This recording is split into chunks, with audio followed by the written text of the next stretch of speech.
Good evening, everybody. Perpetrators, legally armed Americans, illegally armed Americans, because we have plenty of illegals that are in the country, and I'm sure some of them, as we all know, are armed. Big topic of this election, right?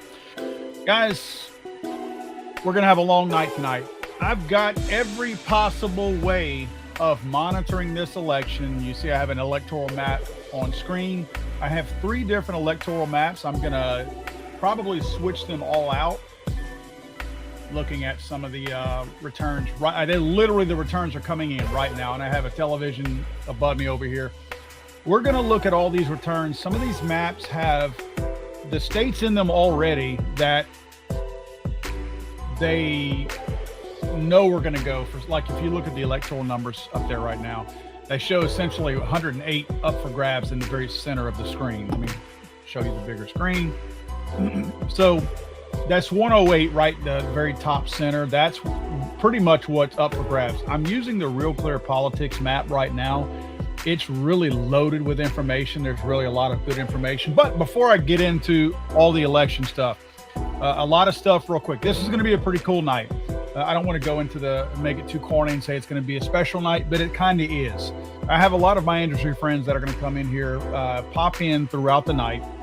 You're probably going to recognize every single one of them. In 30 minutes, I have John Patton from the Gun Collective who will be joining us at 7 o'clock. Now, I'm giving you Central Standard Time times because I am in Louisiana. At 7 o'clock, I'll have Mike Odell from CMMG. At 7:30, I'll have John Crump from Ammo Land. And then after John is done here, I'm going to switch over. I'm going to leave this stream up. I'm probably going to do this on my phone, but I'm going to switch over to John, go to his live stream on his YouTube channel, leave this stream up so you guys don't have to leave here. But if you want to go watch the Crump one, I'll probably do about a 10 or 15 minute interview over there. And then I'll pop back in over here. At 8:30, I will have Johnny B will be on here, and I don't know what time yet, but Mike from Mr. Guns and Gear, he's actually getting some range time in today. So he's going to holler at me and shoot me a text whenever he gets back available. If we have time, Ben from Gun Owners of America will join us. And I'm not sure of our window of opportunity, but those of you who have seen a lot of the work that she's done out in the Colorado area, Ava Flanell will join us as well. So a lot of good industry friends out there, people who are doing a lot of good work as far as promoting the Second Amendment and being good, strong advocates for not only the Second Amendment, but the Constitution in general. So I'm looking at some of these returns right now. Let me see if I can. The coolest thing about tonight. Not only am I going to keep this going all night long, I'm not going to kill this stream until well after midnight. I mean, we've got probably a good 6 to 8 hours that we will be streaming here. So this is the place you want to be. This is the cool part. Throughout the night, I am going to get you guys, anyone who's interested in being on the live stream. If you look at the little box where I'm at down there, I have room for a good 6 or 8 other people. In fact, I do another podcast with some other friends called Thinktown USA, and I have 3 co-hosts on that podcast. The 3 of them will pop in and out most of the night as well. So we will see some additional people pop in here. But where you see that little box down there, like where I'm at right here in this box, I will get you guys to email me. And if you look, you see the crawler at the very bottom. It tells you obviously live election coverage. If you'd like to be on the live stream, email me at paul@legallyarmedamerica.com. Email me that, hey, I'd like to be on the show. What I will do in return, I will send you a link that you will click from your computer, and you can be on your phone if you want to. Obviously, computer is going to be a little bit more stable. Excuse me. But you'll be able to click on that link and you will pop in, and then we'll bring you into the room and you can actually partake in the conversation with us. Everything that I do tonight is going to be fast, slow. What I mean by that is when I have the people come on for interviews, whether it's you guys or the quote special guests that I have in the gun community, I'm not going to keep everybody for long because I don't want to take all the attention away from what's happening, which is a very important election in our lifetime. So when I bring you guys into the live stream, we'll probably do a 5, maybe 10-minute Q&A, and then we'll bust back out and get somebody else on there. Oh, yeah. Thank you, Tommy. Let me turn the music off. So this will give us a chance to not only talk to some people outside of Legally Armed America, but we'll also get a chance to hear from you guys. And the main things that I want to hear about is from whatever area you might be in, what's the mood in your area? When you went and voted, hopefully you did. What are people saying? What's the feeling? It's always interesting to hear what's happening on the ground. So I want to hear all that. I also want to know what you guys are seeing and hearing nationally. Obviously, it doesn't matter what any of us think or what any of our opinions are, because the polls are going to flesh out at some point. I do have more confidence in this year's election than I did in 2020, mainly because a lot of things have changed. Now, granted, the Democrats have gotten better at cheating, but a lot of things have changed from the center right. And the Democrats aren't happy with it because people are calling them out. People are finding irregularities, and they're acting on those irregularities, and they're getting them snuffed out and taken care of. So I think that is a big, big help for us this time around. Do I have full confidence in the voting process? No, of course I don't. We saw too much cheating last time.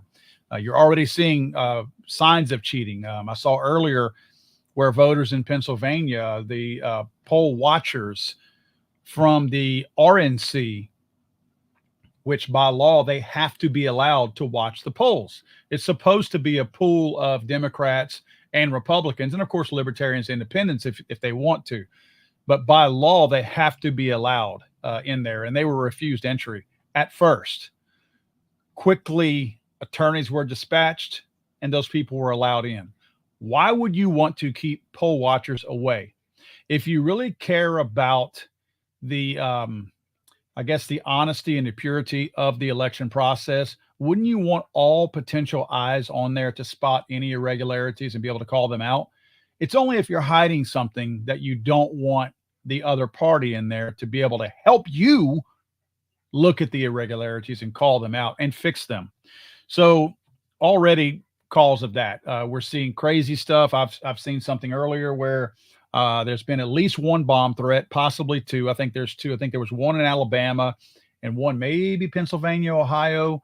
I also saw where somebody is going to be 2 hours late getting their results in because they lost power or something stupid. Remember last time there was that fake myth of the pipe that burst, and then suddenly this voting place had a miraculous bump in votes for Joe Biden in the middle of the night after they fixed the fake pipe that was burst. There was no pipe that burst. So we're probably going to see some things like that throughout the night. Again, I've got a television up here right now. Things are coming in. It looks like, yeah, they've got, from a polling standpoint, New Hampshire, Florida, some results are coming in right now. Trump's got a slight lead, 34% in on Florida right now. Trump's got a 51% to 49, I believe it was. It just scrolled away. So there's going to be a lot of things that, there's one of our guests in there. Johnny, what's up, man? Johnny, I was just telling about you. John will be on 8:30 Central Standard Time. So looking at these poll results right now, again, not a lot. Georgia actually has Trump up pretty good lead right now, but you have to understand these are the early polls, and you've got anywhere from 14% to 30-something% in right now. So not a whole lot of stuff that's been in yet. We're going to be updating that all night long. We're going to be looking at some of these maps all night long. Again, like I told you guys, there's several in here. Let's look at this one real quick. I want you guys to see. Let me grab that real quick. So this particular map that I'm looking at has several things on it that are pretty creative that they put in there. Let me get me off of here. So, and let's see if I can get this.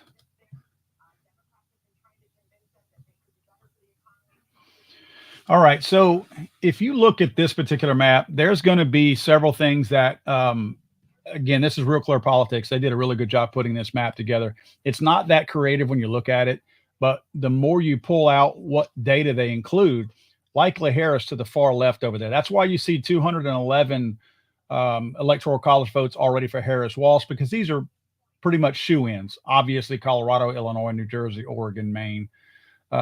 Leaning Harris. Maine has a really screwy voting system, where they have 3 electoral votes, but 1 can go one way and 2 can go the other way. It looks like Trump will get 1 of the Maine votes and 2 will go to Harris. Again, totally screwy situation up there. I don't have enough time to explain it to you. But if you look to the far right over there, you're going to see the likely Trump. Of course, the Alaska, Kansas, Missouri, Montana, South Carolina. Now, if you look down, Florida, Iowa, Ohio, Texas, Maine, yeah, those will all go Trump. They say lean Trump, but the only ones that really are up for grab are those ones in the very center. That's 108 electoral college votes that are up for grabs. That's Arizona, Georgia, Michigan, Minnesota, Nevada, New Hampshire, North Carolina, Pennsylvania, Wisconsin, and Nebraska. Some of those probably could be penciled in for one candidate or the other. I do believe that let me get this right. North Carolina looks like it's probably going to go Trump. Obviously, I'm not calling it. I'm just saying, from what it's looking like, I believe Trump did carry North Carolina the last 2 years, but the makeup in North Carolina is changing a little bit, the electoral makeup. So it's potentially going to see a shift. Charlotte especially, and then you have the 2 college towns further up north, Greensboro, and further over to the west, Winston-Salem. Those are typically going to be very liberal towns. So the electoral makeup in that state is likely going to continue to shift over the years and eventually become a blue state. I hate that because I like North Carolina. I spent a lot of time up there when I worked up there, and a lot of good people up there. And I hate to see those essentially 3 main areas, Charlotte, Greensboro, Winston-Salem, carry the entire state. But that's how it is. So anyway, this map is really interesting. And if you can actually scroll down on this thing, and again, guys, this is realclearpolling.com. It's a Real Clear Politics poll, but if you go to realclearpolling.com, you're going to see this map. Really good map. Look at all the information that it has on here. Was this the one that I saw? One of them had what time it must be one of the other ones I looked at. It had what time all the polling booths were actually going to close in those particular areas. Let's see, what do we have down here? I think we had some congressional and senatorial polls as well, but we're going to leave it on this one for now. So that's what we're going to be looking at. And again, let's see, we have 17 minutes now. We'll bring John Patton on here from the Gun Collective. John's my first guest of the night. And thanks, Mike. I appreciate you, Mike. Appreciate you always being one that kicks in. You don't have to, but I do appreciate when you guys do that. Again, I've told you guys before, especially in the last 4 years, that goes for the Bearded Buffoon as well. You guys are doing a lot to help out on this channel already by being here and watching and sharing the videos and liking the videos and commenting. In this horrible economy right now, you guys really don't need to. I do appreciate it. Don't think that I'm being unappreciative, but you don't need to tip me or anything like that. I'm cool with you guys being here. Again, very grateful for what you guys are doing, but put food on your own tables. It's a tough time right now, and I just don't want to get to a point. I know you're not going to put me ahead. Hopefully, you're not putting me ahead of your kid. But I'm just saying, spend that money on your kids. I very much appreciate it, though. Again, don't think that I'm being ungrateful in any kind of way. So looking at the, trying to see, there's another one, a very good electoral map. Yeah, see, this is a different one. Let me show you guys this one. I'm switching over to several of the electoral maps. Let me get this one for you guys real quick. And that's going to be this one right here. So it looks like they're already, I guess, coloring in. Yeah, this is what we're looking at. Look to the far right-hand column. Ignore what I was just starting to say.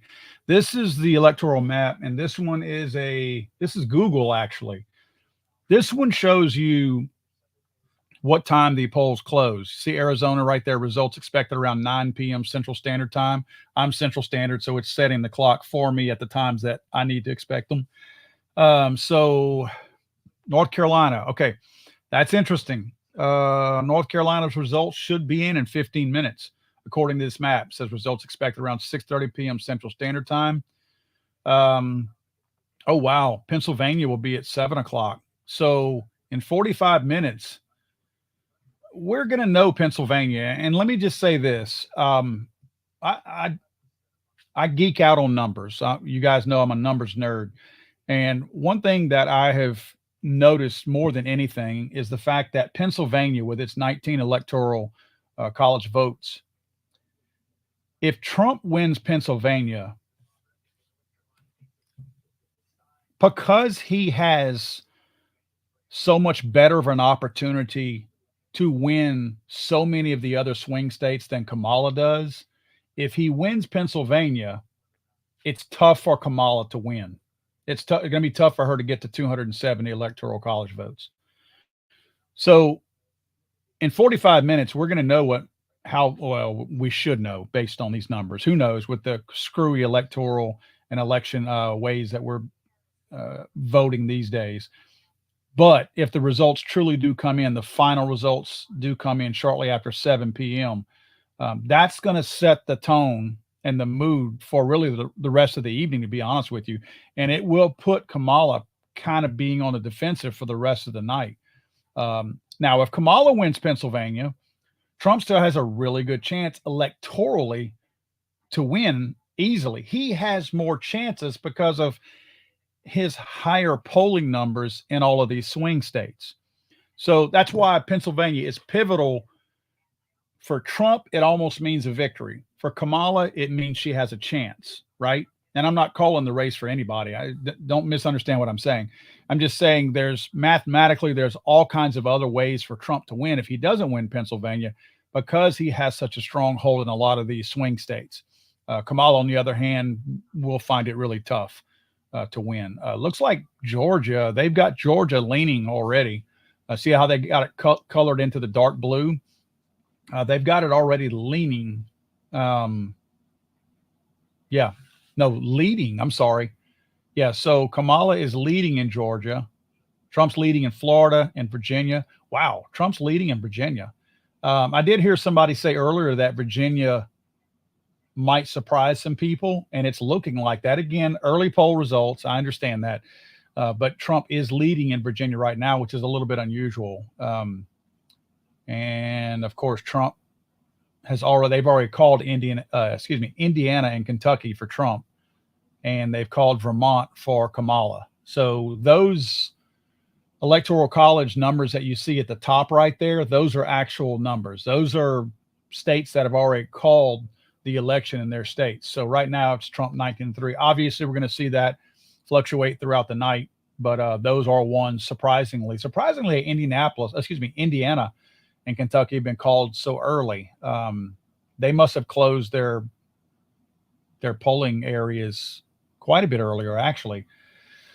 So I'm going to leave it on this map right now since it is more live. And this is kind of a cool map. And I mean, it's very interactive where you can go in there and see, what you've got going on. So as far as times that the polling booths are going to close, let me see what's below this. Okay, other candidates. We have senators. Okay, good. So this is good. You see your far right-hand column over there. That's going to show senatorial races. That's going to be good to know because right now it's a 51-49 in the Senate, and the House is below that. I'm going to expand all of these so that we can. Oops, I just closed it. I'm going to expand these so that we can come back and look at them often. And the House on the other. Really, the House could go either way at this point. I mean, the House there's too many seats up right now, and nobody really is killing it right now. So let me get this thing to fit again. How did I get it to fit so well a minute ago, and now it's not fitting worth a crap? Let me do it this way. All right, that should do it. All right, so let's leave this one up for now. Can I get a little bit more of the bottom of it? Just so we can see more of the map. All right. So I have 10 minutes until John Patton pops in here. And grab me a swig of water. And good to see you guys here tonight. A lot of you guys on here. Where can this map be found? David, that is a Google map. What I did, Google, for all the things they're bad about, they are helpful in some ways. Go to Google and just type in the Google search bar or the search area. Type in Electoral College map. And this, it's actually not a link you have to follow. When you type it in, this pops up before all the suggestions and links down below. So it's a pretty handy map that Google provides on their main page. Hey, Eli, good to see you, man. Good to see you, buddy. Good to see everybody, actually. A lot of you guys on here. Again, we're going to have a busy night tonight. Again, folks, I have John Patton from the Gun Collective that's going to be on here shortly. Mike Odell from CMMG. John Crump from Ammo Land. Johnny B is going to be on here. Mike from Mr. Guns and Gear is going to be on here. And if we have time, Ben from Gun Owners of America and Ava Flanell will also be on here. And I talked to Jared. Johnny, I don't know if you're still on here, but I talked to Jared earlier with Guns and Gadgets. And he's actually at a function down in Florida with Dan Bongino. And I looked and I did not see an invite. So it looks like I wasn't invited to that. But anyway, Jared did say he may be able to pop in, but I don't want to mess him up down there. I hope he's having a good time, and that good for him for being able to pull something like that off. That's pretty cool. But I mean, if I happen to hear from him, we'll try to plug him in at some point. I think we're going to have plenty to discuss here tonight between the guests that I already mentioned that are coming on, and what we're going to be looking at. Polls are still closing. North Carolina, they've only got 1%, and they say too close to call in North Carolina right now. 1%. I mean, really. Chet, I appreciate you, brother. Always good to see you on here, and thank you for helping the channel out, and all of you guys that help the channel out.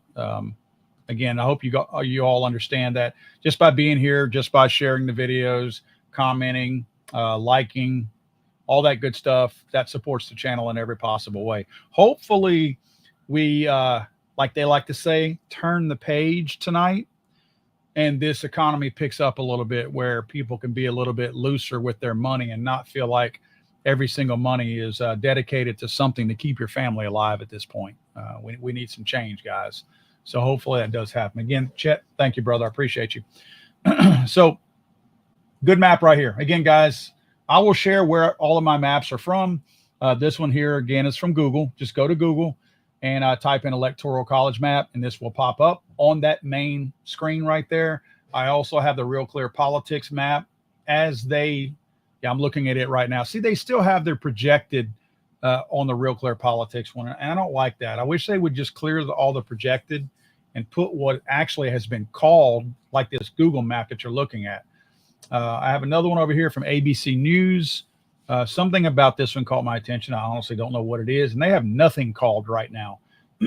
So whether or not they're accurate, I don't know, but it looks like this Google map is going to be the quickest one as far as getting results. And that's the other thing why I like to bring 3 or 4 maps and keep them all in the background to see which one's going to reveal the results a little bit quicker. In this case, yeah, you see they're already making some more changes. New Hampshire, they're saying New Hampshire, Trump is leading New Hampshire, Trump leading South Carolina, Trump leading Georgia and Florida. So again, the only 3 states called so far is Vermont for Harris and Indiana and Kentucky for Trump right now. But again, Trump leading in Florida, Georgia, South Carolina, and Virginia, and Harris leading in New Hampshire. I don't think any of those are a huge surprise, except for Virginia being the one that, typically is going to be blue. But I did hear earlier, like I said a minute ago, that is a state that people were saying don't be surprised if Trump has a pretty strong showing there. So I think this is evidence of that. Let's see. And I like to keep, and I'll change between it up here also. Let's see. Yeah, North Carolina is still not called yet. Not, I say not called. They're not even projecting right now. Um, Sorry guys, I have my TV on up here. I do have this on Fox News, and I'll be switching between Fox News and CNN and some of the other more liberal rags out there just to see what they're looking at. I also have CNN's electoral map up. They also have the same states called already. And Fox News has the same. So right now, everybody is projecting those same three that are called. Not projecting; they're calling those three.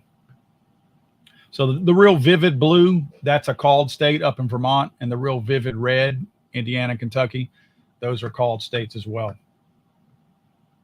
So, boy, when you look at the road to 270 electoral votes, and we're at 19 and 3 right now, it's going to be a long night. Let's see. I want to make sure.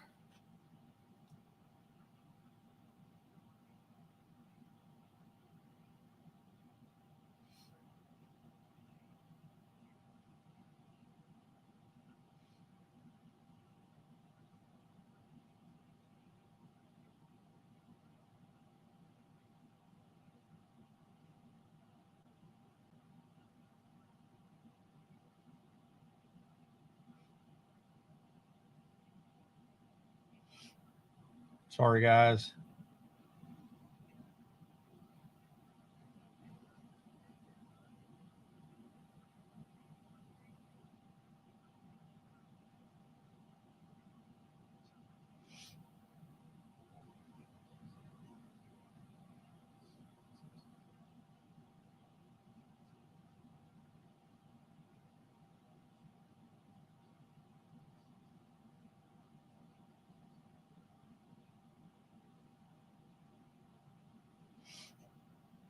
All right. I'm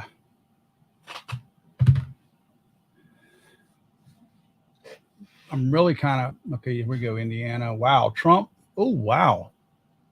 Trump won Indiana 61% to 30 something percent. Um, Indiana's governor looks like it's going to be a Republican governor, state Senate, which we knew that. Banks beat McCray for the Senate race there, not state Senate. Kentucky, Trump won Kentucky 68.7% to 29.9%. That's 205,000 votes to 89,000. That must be only a very small percentage. Yeah, tiny percentage. New Hampshire. See, they're calling these states. I know they know that they've won, but they only have a small number of the precincts that are in. So let me grab my headphones.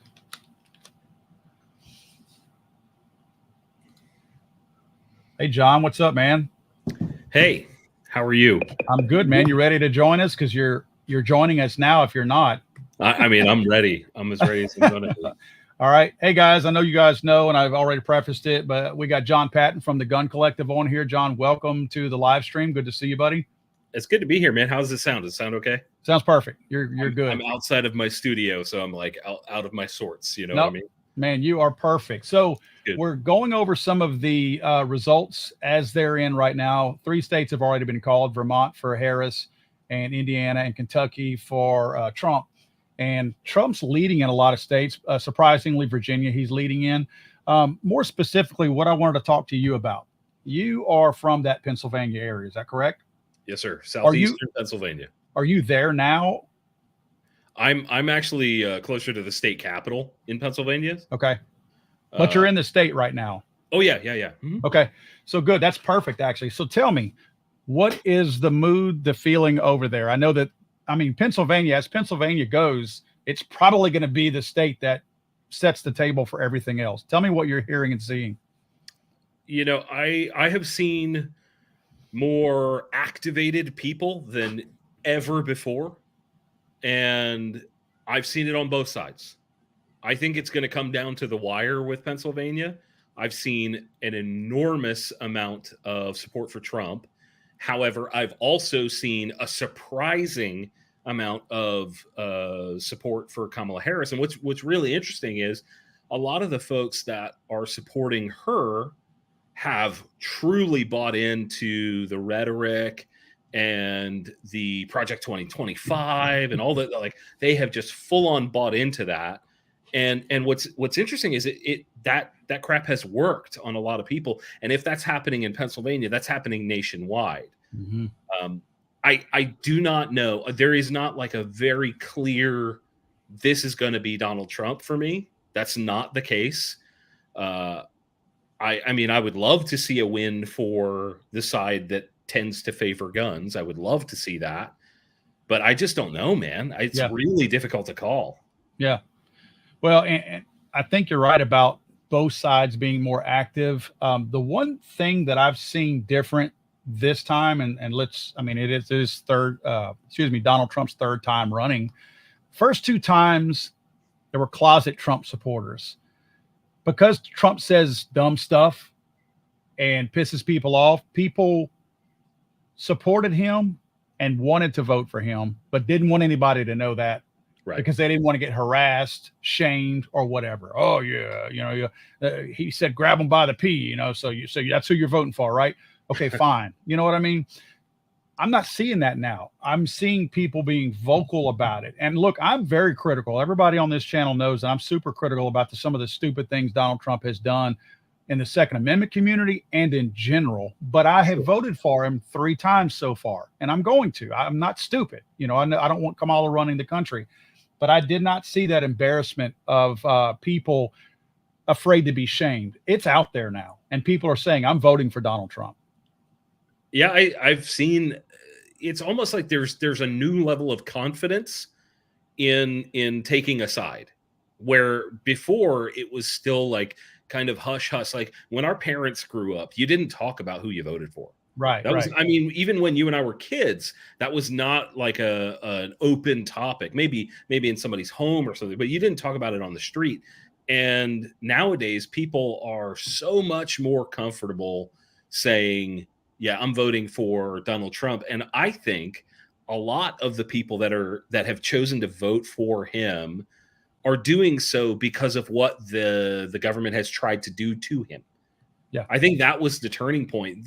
Suing him and prosecuting him and all these things that they're doing have only made people want to support him more, which is kind of interesting. Yeah, and to your point, if you remember, whenever Donald Trump debated Hillary Clinton and said something about her being in jail and the chance of lock her up kept coming out at all the things, everybody expected Donald Trump to lock up and try to from a legal standpoint, get his adversaries into legal trouble and drag them through the court system. And that never happened, but it happened to Trump. So I think, to your point, that's another thing people are saying, well, wait a minute, Trump was being blamed for the one that was going to abuse that type of power. He never abused it. And now look what's happened to him in return. I think there might be a certain level of empathy that people are feeling for Trump. Like, hey, he didn't do it to y'all. Why are y'all doing it to him? There's certainly a lot of talk of imprisonment of one's political opponents. I see that term being thrown around left and right. Just and I haven't seen anybody do it. And the topic of abortion has become this sort of hot button issue that it's never been before. Nope. Never was that a deciding factor for voters, but this election it is. And it's kind of really interesting. It is. And, I saw a poll earlier and I was kind of surprised at it, is that they were the top 3 things that, and I think this was in general, not conservatives or liberals, but the top 3 things that were on the top of everybody voters' minds. And it was the economy, the southern border, and abortion. I was like, how does abortion get in there as a top 3? I'll tell you exactly how that happened. I'll tell you exactly what happened. Project 2025 came about. All these people blew up over it, right? They have blown up over it. And it suddenly became a Donald Trump is going to try and control your body. He has never said anything of the sort. His website makes no mention of the topic. and people have still bought into the fact that that's what, and they're banging that drum. Paul, I watch a lot of YouTube outside of gun stuff. Like when I'm at home, I don't watch gun stuff typically. And the ads that I'm being fed that are anti-Donald Trump, almost every single one of them makes some mention of that or Project 2025 in general. They are banging that drum regardless of whether it's true until the cows come home. No, and you're right. And in fact, they refer to it as Trump's Project 2025. When it's not, it's the Heritage's 2025. Well, by the way, they really like that. This election could have been totally different had they not put this garbage out. Yep. Yeah, they didn't help things a whole lot. And if you read it, I mean, who's even taking the time? Is it 900 and something pages? Nobody's reading that. Nobody's reading it. No, nobody besides insane, social media nonsense. Correct. Like those people might read it just to try and find that soundbite or that thing. Listen to what he's doing now. That bullshit. Right. And the thing that, I think, especially with us being advocates in the Second Amendment community, one of the biggest things that I look at is, the right to do whatever you want. And when they keep bringing this whole abortion thing up, that Donald Trump's going to pass a nationwide ban. Okay, wait a minute. The Supreme Court just ruled on it. That's why we're even talking about it. The Supreme Court has already ruled. It doesn't matter what Trump wants to do. I know that the left thinks that they can just pass a bunch of executive orders and things happen, but that's not how this works. That's simply not. They're projecting at this point. Correct. That's exactly right. Because even if Trump does want to do that, he can't pass a nationwide ban. Right. It has been punted to the states, and that's where it is now. And I saw Senator Mark Kelly. I like to call him Senator Mark Kelly Giffords, like he hyphenated his name when he married Gabby Giffords. I saw him on earlier, and he was saying that, Trump has said he wants to have a ban. He's never said that. No. And not only that, I listened to both Trump and JD Vance, the full Rogan episodes, because until that point, I had never really sat and tried to listen to them have a conversation with anybody. I've never heard them in that format. And the topic of abortion came up with JD Vance on the show, and he said openly, we don't want a nationwide ban. We don't want to do that, which was like, oh, okay. Yeah. That's great to hear. Right.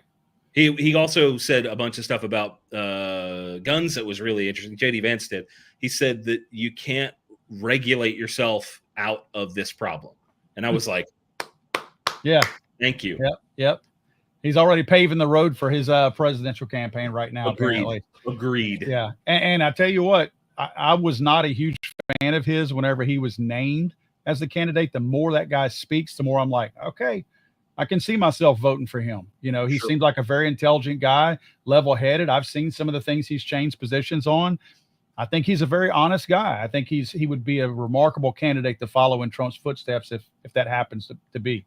He's one of the very few politicians that I've heard say something and then go, you know what? I'm not sure if that's true. And like pull it back immediately, like, hey, I don't know if this is true. Here's what I've heard. Whereas even Trump will just say a figure, run with some outlandish thing. And he has been very careful not to do that. And I'm like, okay, this is, regardless of what his next steps are after potentially becoming vice president, regardless of whatever his next steps are, I'm thankful that we got that into this ecosystem. Yeah, I remember my first introduction. I knew who JD Vance was, but I hadn't followed him or anything, but I knew that he was a new senator. And whenever they had that derailment over there in Ohio of the train in East Palestine, sorry. And he was immediately on the ground, and not just on the ground, he was in the muck. And I was like, all right, this dude's for real, and it took Joe Biden 2 months to get out there, if that, maybe longer than that. So that showed me the guy seemed like the real deal. I understand it was for photo op reasons and all that too, but he didn't have to go. Nobody else was going, so he didn't have to be there. What are your thoughts, man? Are you following this Kalshi thing? Are you aware of this? The what? Kalshi, Kalshi. No, what is this? This is the first time I've ever seen this. This may actually be worth pulling up on and screen sharing this. Okay. It is a place where people are placing bets on who will win the presidency. Spell it for me. KALSHI. Okay. I've never seen it before this election. It's pretty new. I also heard there's another, because of the popularity of that website, there's another one, Robinhood is also doing their own, but the Kalshi thing seems to be the very popular one. And what's really interesting is last I looked earlier today, had Trump in the lead. And it's people actually putting money on, which is pretty substantial. I don't know what kind of money people stand to win. It may not be substantial amounts of money in the end, but that could be. And this election will tell us if that is an indicator of who's going to win. I'm going to show it to you right now. I just pulled it up. I actually have a Robinhood account, and I saw that earlier 2 days ago, I think it was, but there was not much activity. This is actually pretty cool. Yeah, to your point, 64% Trump money and 36%. And look at that, $278 million have been placed in this. Wow, that's incredible. It's fascinating because with the addition of money, you could have two things playing out. You could have somebody that is betting on Donald Trump regardless of whether they want him to win, right? Like that's not the point of this. Yep. I want everybody that's looking at this to make sure you understand this is not the election. No. This is a bet. So it could go either way, and it's really interesting. Yeah, and this is not who I hope wins. This is somebody trying to make money. So they're betting with their head, not their heart. Right. And in some cases, it could be a substantial amount of money because I looked earlier, and the amount of money that you have to place fluctuates. I believe the people that were early on were putting $1 per bet or something like that, and now it's down even lower. Dude, I've never seen anything like this. We have never seen anything like this. Yeah. And I'm eager to see if this is a true indicator of what's really happening. Well, and Robinhood was actually $3 a bet 2 days ago. I think Robinhood is a slightly different take on this idea. Okay. Robinhood is betting like derivatives, so it's more like stock trading, whereas this is more like betting. Yeah, it's basically futures is what you're doing with that.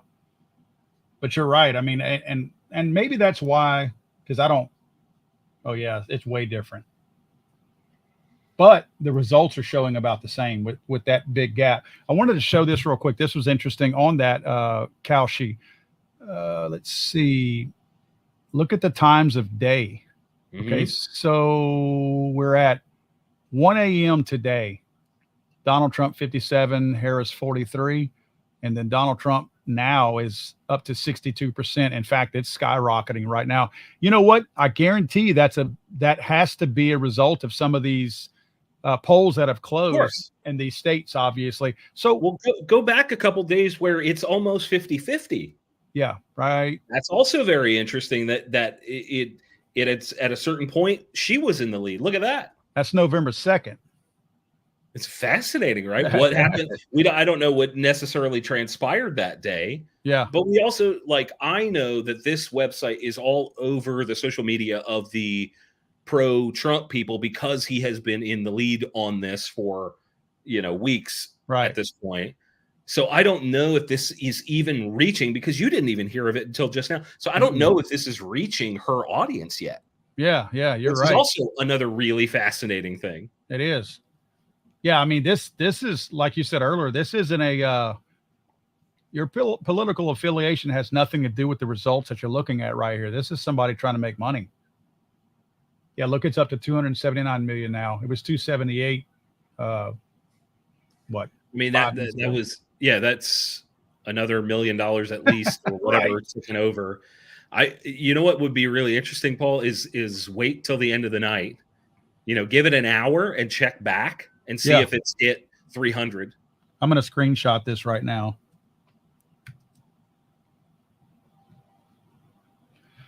Yeah, interesting. So, and I'll 279.1 right now, and that's at 645.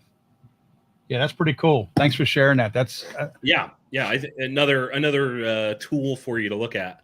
I was about to say just another thing to distract everybody too, huh? Yep. But yeah, this is cool though. Now let me go back real quick. I want to look at something. I noticed.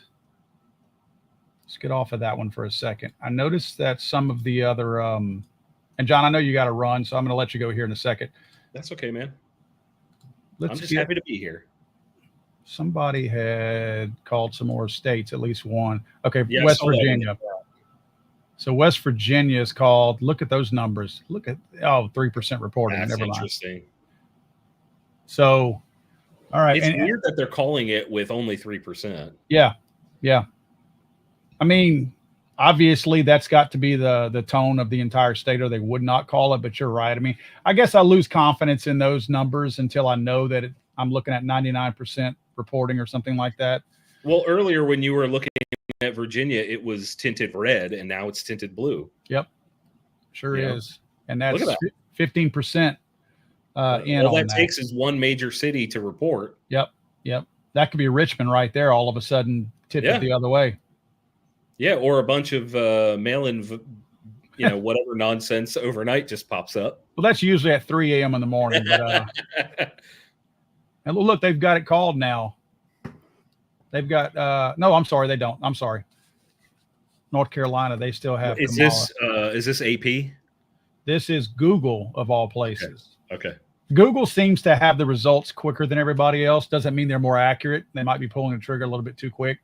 But the dark blue are ones that are leaning. And boy, there's no way Kamala wins 68% of North Carolina. So I mean, 2% reporting. That's going to change. That's the big city. That's probably Charlotte reporting right now. 76,000. I'm very curious to see the swing states, because Pennsylvania was never a swing state before. That's new to this state, and that'll be interesting. Like, and then we have all these Western states that we have no clue on yet. I mean, I would be shocked if this is not one of the closest presidential races that we've seen in a long time. Yeah, I agree with you. Legitimately close. I don't know if it'll be I know some people out there will get upset about the last election. I'm not referencing that. I'm just saying this could be very interesting. Now, this is interesting. So look at the counties over here. Mm-hmm. Look at all the blue counties on that side of the state where the hurricane hit. This is probably the squarish looking blue to the far left over there in North Carolina. Territory. That's what I was about to say. That was a liberal area. There's a little college right there too. I imagine those mountainous areas are going to be a lot more red colored, but look, that's surprising that they're, and again, I know we're talking about 2%, so it's kind of hard to deduce what's going on there, but interesting that they have that many counties come in from that west side of the state already with those numbers. I don't trust them, man. I think it's all cities reporting, and look right here. I mean, you've got Raleigh. We know that's going to be blue. Greensboro, that county is going to be blue. Charlotte, of course, is. Fayetteville probably will be too. But the rest of the state, I mean, it's known for being a lot of red down there, especially in that northern part of it. Here is a thing to consider. If you were a supporter of Kamala Harris and you wanted people to stay home, you would encourage the people in a particular place to report a certain way. You know what I mean? Like you would try to get those things to be reported earlier. Yep. Certain towns, like that could be, one city in a county reporting that the city typically, you see what I'm saying? Like, look at that. There's a stark difference. Like we don't typically go from rural and then down into North Carolina where it's blue rural. I doubt it. Right. I doubt it. No, I agree. Yeah, that's wild. That's 16% reporting right there in Virginia. Look at that. That's insane. Look at all the red, and it's going to get filled in more. You're going to have that. That's what I'm talking about. That's really interesting. Yeah. So do you think I know you got to move on to another person soon, but I'm curious what your stance is on potential for violence. Do you think that's going to happen tomorrow, tonight? Yes, I do. I hope that it doesn't. I'm not wishing for it, obviously. I do believe that a lot of what we've seen, and I'm sure you've probably reported on it too on your channel, but with the things that they have already come out and said that the FBI is expecting this to happen around the election time, poll workers to be in danger, just silly stuff that I feel like they've made up. Somebody today said that there was a white supremacist. Naturally, that's the go-to now.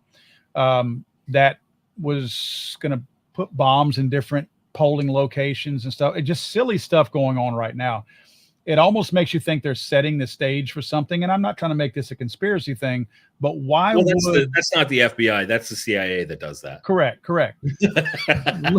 Look at Washington, D.C. Wrong bureau. Why is Washington, D.C., and I said this in a video the other day, why are they boarding their city up? Do they think we're going to travel to Washington? We don't live there. Conservatives don't live in D.C. Do these nut jobs seriously think there will be another quote unquote insurrection? That's what they think is coming. But the thing is, there's nothing planned there. I'm not saying I agree with their whole January 6th thing, but there was at least something planned. That's the nonsense that they've bought into. That's right. I mean, PTSD while hiding in a closet. Right. This is the mentality you're dealing with. It just seems to me that they've gone through a lot of trouble to prepare DC. I think they're expecting their people. In fact, I said it the other day, I think it's their idea that they're seeing somewhat of a groundswell of potential Trump support. Oh, I see what you're saying. So they think if Trump wins, the other side or opportunistic rioters will pop up. Well, I mean, what better opportunity to get new shoes, a new 80-inch television? I mean, that's a great opportunity because you get to do it in the name of protesting, right? Sure. So I think that, and I'm not being facetious. Right? Hey, it's a great idea if you can actually pull it off. I don't think I would get away with it. I'm just saying. Look at me and look at you. Right. They would like I would be too slow. I wouldn't be able to run from the police. Who did all this? It was two white guys. Yeah, it was those guys. Right. Oh, geez.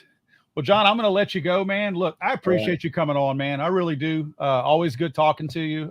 Looking forward to seeing you. I guess, are you going to SHOT Show this year? I am unsure of that. Okay. That's a whole different story. But if hopefully I'll get to see you sometime soon. If not, I'll see you very middle of next year, if you know what I mean. For sure. Well, always good seeing you, good talking to you, and it's good to get your take on all this. And man, I mean, I appreciate you coming on here and giving me a little bit of credibility from your neck of the woods over there. It's nice to have some folks from up there. Seems like everybody that's going to be on here tonight is going to be from down south. So sure.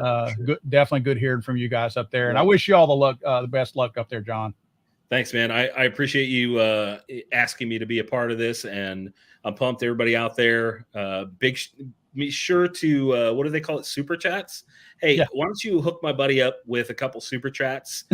Tell him that John Patton told you to do it. There you go. Yeah. John said so. John said so. So That's give right. Paul some money. All right. I'll see you soon, brother. Thank you. Good seeing you, man. Bye. Bye-bye.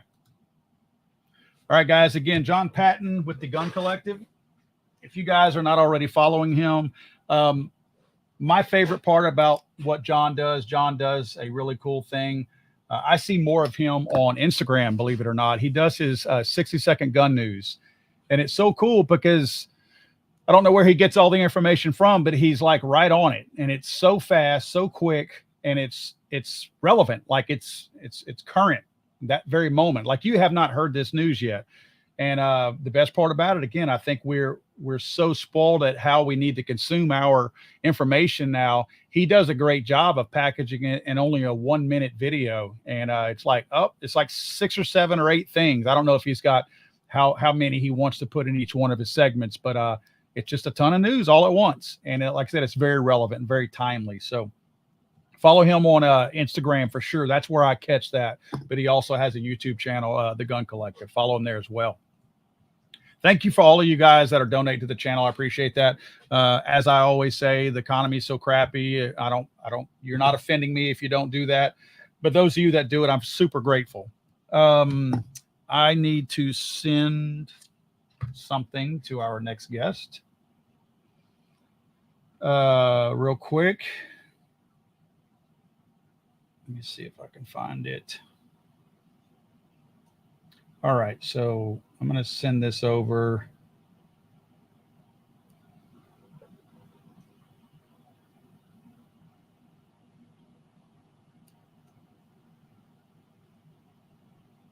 And get our next guest kind of queued up here. And I'm going to run this schedule somewhat loose tonight. Obviously, at the top of the hour, bottom of the hour, if we don't have our guest on or ready or anything like that, we're good to go. I'm not punching clocks right now for any of this. I do want to pay particular attention when they do call states. Again, nothing has changed since what John and I discussed a moment ago with West Virginia thrown in there for Trump now. You guys, I'm gonna leave the electoral map up the entire time that we talk. Again, guys, if you're in, those of you that are new on here that just came on recently, if you go to Google, again, I know Google is not our friend, but their results seem to be the most timely, like the fastest results. I have 4 other channels out right now, and Electoral College maps, yeah, they're not near. No, they're not near as quick.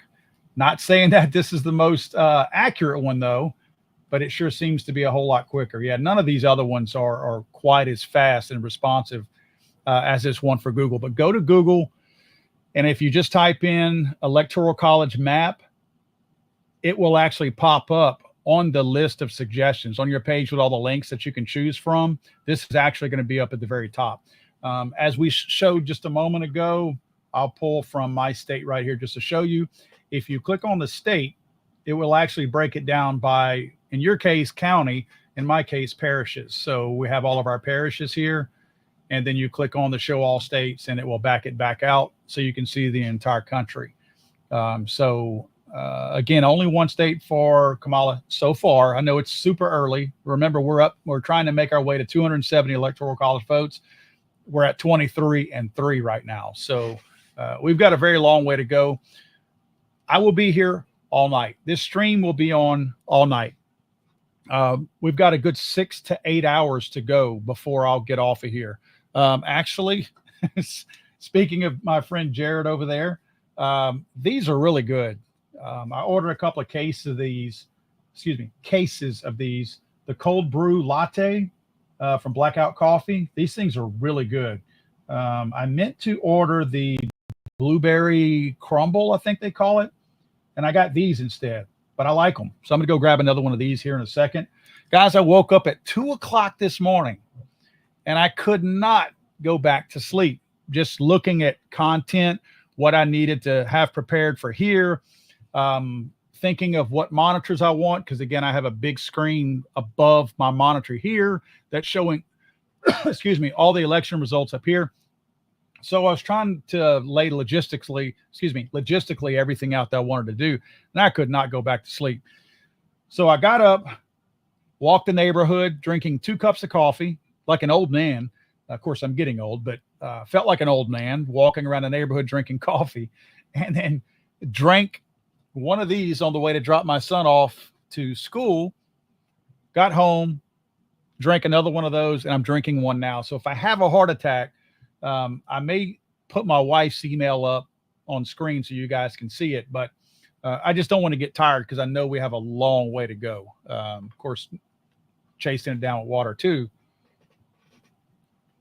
According to this, again, John, who was just on, John Patton's up in that Pennsylvania area.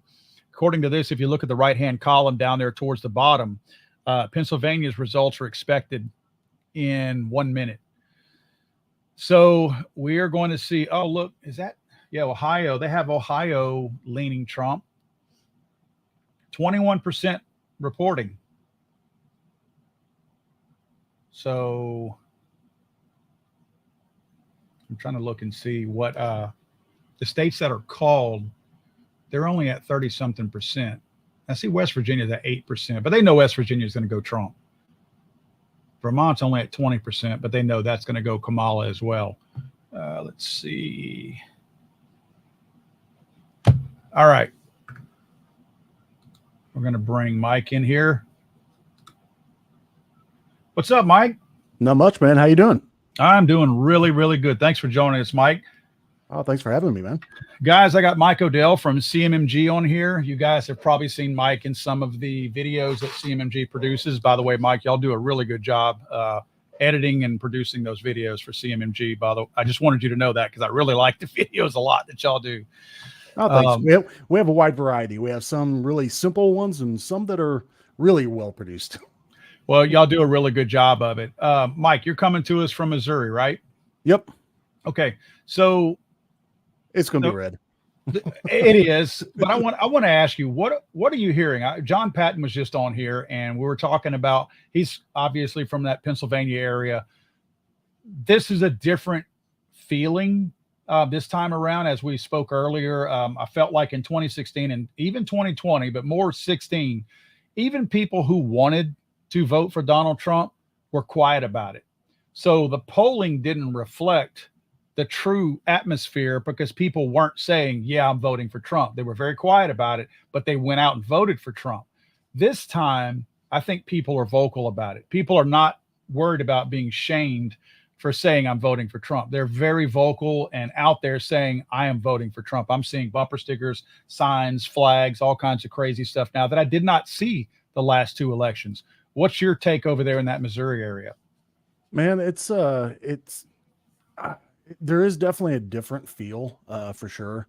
It's kind of funny because last night I was just kind of sitting here, having dinner, and I was looking out the back patio door, and there's a guy just driving around the neighborhood with a Trump flag flying in the back of his truck. So I was like, is this guy in the neighborhood? I'm like, no, he was just driving around everywhere. Like I saw him like every 20 minutes or so. I'm like, he's just making his rounds through town, I guess. So, yep. And it's one of the things, though, I did notice a little bit different, at least here locally, this election cycle versus 2020 is at least here locally, and this might just be from my limited view, but I saw more Harris Walz signs than I ever saw Biden Harris signs. Really? Yeah. So, I mean, that's one of the things I noticed around here, too. I'm like, huh. I was like, I saw it was a very rare occurrence when I saw a Biden Harris sign in 2020. I've seen significantly more. It's funny you say that now that you mention it, because I feel the same way down here. I don't recall seeing any Biden Harris signs in 2020, which I think was more of a surprise to me that he actually won.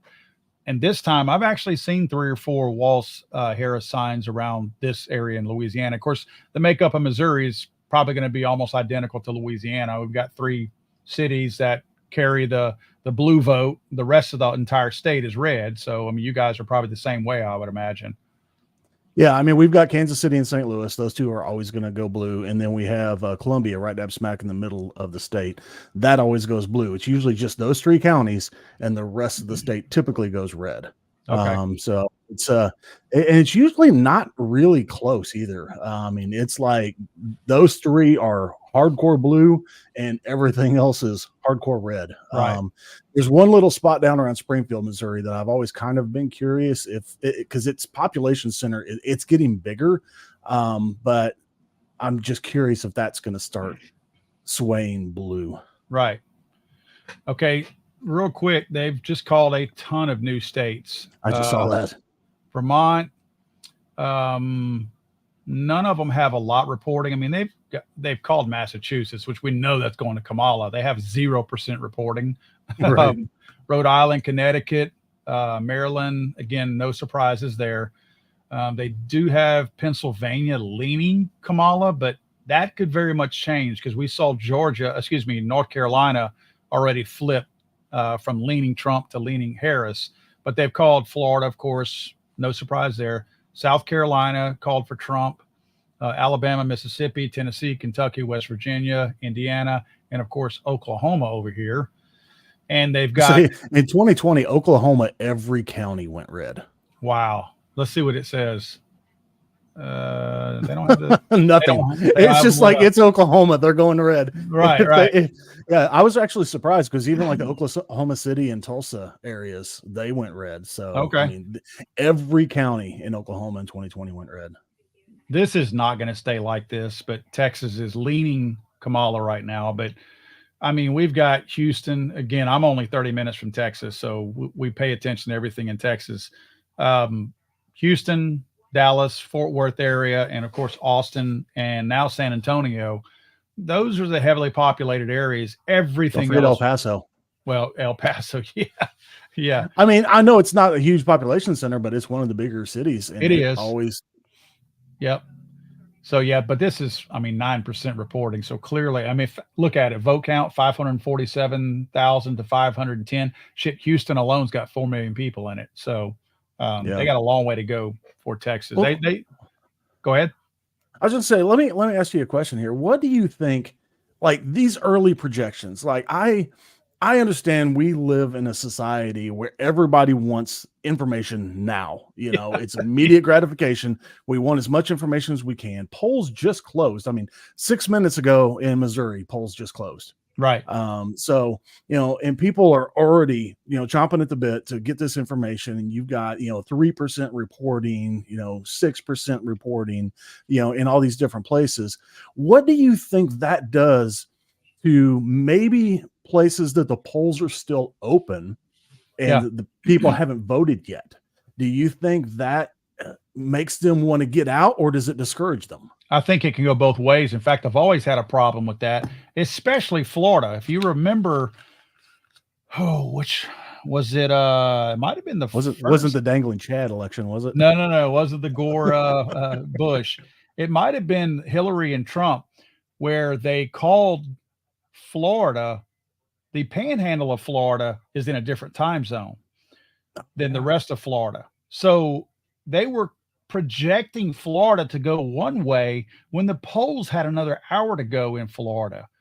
And it was like, why are y'all doing this? And I think that what I don't like is as the time zones shift and move their way west, especially looking at Oklahoma and Texas right here, I don't like the way they project or call these states early, because if you start to pay attention just to the electoral college numbers, and let's say Pennsylvania, for instance, excuse me, Pennsylvania is supposed to be the pivotal one. In other words, if Trump wins Pennsylvania, there is mathematical ways for Kamala to win, but it's unlikely that she will win because Trump is going to pick up some of the other swing states. So Pennsylvania is huge if Trump picks it up and they call it. Well, if that's the case, if you call Pennsylvania with what do we have? That's 3% reporting. Okay. West Virginia has 12% reporting, and they've already called West Virginia. So if they call Pennsylvania with only 12% reporting and they say Trump won it, does it discourage the other Trump voters on the West Coast? I say West Coast. Nobody on the West Coast is voting for Trump. I'm talking, I guess, Idaho, Montana, Wyoming. You got the far west coast of Alaska, I guess. Right. Yeah. I mean, does it discourage those guys? Oh, Trump's got it in the bag. You know, no way Kamala can win now. And the same goes for Kamala. It could work against her too. Kamala can't win now, so why should I go vote? I just don't like that. I mean, for our sake in media, yeah, it's great to have them calling these early. I mean, we get to talk about stuff as it's happening, but I think it could affect people differently. Where you and I are, you know, Central Time, it doesn't affect me. I mean, I'm not looking at this stuff right here at this map to decide whether or not I need to run out and go vote. You know what I mean? I voted last week.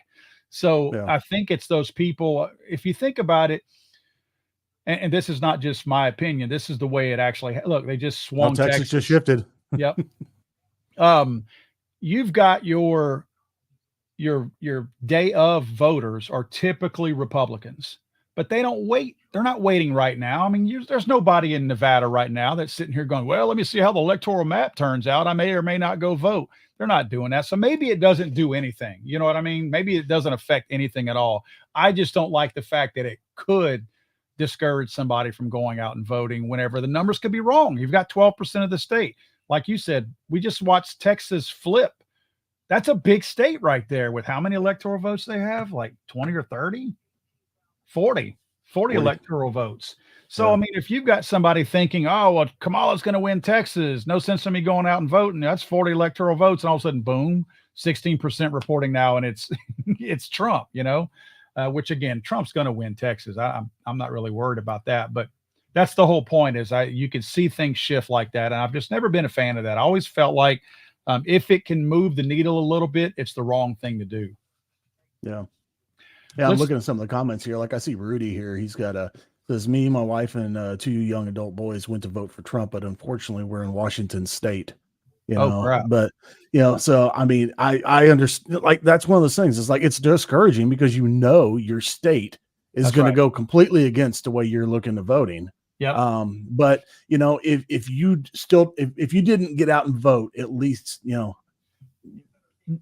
not going to see the numbers that the red side needs to see. I mean, there needs to be a showing regardless of if it's going to go, I mean, think about it. I think about like Illinois, think about New York, I mean, Illinois, the entire state would go red if it wasn't for Cook County. That's exactly you have one county that makes that entire state change. Same for New York. And you still have all those people in the state that they're still going and they're voting their heart. They're voting for who they want.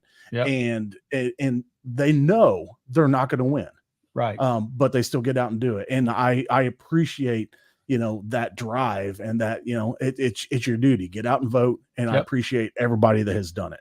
No doubt about it. And you're right. I mean, to me, it's easy for me in Louisiana because I know how my state's going. So it's cool. I'm part of the winning team here, but you're right. I mean, imagine how discouraging that's got to be when you're going to the polling booth and you're outnumbered 1-5, or 5-1, knowing that you don't have a shot, that your candidate's not going to win.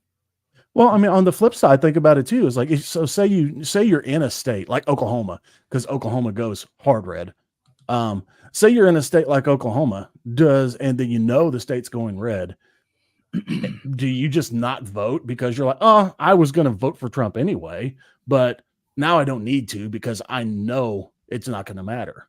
Right. I mean, so you have the flip side of that coin too. I mean, you have it's, I don't know, the 24-hour news cycle and the immediate gratification and everything has really, I think if you go back and look at the whole electoral process and the election nights from when you started to be able to see this stuff more real time, you can see a definite change. I mean, but granted, in that same on that same hand, you also have the candidates have a lot more access to getting their message out also. That's right. That's right. So it's or misinformation out, depending on how you want to look at it. Well, I mean, I sat here the last 2 days listening to Kamala Harris say how Trump wanted Liz Cheney to be shot in front of a firing squad, and I know better than that. This is just the silliest stuff that they have the opportunity. I wish there was a remember I'm not sure how old you are, Mike. Do you ever see the Gong Show back in the day? Oh yeah. Okay. Yeah. You had the guy that had the bag hitting over his head, and yeah. There should be a gong every time a candidate says a flat out lie, like takes a little bit of a fact and makes it into their own fact, even though it's a lie. There should be a gong or a buzzer or like a big red square around your screen when you're watching it that flashes like this is no whammies, no whammies, no whammies. That's exactly right. That's exactly right. There needs to be something like that because it drives me nuts. I'm like, somebody's believing this crap. Somebody is. Well, I mean, you're talking about, what Trump said about Liz Cheney. And, I heard what he said. And if you look at all the different news agencies, they all report it differently. Yes. None of it positive. Right. And then you hear what she has to say about it. And it's just like, I mean, I was staring at my brain. My eyes were rolling in my head so damn hard because I was like, are you serious? I was like, that's what you're trying to tell people he meant. Right. I was like, you're not that dumb. That's right. It's just, I just really wish that we had a little more, or I say we, some of the candidates had a little bit more integrity. Yeah. And it's just, I don't know. I mean, You're- it's frustrating. You're asking politicians to have integrity. That is just insane. That's your requirement of a I politician. mean, I guess I'm a little old school, but I mean, All right, so let's talk a little bit about, if you don't mind, CMMG. I'm just curious from the company standpoint, and for those of you that don't know, Mike does marketing for CMMG. How's the company? and for the record, anything I say here, depending on how it might be taken, Yeah. I'm not necessarily speaking on behalf of the company. That's right. I'm That's here right. as Mike. So as Mike. So I'm curious with CMMG. I mean, I know we want Second Amendment friendly candidates in the White House, Mhm. and in all seats, Congress, Senate, all that stuff. What changes? How does CMMG approach CMMG tomorrow if Kamala wins or if Trump wins? What direction do y'all do something different? You know, it's so hard to predict anymore. You know, you used to be able to kind of forecast sales and what you think things would do. Mhm. But honestly, ever since the 2020 election and the mostly peaceful protests, you know, it's nothing has been the same. I mean, there's always been ebbs and flows in the firearms market, in the firearms, you know, just manufacturing and stuff. But we have been riding a pretty solid high for quite some time. Mhm. And I think if you ask a lot of different people around the company, there's going to be mixed feelings on it because, you know, and I think that's the way it is for everybody in the country right now. I Mhm. mean, if Kamala wins, you know, it's even though she has flat out said otherwise, you know, or tried to say otherwise, Right. you know, she's coming after the guns. Oh yeah. Oh yeah. And she's not going to stop at those evil AR-15s. She's going to go hardcore on them. Semi-auto. Yeah. Yeah, I mean, Glocks, all that stuff, I think are going to be on the menu for her. Yep. So you're going to have probably a large spike of people going, holy crap, I need guns because I waited too long and I want to be able to get it before my right to own them is possibly being taken away from me. Right. But then on the flip side, you have, if Trump wins, I would like to think that he is going to hold to promises and be a more two-way friendly candidate than he was in his first term. Yep. But with that, you have the risk of people freaking out and certain people saying, "Oh, holy crap, where the hell are we going, and why am I in this handbasket?" And people are going to feel they need protection. So it's so divided right now. Regardless, I think there's been a little bit of a lull the last few days because like people are just kind of waiting for this shoe to drop. They don't know which one it's going to be, and regardless, it's going to be sales. Yeah. No, I agree. I think there's going to be a different mood provoking that increase in sales. I think you're going to have a happy surge if Trump wins. Like, yay, I can buy a gun and don't have to worry about Kamala buying it back from me. I think that it will be a slower, good time for the gun industry. I feel like if Kamala wins, it's going to be a panic buy situation where an instant spike between now and January.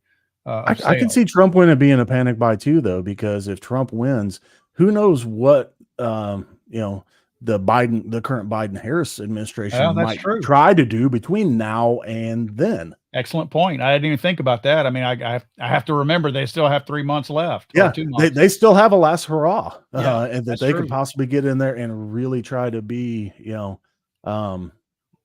yeah, just and you say that not that there's any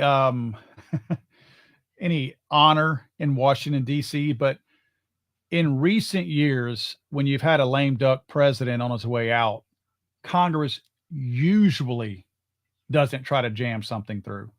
They usually don't. And I'm saying that because that has been kind of and again, I hate to use the word honorable thing, but Congress, the Senate, and even the White House have tried to not say, let me jam this legislation through on our way out. They usually don't do that, but we're seeing things that have never been done before now anyway. And this would be a perfect opportunity, especially with a pissed off administration. Biden's still mad. You can say what you want about Biden. Biden's still mad that he got pushed out. And he wants to go down as something. I mean, Jill does, at least. It would not shock me if Jill pushed the existing current Biden administration to do something like that from an executive order standpoint. So, I mean, and Kamala, I mean, she'll go back to doing nothing.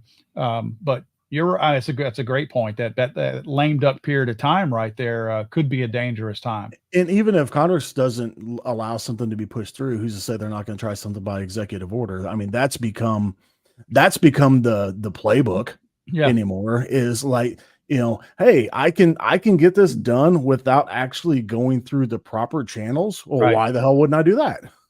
Or better than that, just tell the ATF to do it. I mean, that's essentially they've done whatever they want to anyway. It wouldn't surprise me if the ATF all of a sudden said no more AR-15s, which I can see a lot of those getting turned in. I mean, just like the bump stocks, but yeah, that wouldn't shock me if they punted that to the ATF to make something happen. Yeah.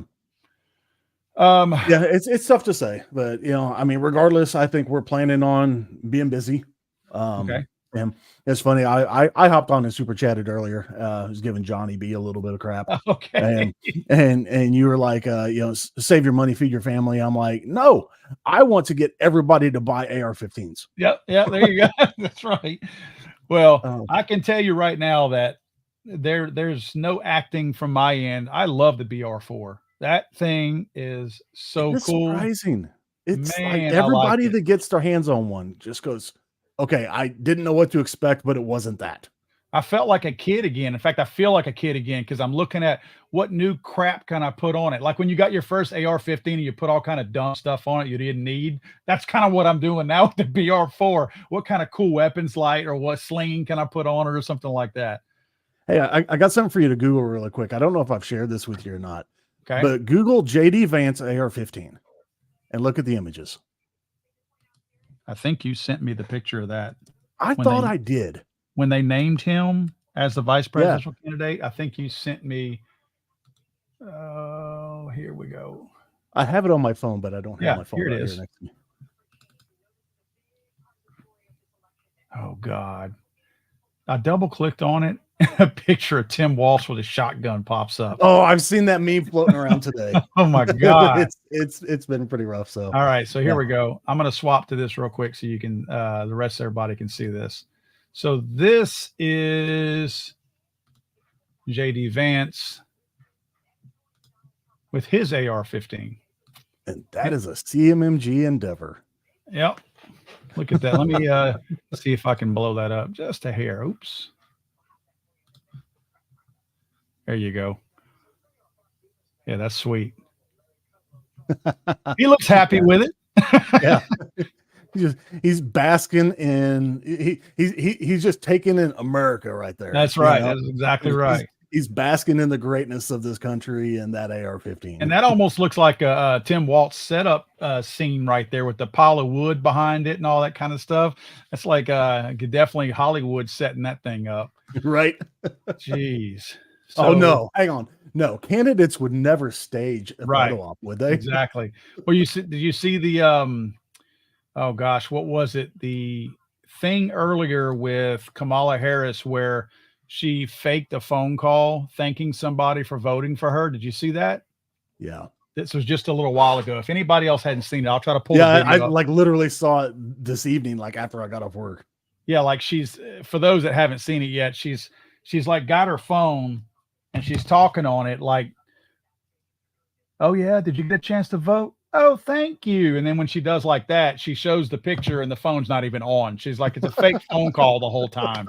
It's like, really, I mean, you could have faked it, not shown the screen, and we would have believed that you were speaking to somebody, but it was I just don't know. She cannot fake talk on the phone. Oh, she's I mean, like when she accepted the nomination, or when she took that supposedly took the call of like Biden dropping out, that was like, that was painful. I mean, it was just like, I mean, I'm sorry, but at least get some acting lessons, maybe. Yeah, well, she's disingenuous anyway. I mean, nobody believes her.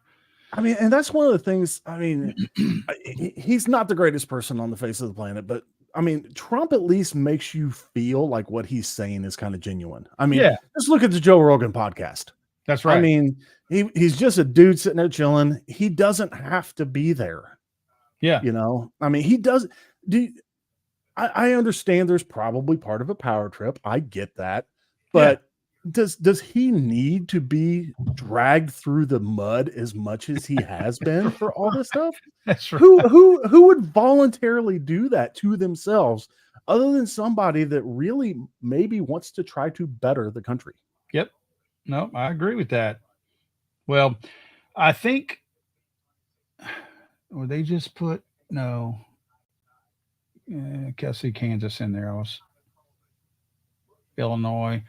So nothing else. Of course, we're at 7:26. Another half hour. They'll probably pop some more of them in there. Just shifted blue. 7% coming in on that. Let me send this out real quick. I just want to say hey to everybody that's calling me out in all the chats. I see Izzy's out there. I see Will from my back in O'Reilly days. Oh, wow. So well, what we're going to do, Mike, is we got John Crump coming up right after you. Anything else you want to share with us while I got you on here? No, just keep fighting the good fight. Giving us that information that you're getting. All of your viewers, thank you for supporting Paul and supporting 2A channels and being there in the trenches with us. I wouldn't have a job if it wasn't for you guys, loving our products and wanting to support your Second Amendment rights. So thank you to, like I said, all of you viewers, Paul, to everything you do, and to all of your guests you've got on tonight. I've already been watching and have seen some of who you've had on, and I know who you have coming up, and it's a great group of people. Yeah, it's going to be a fun night, man. So hopefully you can hang around. What's your handle in the comments, by the way, Mike? I'm Bearded Buffoon. Oh, okay. Duh. That all came from YouTube comments. So it was like, hey, whenever CMMG needs to do something, they just wheel out the Bearded Buffoon and he comes and talks about it. I'm like, you know what? I'm going to wear that like a badge of honor, man. Like, you're talking about me. Yeah. So I'm just like, screw it. I just became the Bearded Buffoon. I don't care. Well, Mike, I appreciate you, man. And again, love you guys over at CMMG. Thanks for everything y'all do for the gun community. I've said it in my videos before, and I don't know if you've seen the fact that I try to convey to people that you guys are one of the few companies that I do feel like at the corporate level, you actually walk the walk. You don't just talk the talk. And that means a lot to me. I tell people all the time, before you guys started supporting my channel, I was already a customer of yours. I've been a fan of CMMG for a very long time, the quality, everything else. So, I mean, this is something that it feels good to get behind a company like CMMG. And I do appreciate everything you guys do for the industry. I don't mean gun wise. I mean, from a Second Amendment standpoint, I appreciate you guys always getting behind our efforts with the Second Amendment. No, well, I mean, I will say you're welcome from the powers that be and everybody. It's just one of those things. We want everybody to be able to, be able to express their Second Amendment right. And we know that if we can make the guns, but it doesn't matter if we don't stay in the fight for everybody too. Indeed. Thank you, Mike. Have a good evening. And hopefully Missouri stays red. I see it burgundy up there right now. I know it will. I'm just saying, I'm ready to see it red, not burgundy red. Yeah, it'll get there. All right, Mike. Have a good evening, man. Hey, thanks, Paul. Okay, bud. Bye-bye. All right, guys. Again, that's Mike with CMMG. Mike, just such a good guy, man. And again, I've been a fan of CMMG's products for many years now. I remember running into Mike back when they would go to SHOT Show, and just good people, very good people. The whole company, the owner of the company is, just like the way Mike and those guys think. So just a big fan of theirs. We are waiting on John Crump right now. Here we go. I see John just popped in. John, I'm going to bring you in here now. Hey, what is up, my friend? What's up, John? How's it going, man? It's going. So I'm looking at the map right now. Tell me about Virginia. Hey, but before I get started in that, of course, you guys know John. John's been on here before. I've been on John's show many times. And of course, John writes for Ammo Land as well, but he also has his own YouTube channel, John Crump. You got two, right, John? John Crump Live and John Crump News. Is that right? Yeah. And Savings in Drone is my drone channel that just launched. I like Okay. drones. Yeah. So go check yeah. John out if you're not already following him.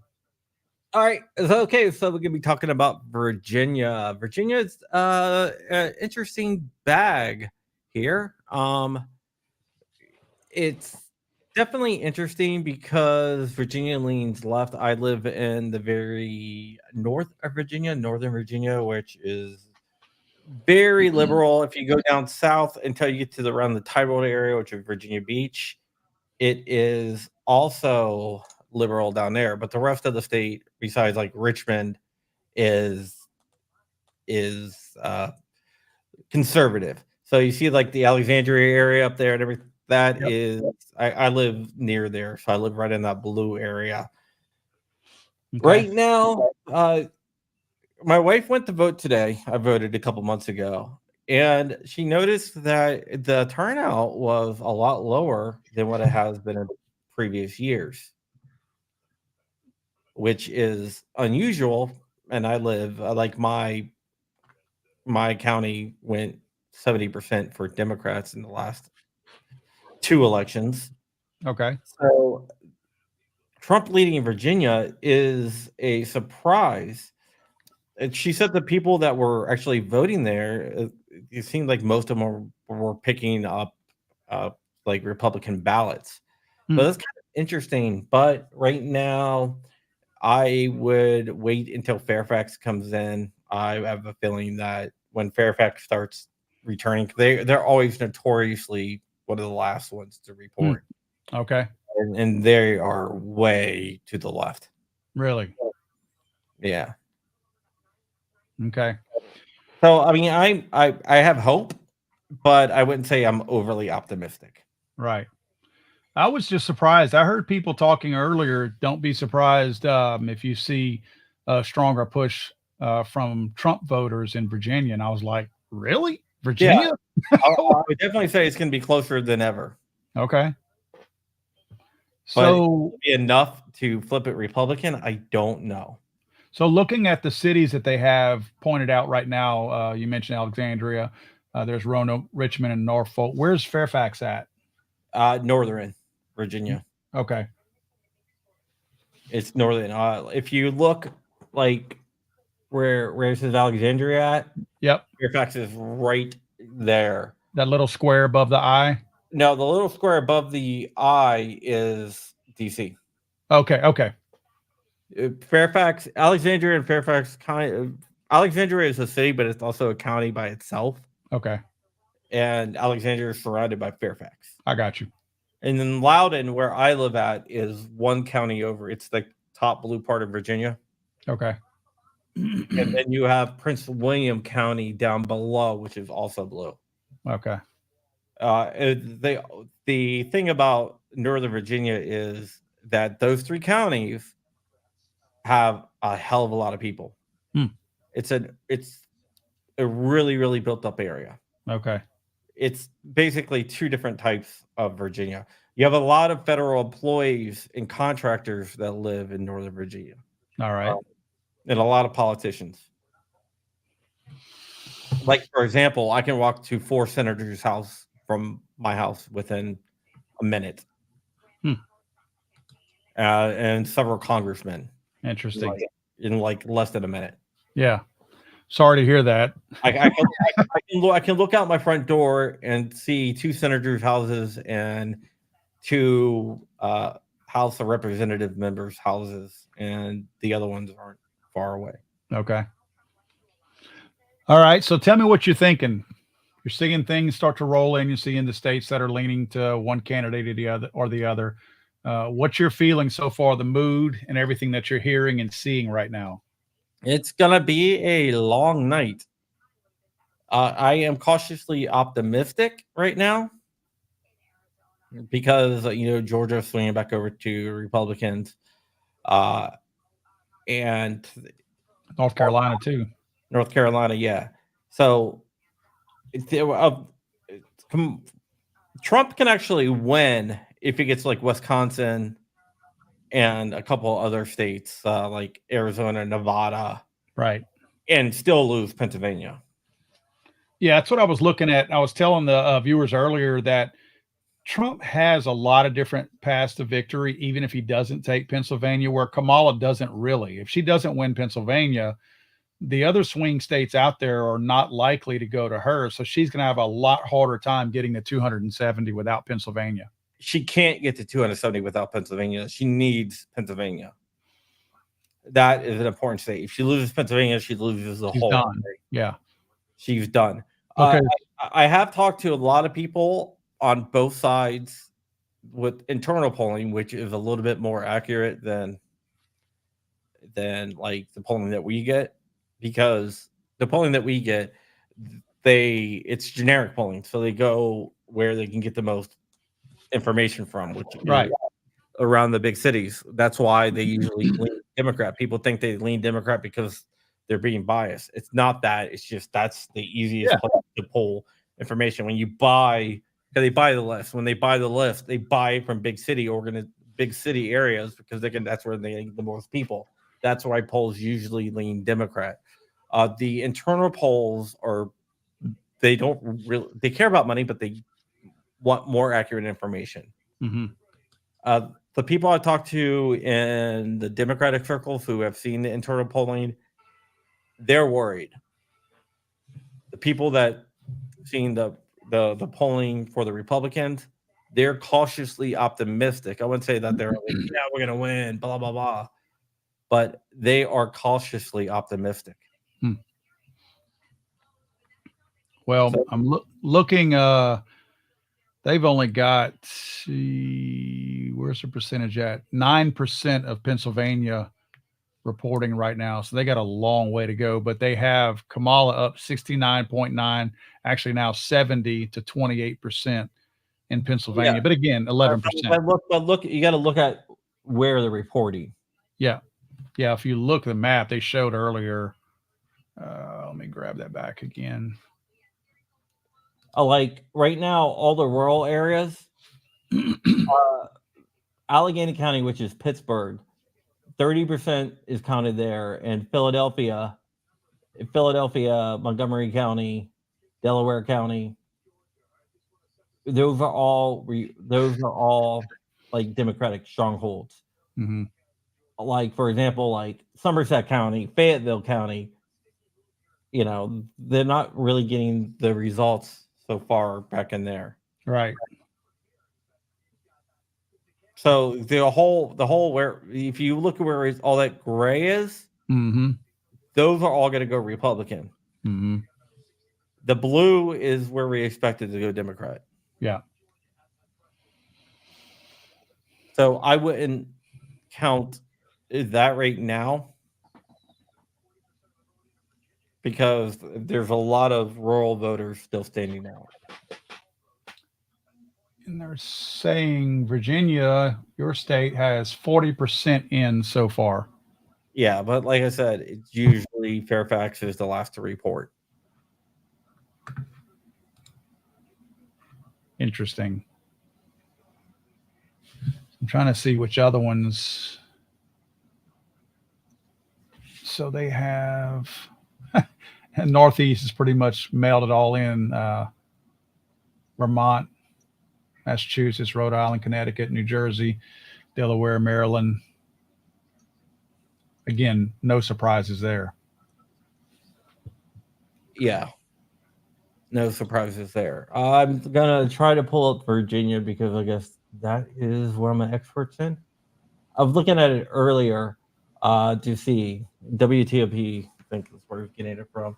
So let me just pull it up here. I got like five screens, like 4 computers right now.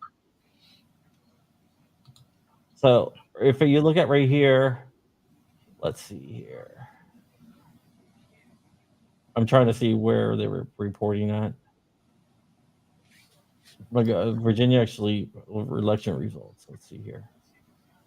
All right, I can't find it. I had it up earlier. I don't know what happened to it. That's what usually happens, you know. Okay, here we go. All right, so Loudoun County is 95% in. Fairfax is 50% in, which is unusually early for them to be that. Let's see, I'm looking at the different areas around here. Norfolk is 60% in, and Richmond is the other one over here, and they are only 9% in. Actually, no, hold on. Oh, 6% in for Henrico County. Okay. So that actually gives me a little bit more hope. So let's see. North Dakota's leaning Trump now. Gosh, they're really reaching on some of these. What's that? Let me guess. 2%? 1% reporting. Yeah, North Dakota's going to go Trump. Yeah, absolutely it will. It's definitely going to happen. Oh, they finally called Illinois. Yeah. Illinois, AP called Illinois a while ago. Jeez, what? Imagine living in this state. It's becoming Chicago, right? Exactly. Jeez. So, John, you're doing a live stream as well. Are you kicking it off at 8 or no? 8 We're already live. We have other people on there right now. DLD After Dark. Okay. Putting on the fort. We had Lewis on. We had Val on. Jordan might be coming on later. Jordan Vinro, who I saw out there in your crowd. Okay. It might be he's bouncing around. He might be coming on. We have Clint from formerly from Classic Firearms, now from GOA. He'll be on at 9 with us. Okay. We have Vim Miller on. I don't know if you know who Vim Miller is. Yeah, I know Vim. Yeah, he's the effective. One of his buddies sent me his number. That's the guy that was accused of being the third assassin for Trump. Yeah. We did an interview with him. It was really interesting. Cool guy. So he's gonna be on at 10 Eastern. Okay. With us. All right. Vim is a really cool guy.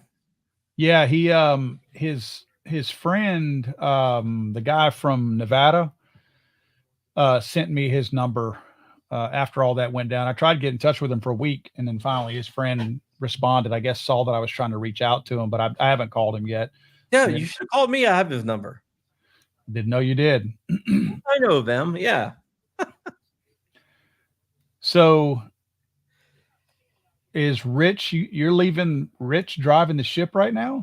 No, DLD After Dark. Oh, okay. Rich is on and on. He is having a party at his house. So he's Okay. coming on and leaving and coming back and leaving. Okay. Coming back. Yeah. So we're doing a live stream sponsored by Definition Knives, which Flying Rich and DLD After Dark own. Okay. Nice. And I need to get your address, Paul, because I got something to send you. I have some new products coming in that I'm launching probably Thursday. Okay. I'll send you my address. I'll text it to you. Yeah. All right. So you sent me the link to y'all's live stream earlier, correct? Yeah. So no rush. We'll be on until like 3-4 o'clock in the morning. Okay. Well, and speaking of, just got a text from Jordan as well. I may need to reach out to him. I didn't want to pile up too many people on here because I was worried.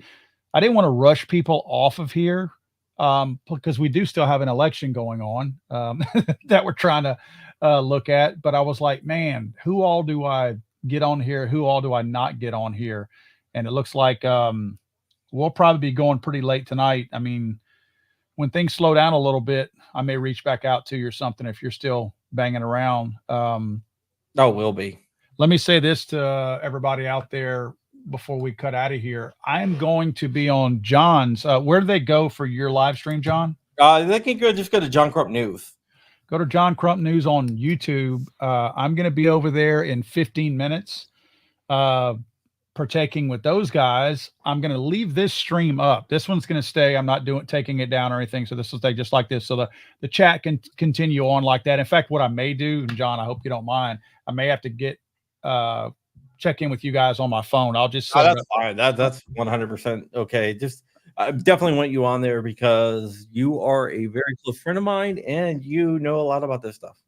Yeah, and I mean, you and I both are kind of nerds about this kind of stuff anyway. I mean, I actually look forward to this time of year. I wish there wasn't consequences of losing because this is actually fun for me.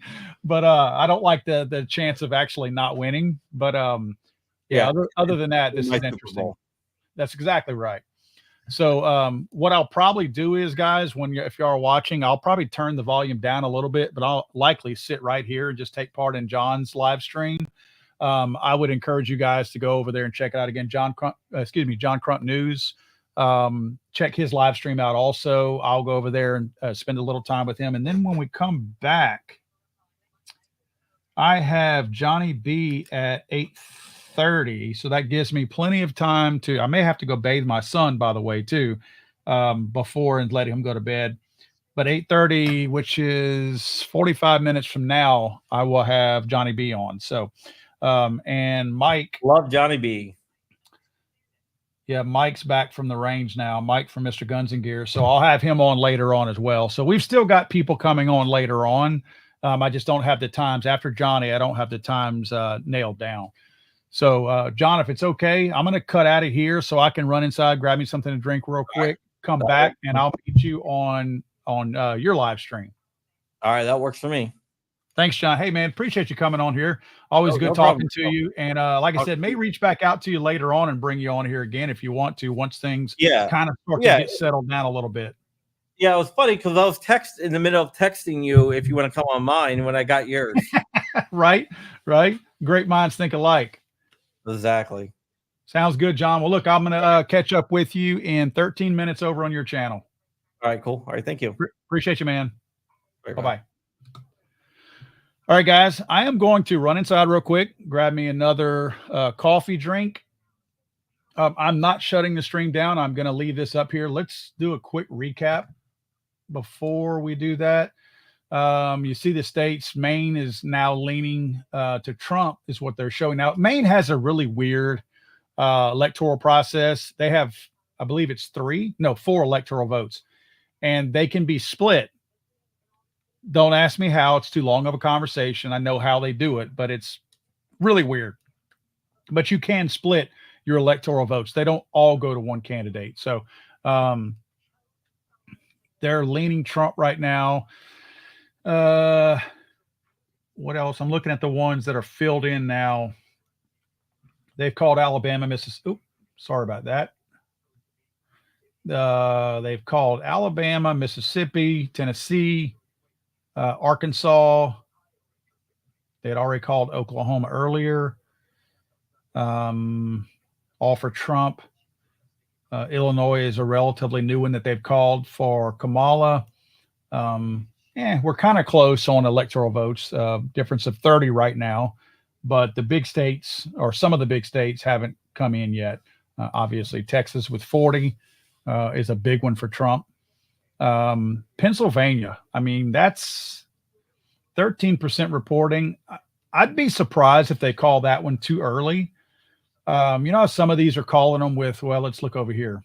Indiana's called with 53% reporting. West Virginia has 41%.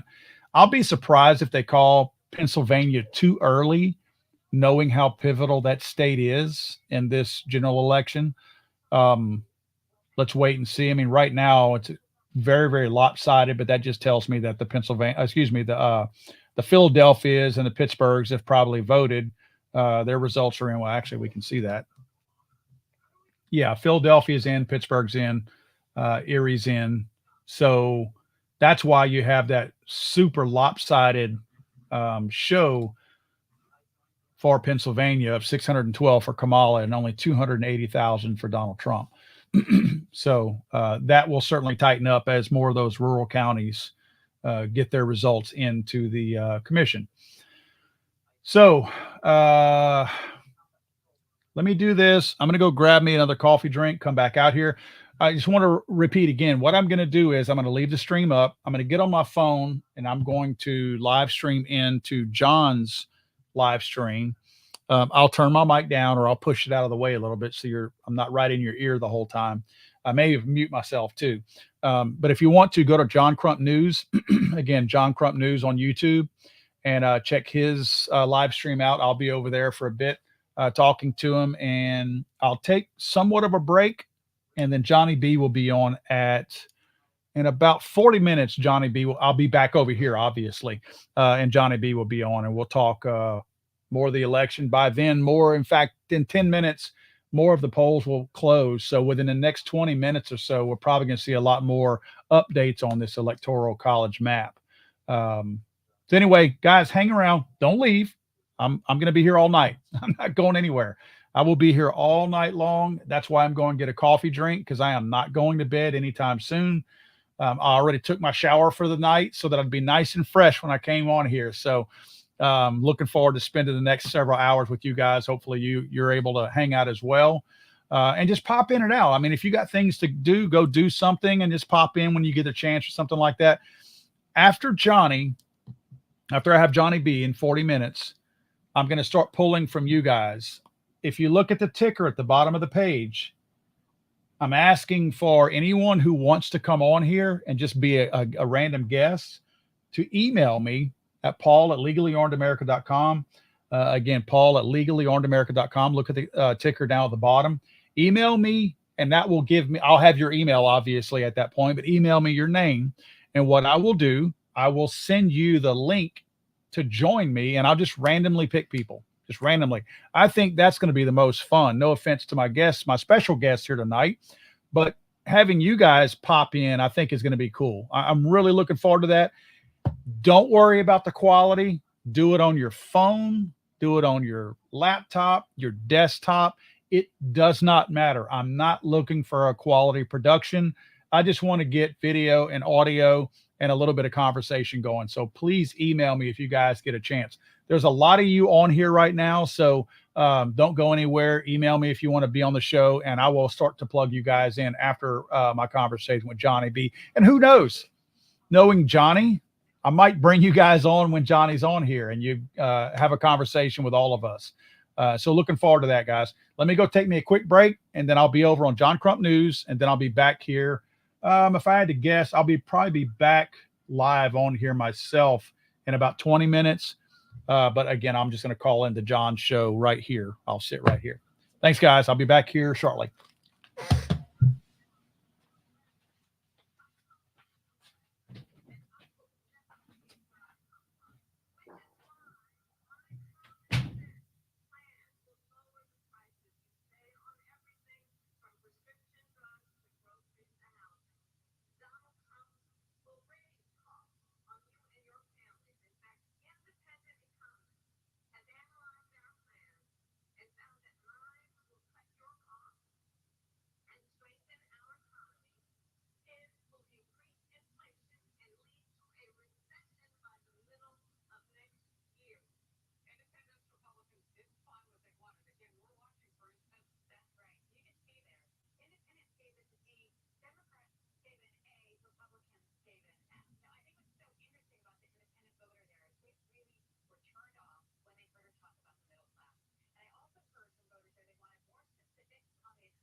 Let's see what we got here, guys.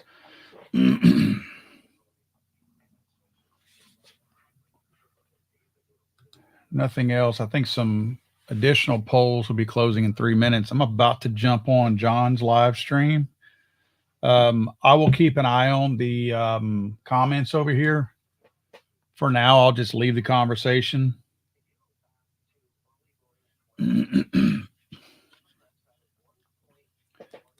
And if the conversation is too distracting, you want me to turn the volume, I'm happy to do that. So just let me know what you guys want me to do.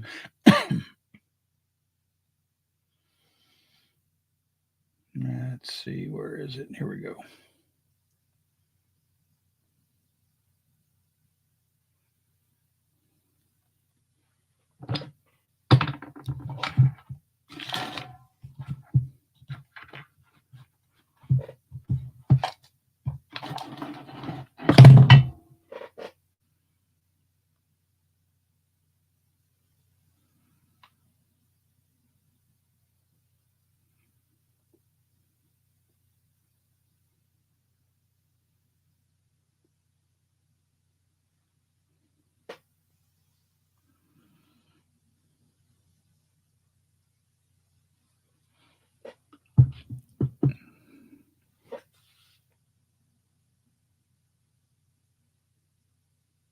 All right, here we go. Looks good to me.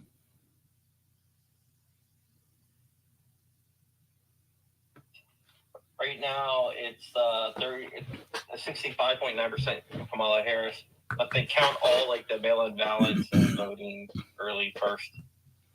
Paul with Legally Armed America. Welcome. What is up, Paul? What's going on, guys? Just looking at the maps here, looking over, 46% in Virginia is reporting Trump is still leading, and over half the votes in Fairfax have been counted, and almost all of them in Loudoun. Oh, wow. Wow.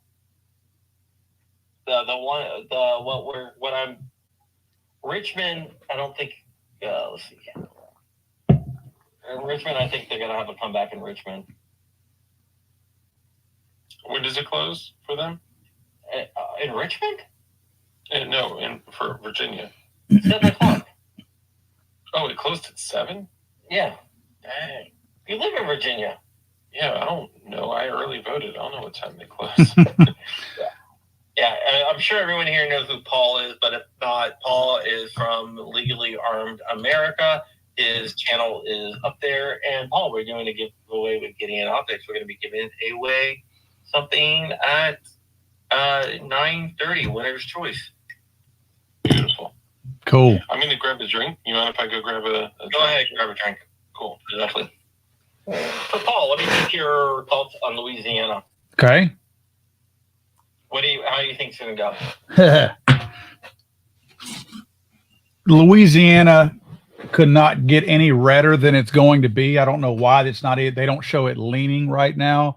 Obviously we've got, and I've actually got your audio playing still on my live stream so people can listen in on this. Let me click the map there. I'm going to open my map up. Yeah, they don't show Louisiana leaning, but it's silly. The only 3 states that they show, cities that they actually name in Louisiana are the only 3 that will go Kamala Harris: Shreveport, Baton Rouge, and New Orleans. The rest of the state will be as red as me on a Sunday afternoon getting off the boat from fishing all day. We are an absolute red state. Every single parish, remember we have parishes, not counties here. Every single parish outside of Shreveport, Baton Rouge, and New Orleans. Sometimes the Alexandria area in the center of the state will have a little bit of blue in it, but for the most part, it's genuinely a red state. Trump right now is leading 178 to 1. Texas has been called for Trump. Oh, wow. So they added the 40. Okay. Yeah. Holy cow. Well, it's almost halfway there for him. It's a little over halfway. So, I mean, that's. Yep. Yeah. So he needs less than 100. Boy, that Pennsylvania race. That is such a big deal, Pennsylvania. My goodness. Actually, if you yeah, it definitely is. But like we were talking about on our stream, there's multiple ways for him to win without Pennsylvania. Right. She does not have that path. But she does not have that. Yeah, so Nebraska has been called for Trump, and New York has been called for Harris. You know what? It looks like a quicker poll. I may bring that one up here in a second. The Fox poll is a little bit fast now. Fox poll has Trump 178, Harris 113. Since I'm speaking of it, I'm going to bring that up. That's what I have. Okay. I'm going to pull that one up right now on mine so I can show that one. That's what I have multiple polls. Let's see. Polymarkets has Trump right now 71.1 to 29.3. I also track Polymarkets because that's like the betting markets. Right. Well, John Patton was on here earlier and we pulled up, what was it called? Kalshi. And that was pretty interesting. 62% Trump, 38% Kamala on Kalshi. Yeah, it's up now for Trump. It's been increasing for Trump. So it's going to be definitely interesting. I wish I could. So right now, since at 7 o'clock, Trump is up, has increased his leads on Polymarket by 12.4%. Wow. Kamala Harris's have dropped 12.6. You might be like, why didn't she drop 12.4? Right, but, right. A little bit of people are voting. There's a long shot bet out there that says no one gets 70. Huh. I am literally looking at how to create an account on Kalshi. I'm trying to figure it out right now. Sign up is what I'm clicking on. Oh, I can sign up with my Apple ID. Hello for Down Under. USA needs Trump to win this. So does the rest of the world. Thank you, Dwayne.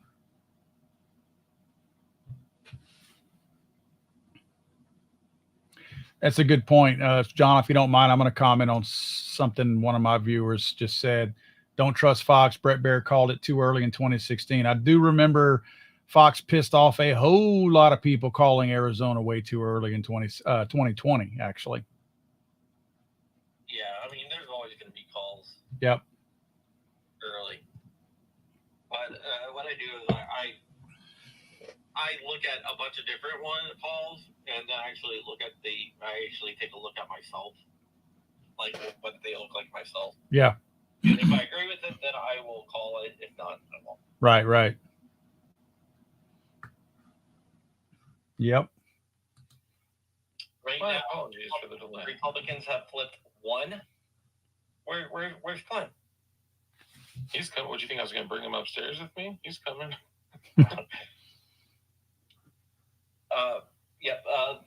Like somebody said, her lead in Pennsylvania is withering away as states start as like the most conservative.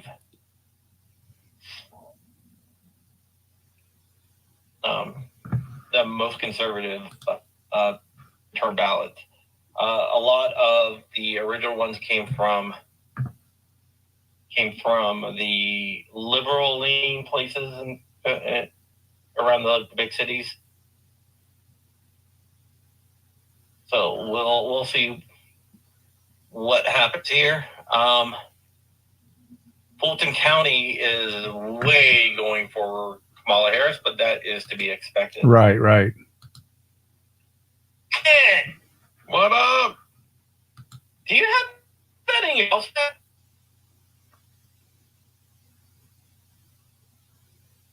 Okay. Well, once Maybe, I think he's turning on the audio. all right.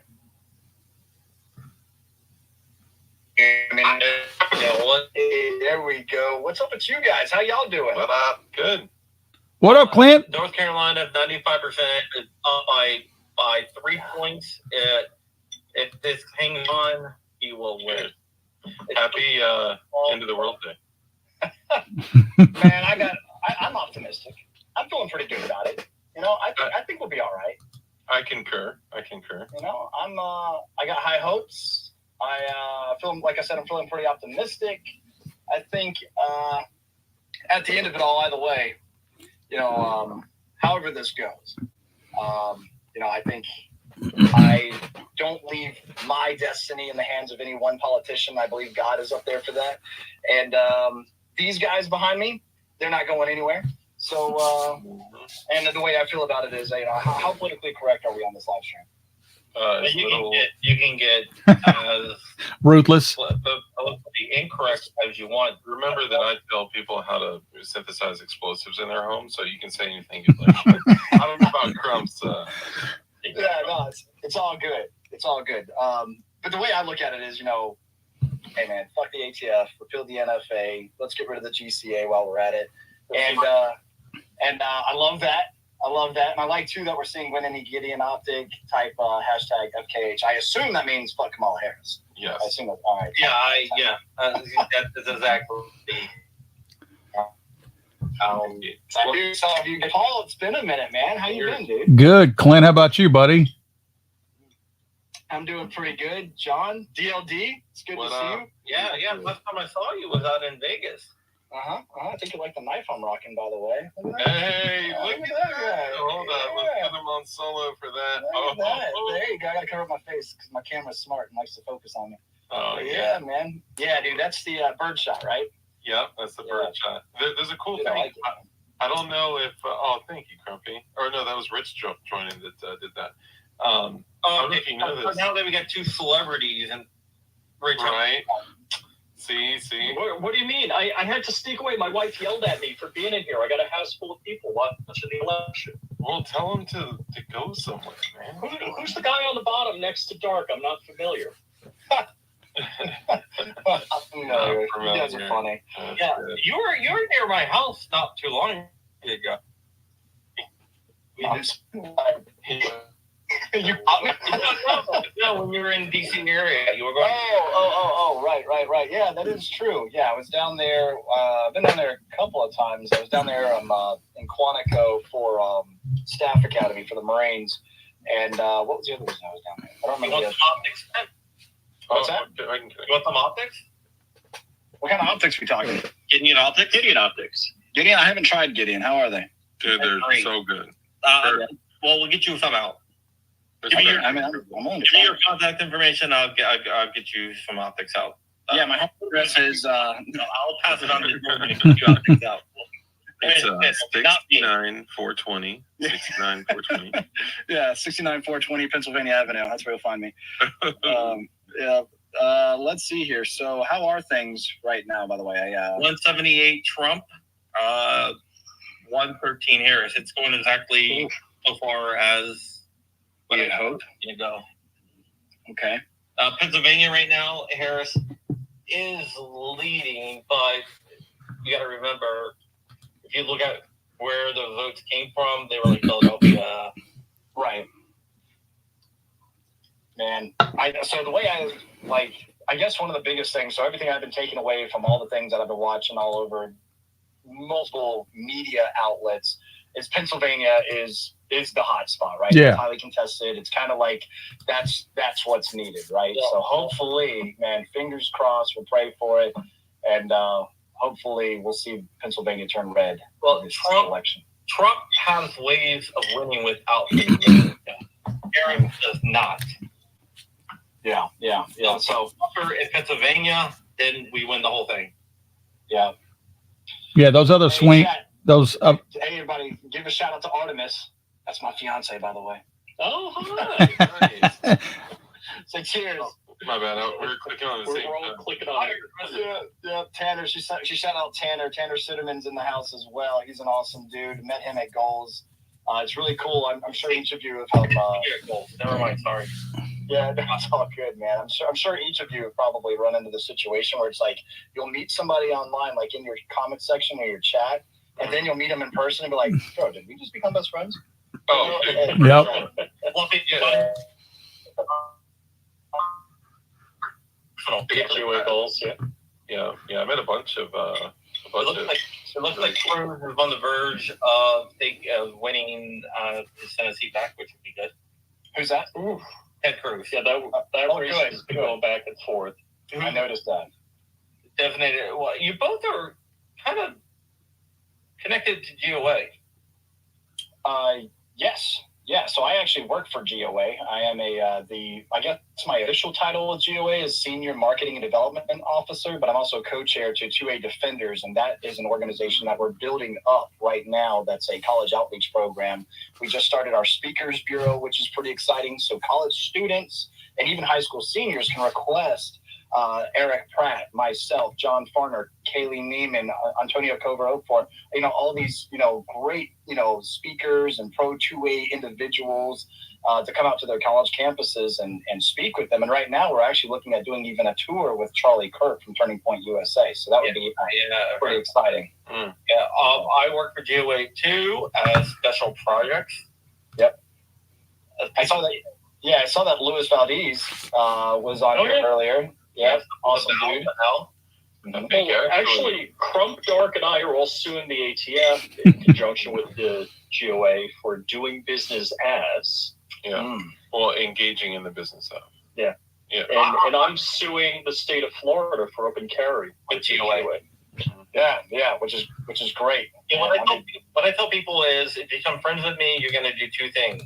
One of two things. You're either going to be speaking in front of Congress, hi Jordan, or with senators, in front of Congress or with senators, or you're going to be suing the federal government. Yeah. Which has just been a blast. Let me just say that. Oh, I also just got my first, the grand jury subpoena? Yeah, first federal grand jury subpoena. That was fun. And the GOA jumped in and helped and supported and helped me get through that without showing up. What's really funny is people, when I say that, think I'm joking. Well, there's a third thing, being friends with Crump. You know a lot of stuff you can't talk about. Yeah. That's facts. So, by the way, I see the 2A boys in the chat as well. Good to see you guys. Keith Decker, good to see you, Keith. Cheers, man. And quite a few y'all in here from all over the place. That's great, dude. The 2A boys are awesome. The 2A dad is great. Yeah, I was out with most of the fam, the 2A fam, at Suppress Fest over at Aries. So we could go Sunday. Yeah, any of y'all making it down to CanCon this weekend? Not. I'd like to. I want to. Are you going to CanCon? Yeah, I'll be there. Go by the whip booth. What? Yeah, whip machine. Okay. So did Whip say they're going to have a booth, or it's in a booth or somewhere with another company. But this is my suppressor that I'm running on my 8.6. Oh, okay. How you like it? I have not shot it yet, but my 8.6 is getting really customized. Gotcha. My 8.6 is getting really customized also. Oh, my different caliber is getting customized also. Oh, shit. So you guys know you look customized. Yeah, okay. Yeah, we got a build competition going on for Big Bore. So we partnered up with Anderson, and Anderson Manufacturing has just been incredible. We love Kyle. We love all the homies at Anderson, but we're doing an Anderson Big Bore AR pistol build competition. And do not bite me, you little pecker. God, you sound like my fiance. Vegas has increased the odds of Trump winning to 72.4%. That's good. How's Senate and House seats looking too? I saw that Jim Justice won his. Jim Justice won his. So right now it's the Republicans looks like they're going to have control of the Senate at least. Hey, that's good. The new the House of Representatives. Yeah. Okay. Well, whatever. Save Hey, I'll take 2 out of 3, man. All right, Ohio, Trump. Yeah. Ooh, Yeah, that's big. Yes, it is. I forgot to do the. Oh yeah, you got to do the thing. Got to do the thing.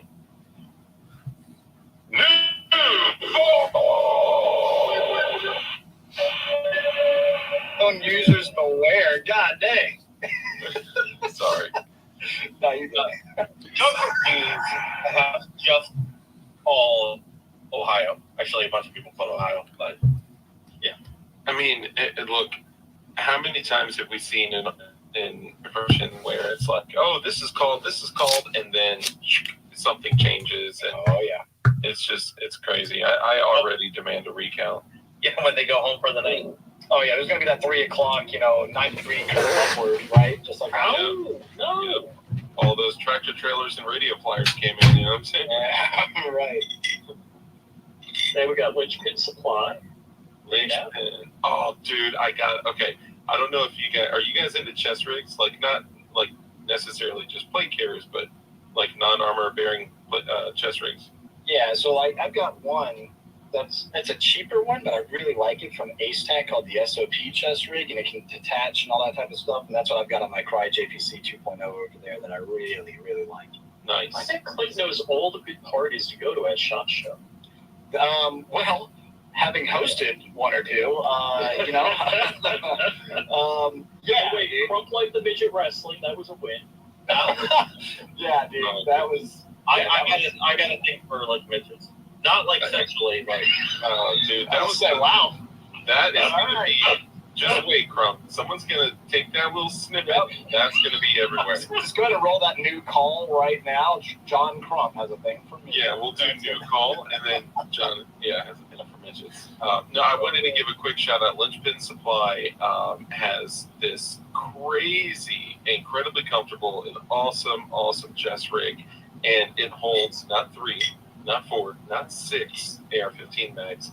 It holds 12 AR-15 magazines, and also has GP pouches, medical pouches. It's over there right now, so I can't grab it right this second. But holy moly! And it's not the typical like $120. It is $59 at Linchpin Supply. So I just want to show him some love. We don't get anything from any of the stuff we're talking about. Actually, if people buy knives from Definition Knives, I was going to say, I directly. As I was coming in, I saw Clint with her knives, so he got the knives. That's cool. No, he actually bought them on his own. I didn't send him. I'm just kidding. What? Yeah, dude, I was pretty thrilled, honestly. They just showed up today, by the way. Nice. Like perfect timing, and chicken they all look like clean and nice. I like the action on them too. They're really smooth, dude. So I don't know. So far, so good. Obviously, I haven't used them yet, but I will be putting them through their paces. I'm just going to be opening up bags of sand and everything with them. I honestly can't wait. And we love any and all feedback, and keep in mind too, for anyone out there that either has or plans to have a knife from Definition Knives, if you break it, hit us up. If you lose it, hit us up. If you are relieved of your pocket knife from law enforcement, we'll cover it. Not the TSA. Yeah, not the TSA. But it's like a ridiculous warranty, like nearly no questions asked, unless you were the guy that walked in a TSA with a Definition Knives blade on you. Like, come on, Okay. I do want to say the one person when I said I like midgets, not in a sexual way. The one person I wish was not out there was actually out there. Oh, Man Against the Masses? Yep. Yeah, of course. Uh-oh. Resident. Is he memeing you? Is he memeing you right now? I don't know. I have too many windows open, so. Man Against the Masses is our resident meme artist, and he is the fastest and most highly skilled memetic warfare participant. It is incredible. I got nothing so far. You guys keep doing your thing. I need like 3 minutes. All right, go ahead. Go for So, it. Clayton, who would I have to know to get a ticket to the Gundies? Oh, well, what's really good to know is that they're open to the public and available for purchase. But also, you, Mr. Crump, if I had to assume, and if you look at through historical data, you're probably been nominated for something, and all nominees, at least if you're in the top 5, I believe, of the nominees, you get a free invite anyway. At least I think that's how it works. I'm just a guy on the stage, but yeah, I'm pretty sure that's how all that works. I got a free invite last year anyway. Yeah. So yeah, I wouldn't be. We got another alert here. Let's go, Delaware. Kamala. I saw that one coming. Yeah. Wow, this is my second home, man. I'm a Delaware resident. I don't vote in Delaware though. So Fregat says they need a 2A art category. So I've got a number of people over at the house. I'm probably going to get in trouble in 3, 2, 1. But yeah, I showed them all my frag out firearms. I got 4 of them. They were amazing. Yeah, frag out is freaking fantastic. But I'm not familiar. Not familiar. Yeah, not he familiar. does a lot of gun designs, but he's also done the skateboard designs for Tony Hawk.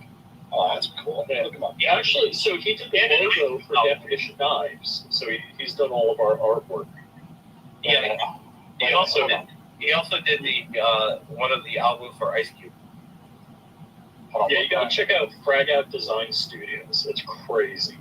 Yeah, like the Ice Cube album is freaking fantastic. Oh yeah, I'll have to check that out. But no, I'm receiving some good news in my home state of New Hampshire. I was very scared. I shouldn't say scared. I'm concerned that if Joyce Craig, who's running for governor, she has ultimately laid out a anti-2A plan to mimic that of Massachusetts with 4885, which is terrible. But looks like Kels, my fiance, just texted me, and I'm not sure she's seeing it, maybe from Stephen Crowder or whoever else right now, but it looks like her opponent, the Republican Kelly, actually won, and for that, I am excited. I can tell you that right now. I'm really excited if that's the case for New Hampshire. That means, I don't know, Ruger and SIG and Q and Matrix Arms, myself, are going to be very, very relieved and happy about that. Right. Fox News is where that's being reported right now. Yeah, right now it looks like Craig is 48%. Fox News is calling it, but I don't think anyone else is. But yeah, I'm pretty sure it's probably going to go down to that. I'm pretty sure that that's going to happen. Dude, that's exciting for me. All right, cool. Now that I'm off my selfish category. So I want to show you Frag Out's artwork. Yeah, actually, that was one then. Yeah, I actually have a complete AR pistol that he did in this style. That is sick. What he does, he draws it all by hand, and then he puts it into his laser and lasers it on. That color scheme has my girl written all over it, dude. Like, hey, I've been looking for wedding gift ideas. If she's still watching, then spoiler alert. Hey, that's available. I know Paul has to take off in a little bit. Yep. So let's look at Paul. Yep. I got to get off right now. I got Johnny B coming on in 5 minutes on my channel. Yeah, that's why. All right, Paul. I've been watching the time. Thank you for coming on, Paul. No, man. Sorry. I had to cut out of here. I had to go fix me a cup of coffee. I'm like, man, this is a freaking long night. I got to get some more caffeine in me. By the way, Ted Cruz is now won Texas, and Trump has won Ohio, Paul.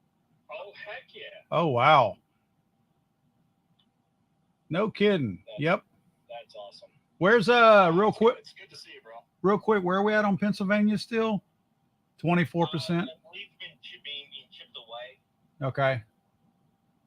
Right now it's 57-42. Got you. That it's dropping quick. Hey, Clint, man, me and you need to catch up. I need to reach out to you. I don't know if I have your old number or what, but we need to catch back up again. Dude, sure, dude. Yeah, dude. I'll find you, man. I'll reach out to you. Okay. And, no, I think we can crash these streams and crumbs and things like that together. That'd be pretty fun. Yeah.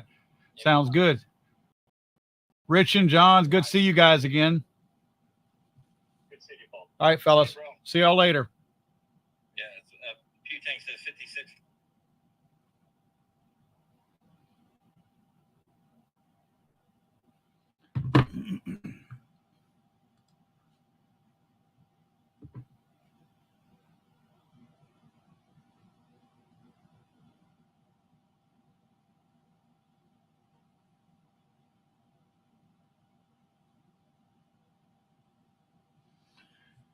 All right, fellas, I am back for good now. Sorry if that was too distracting, but I definitely needed to. John's always kind enough to come on my stream, so I wanted to make sure that I came on his stream as well.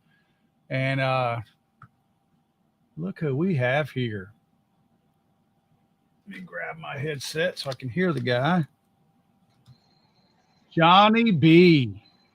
What's up, buddy? How are you? What's going on, man? Good to see you, and a big hello to all of your audience. We got a lot of folks watching. I have been following along, and I've been in the chat room. How's the night been so far, brother? It's been good, man, and actually it's looking a hell of a lot better, as you have seen as well. I'm bouncing around through some of these maps, Johnny, because they all show different stuff. I mean, I'm literally looking at this one right here with Trump 178, but then I have a Fox News one that shows Trump at 195 because they've called, let's see, what have they called that? I guess South Carolina they've called. Anyway, there's so many of them are different. So I'm bouncing around to try to see who's got what. And man, I tell you what, that Pennsylvania, I don't know how involved in this stuff you are, Johnny, but God dog it, if that Pennsylvania turns red for some reason, we're good to go. Yeah, I think there's not been that big of a surprise tonight. A few little minor surprises, but no like major things. A big hello to everybody in the chat room. I'm following along. What's up, Chris? Good to see you, brother. A lot of folks have been in here. I saw Mike from CMMG was in here earlier. I don't know if he's still in here. I just now drove on back over to the house. I've been hanging out with a bunch of guys out on a back porch here in Boones Creek, Tennessee, and they all wanted to come over and be on the live show with me. And no way I'm letting that happen. Absolutely not. But good to see all these folks in here. A lot of familiar faces, and just been really good. I appreciate you doing this, and it's been wild to watch. I think for me, and I don't know how you feel about this, Paul. Regardless of who wins, the mission doesn't change. We're still going to raise our kids. We're still going to try to have something to leave our grandkids. We're still going to try to be conservatives in America and keep the American dream alive, at least for my own family. And so I've told myself 1,000 times today, it doesn't matter, Paul. The mission stays the same. It does. And as you know, fine, decent people that we are, we don't burn shit down whenever we don't get our way or win an election. They didn't board up our cities, did they, yesterday? Nope. They didn't have to board up the city down here in Johnson City, Tennessee. They didn't have to board up any windows. Nope. Because conservatives, when we lose, we don't murder people and steal Nikes. That's exactly right. I do not suddenly need a new pair of Air Jordans just because my candidate doesn't win. So, yeah, life goes on for me tomorrow. And it was interesting to talk to Mike from CMMG earlier about the dynamics of how one president may impact them as a firearms manufacturer. That was pretty interesting to talk to Mike about that. So that was kind of cool to get his take from a slightly different angle than what probably we look at it. Well, the hard truth is, and you and I both work in periphery. We are adjacent to the firearms industry. We're certainly in the mix of the conservative movement in our own ways. And the hard truth is we make better. We'll make more money if Kamala gets in, because it'll be all hands on deck, at least until YouTube kicks us off. Correct. And, firearms companies, like when Hillary was running, she was one of the best salesmen of all time for firearms. The hard truth is the gun industry does, as an industry and as a business, does better under the dark times. I personally would like the good times, and I would like gas to go back down to $1.10. Yeah, I would rather have more money to not panic buy, but to buy whatever I want, than to have less money and feel like I need to panic buy. What have you done to get ready for this election? I took a shower earlier than I normally do today. Okay. So, actually nothing. I mean, look, kind of like what you said. I mean, life goes on for us. I mean, I think that more than anything, I was more concerned with even non-firearm type stuff. I'm more concerned with the economy being in the dumps. As you know, I mean, I own a business, and I've seen materials and supplies for my business go up anywhere between, I think the lowest increase that I have on the most minuscule, meaningless part has still gone up 37%. And I have some things that have gone up 200%. We're talking about big ticket items. I'm talking about something that might normally cost $5,000. It's costing me $9,000 and $10,000 now. I saw Charlie Kirk did an episode yesterday, and I trust his numbers. Andrew says he's glad that Johnny B is so cool and calm and collected. Buses of MS-13 will stay at his house. Yeah, they may stop by, but they won't stay long. And to be super, super clear, I want Trump to bulldoze this entire election. I want it to be brutal, absolutely brutal is how I want it to go. I voted for Trump 6 times, and I did it proudly. I stood in line every time that I voted for him, and I am 1,000% invested in this election. Paul, things here. I saw Charlie Kirk. He said this, that a house, the last day of Trump's first term, a home that was $75,000 is now $125,000, and that's verifiable. And it's not that stuff is more expensive; it's that our dollars are worth less. That's and right. That's the real way to look at it. Before people go any further, several people have asked what I'm smoking. I am smoking the Plasencia Alma Fuerte, and I know y'all can't see this. I'm sitting outside with one little lamp. I know I look like I'm in a ISIS kill house, the beheading house right here, and I am drinking Yellowstone single malt 108. I've never had it before, but I just now put some on ice, and it's kind of cooling out here. Having a good night, hanging out, and just watching. Yeah, I'm cool and collected, but I'm also old. And I realized this. When Obama won the first time, I was very upset.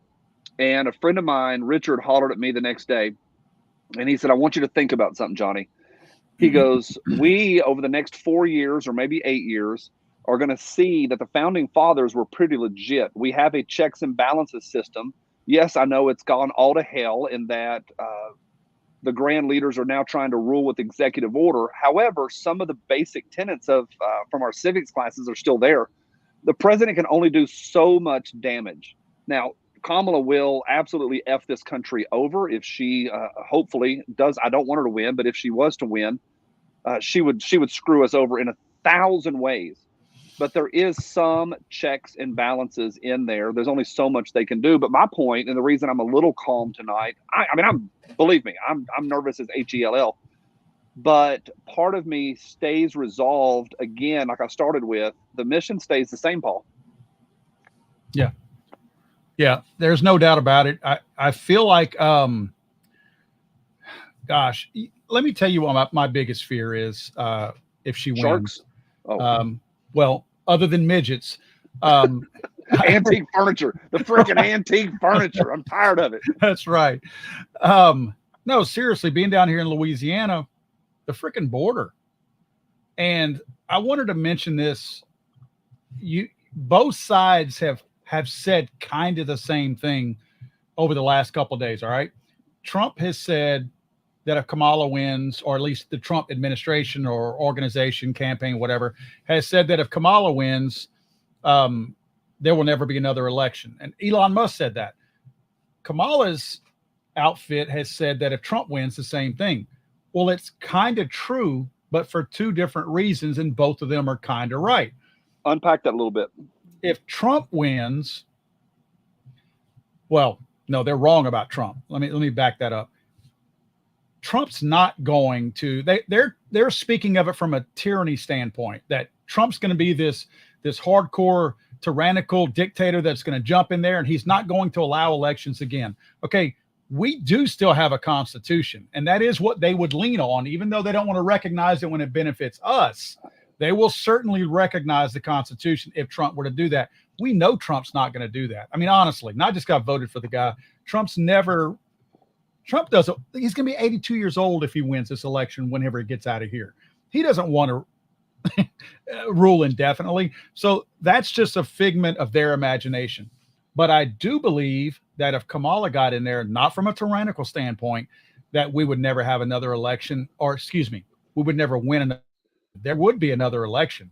We couldn't win it, because if they let another 21 million people across this border, they will get amnesty within 2 years. I'm telling you, but by the midterms in 26, if Kamala wins, there will be amnesty for the 21 million who are already here, and they will continue to let them come in. We cannot afford to water down all of the rest of our electoral college landscape, because if we do, all these red states that you're looking at right there, they ain't going to be red anymore. I can promise you Texas won't be. And then that's just going to bleed over into Louisiana, Oklahoma, Arkansas, all these states that we've all taken for granted for so long, that have always been true blue and red, or truly red, I should say. They won't be anymore. And I do not believe we will ever have another Republican president if Kamala wins, for that reason, not the tyrannical reason. I think that's hyperbole, totally hyperbole made up. It's the fact that the electoral landscape changes within a year or two. Yeah, I think you're spot on. I think that we will see, just like Oregon and Washington are totally effed as states because of Seattle and Portland, respectively. And and people that are plugged in, your audience is absolutely plugged in. This chat room is plugged in. They know that the voting power of the cities can rule an entire state. We're already dealing with that bull crap in Tennessee. That's right. And that Nashville has gone blue, and that is just bizarre to me. And the whole thing is bizarre in how educated people that have jobs would even remotely line up with the DNC. But I think you're also spot on in that I think it would be the last Republican president. There may be a third party that would come along eventually. I don't know. One thing is true, the pendulum does swing. And I remember somebody on ESPN said that years ago, and it stuck with me, that the pendulum swings, and it does. The reason we got Bill Clinton was because of the 12 years of Reagan's administration. It swung the other direction. Then it swung back. We got George W. And by the last 2 years of his second term, people, the media turned on him, and suddenly he's an idiot and a moron. And then it swung, and that's how we got Obama. And so pendulums do swing. I don't know if culturally we can recover from this. We have kids that have come up through this BS system, and that the communism that is thrown in their faces in the classrooms, they come out going, we need to protect the earth, and we need to, not be fascists, and inclusion. Those kids are going to be voting in another 10 years. And it's frightening, Paul. It is frightening. So yeah, I 100% agree with you. And I'm not a big sky is falling person. I think the sky fell 30, 40, 50 years, probably 50 years ago-ish. I think the golden age of this country is in our rearview mirror, but I'm not willing to give up yet. I had one of my viewers hit me today, and he's like, dude, We've already gone to hell in a handbasket. He had 5 reasons and things suck. And, you know, we've lost everything that we ever stood for. And he's right, but I'm not willing to give up just yet. And I feel like, you know, I know you've done your part. I hope and pray that I did my part. I know that the viewers that are watching right now have done their part in their own communities. Not to cut you off, but we have another guest in here, Johnny. Look Hey, at Mike. this guy. Look at this guy. Can you guys hear me? Yep. All right, cool. What's up, guys? We have Mike from Mr. Guns and Gear on here. Mike, thanks for joining us, buddy. Absolutely. It's wild times. Yeah. Well, we were just talking about that, about the possibility of a loss, even though it's not really looking like that. What are your thoughts, Mike? I mean, if Kamala were to win, what happens tomorrow in your world? In my world tomorrow, unfortunately, I'll be busy. But it's a perverse incentive that we have in this space. But long term, what would happen, in my opinion, they're going to try to pack the courts for sure. And then, of course, we have 2 Supreme Court judges that are reportedly wanting to retire. I don't know if they would or not, but the Supreme Court really has been a dam holding back the communist floodwaters for the last 4 years, for sure. So that's a risk we don't want to take. Additionally, just the police state, in my opinion, would grow like we've never seen it. Yeah. It's obviously horrible now already, but the opponents would be targeted and would be targeted quickly. So hopefully none of that happens. But I was just talking to my my father-in-law about North Carolina, because North Carolina is not looking so good right now at the state level, not federal. Federal, we don't really know yet. We don't have enough in. But I mean, I first got here in '99, and it was a red state, like a legit red state, like dependable red state. Right. And I think this year is probably going to be the last year it's going to be purple. And so, you know, it's unfortunate, but I think one thing getting better. Go ahead. I think one thing that I need to say here is that just a big shout out to Mr. Guns and Gear's shower curtain that is behind him. I mean, we're talking about a high level budget here on a very important election night. He is sitting in front of a 99-cent shower curtain from the Dollar General. Let me show you this. So my wife does podcasting. I don't know how to use any of this equipment, but it's sitting right here. So I have my, 2004 headphones in for you guys. I think one thing that we has not been talked enough about today that we see, we all know this. The DNC is really, really good at all being on the same page at the same time. They're very, very good at it. And they all speak the same language, the same time, the same talking points. All the nightly shows, all are lined up together. And one thing that especially the bigwigs, like John Kerry has been talking about this, Hillary the Witch Clinton has been talking about this. They, if Kamala wins, they are going to make a run on the First Amendment. And they've been saying that very plainly for the last probably 6 or 8 weeks that and Kamala's been saying the same thing. We cannot allow freedom of speech in this country. We learned, if anything, we learned in COVID is that they will control the message. And I don't know if you guys have seen that as much as I have, in that I think one of the things that happens if the country goes blue tonight or in the next 6 weeks as we work through this is that there's going to be a serious run, of course, on the Second Amendment, but I think they're coming after the First. Agreed. Tim Walz said the same thing. Tim Walz right. said hate speech is not protected. That's a direct quote. Yep. That's insane. Yep. Somebody running for vice president of the United States to say something like that, knowing he knows the Constitution. This is not, nobody has to remind him what the Constitution says. No, this guy knows what he's saying. And he's a retired master sergeant in the Army. Right. So, I mean, he took an oath to it. The oath doesn't expire. So, yep. No, I can't imagine more censorship than what we already kind of experienced, the quasi censorship that takes place now. But we were talking about it right before you came on, Mike, that my concern, first of all, is the fact that, the immediate amnesty that probably is going to be implemented for these 21 million people that are here, it may be useless to even have another election. Not that they wouldn't try to have the election, but who's going to win it? I mean, you're going to water down the electoral landscape in every single state. they're already shown that they're willing to ship these illegal aliens to every single state that they can.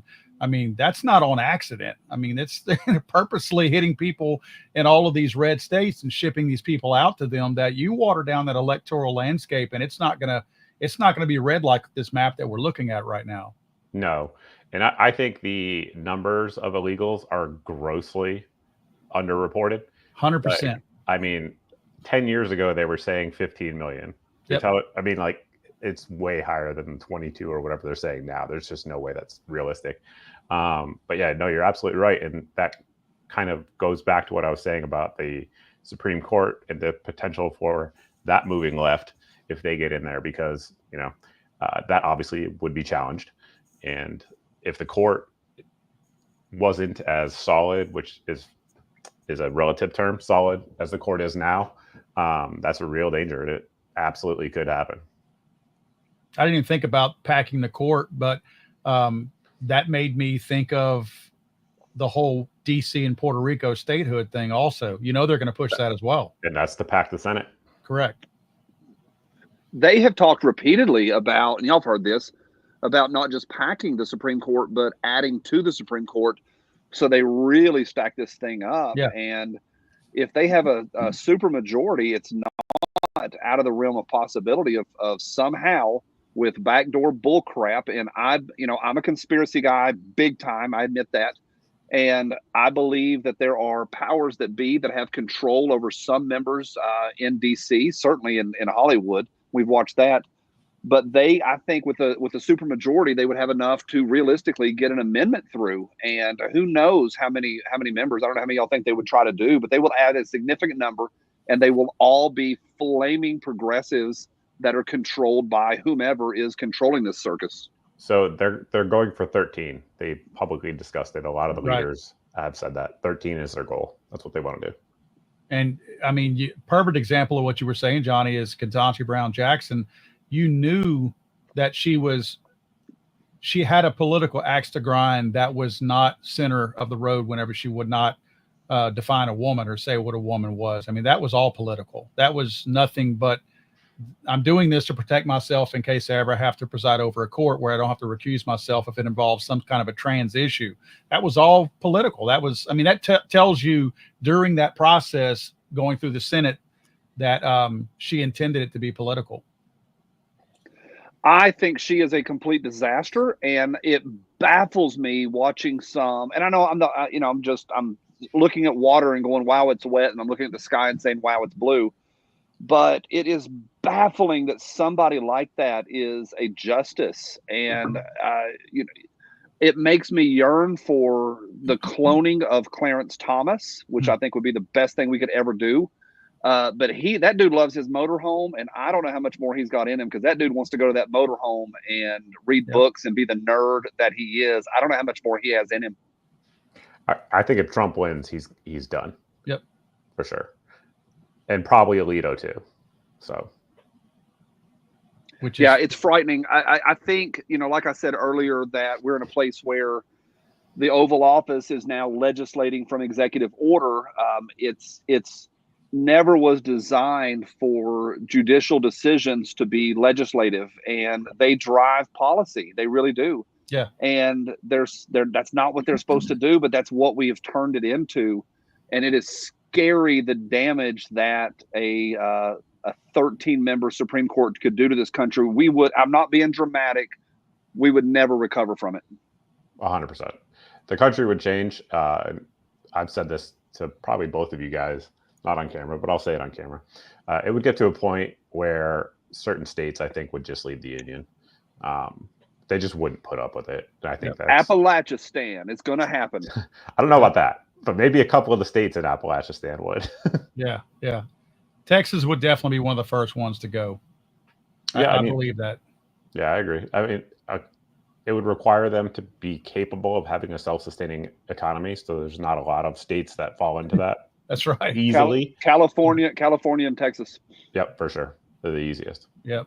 And they've got plenty of resources there. I think Texas would have to get freaking serious about that border and put that thing on lockdown, which would take about 45 minutes. If you could, have some grown men with ball sacks to go down there, they could fix that really quickly, but they would have to lock that border down. I don't think, because money drives everything, I think the federal government would bring out the big, I don't know what y'all think about this, but I think the federal government would bring out the big guns to go to war against Texas to keep that economy as part of the union. I don't think so. So the reason I say that is I don't think the big guns, quote unquote, or even small guns, obviously discussing this is a rabbit hole for sure, but hey, we're going there. But I don't think in the social media age, any guns would actually be fired. I just don't think it would be tolerable by people in either a seceding state, a possibly seceding state, or the rest of the country wouldn't tolerate it. Like, one thing I bring up a lot is that I think that if the IRA versus Great Britain, that fight that went on for a few decades, if that same fight happened with social media, the IRA would have won, in my opinion, because Great Britain, the UK, etc., was able to hide the atrocities they committed because they dominated and controlled the media fully, and they were able to expose any sort of potential atrocity the IRA committed in response. So that was a war that was, from the media's perspective, very one-sided. Looking back on it now with history, with everything you know, if you do any research into it, both sides did some crazy things, but the public didn't know about what Great Britain was doing, essentially. So what I hear you saying, you're saying two things. One, you were presupposing that a state the size of Texas with that economy could secede without any bloodshed, and you think the thing that would keep the whole thing in checks and balances is the power of social media. Yes. Bold statement there, Cotton. Bold statement. And I also think another factor to factor in, if you will, is that only a certain percentage of the military, like the federal military, that would be called in to counteract something like that, possibly. I actually don't think it would even get that far. But if that happened, there would be a decent chunk that wouldn't do it.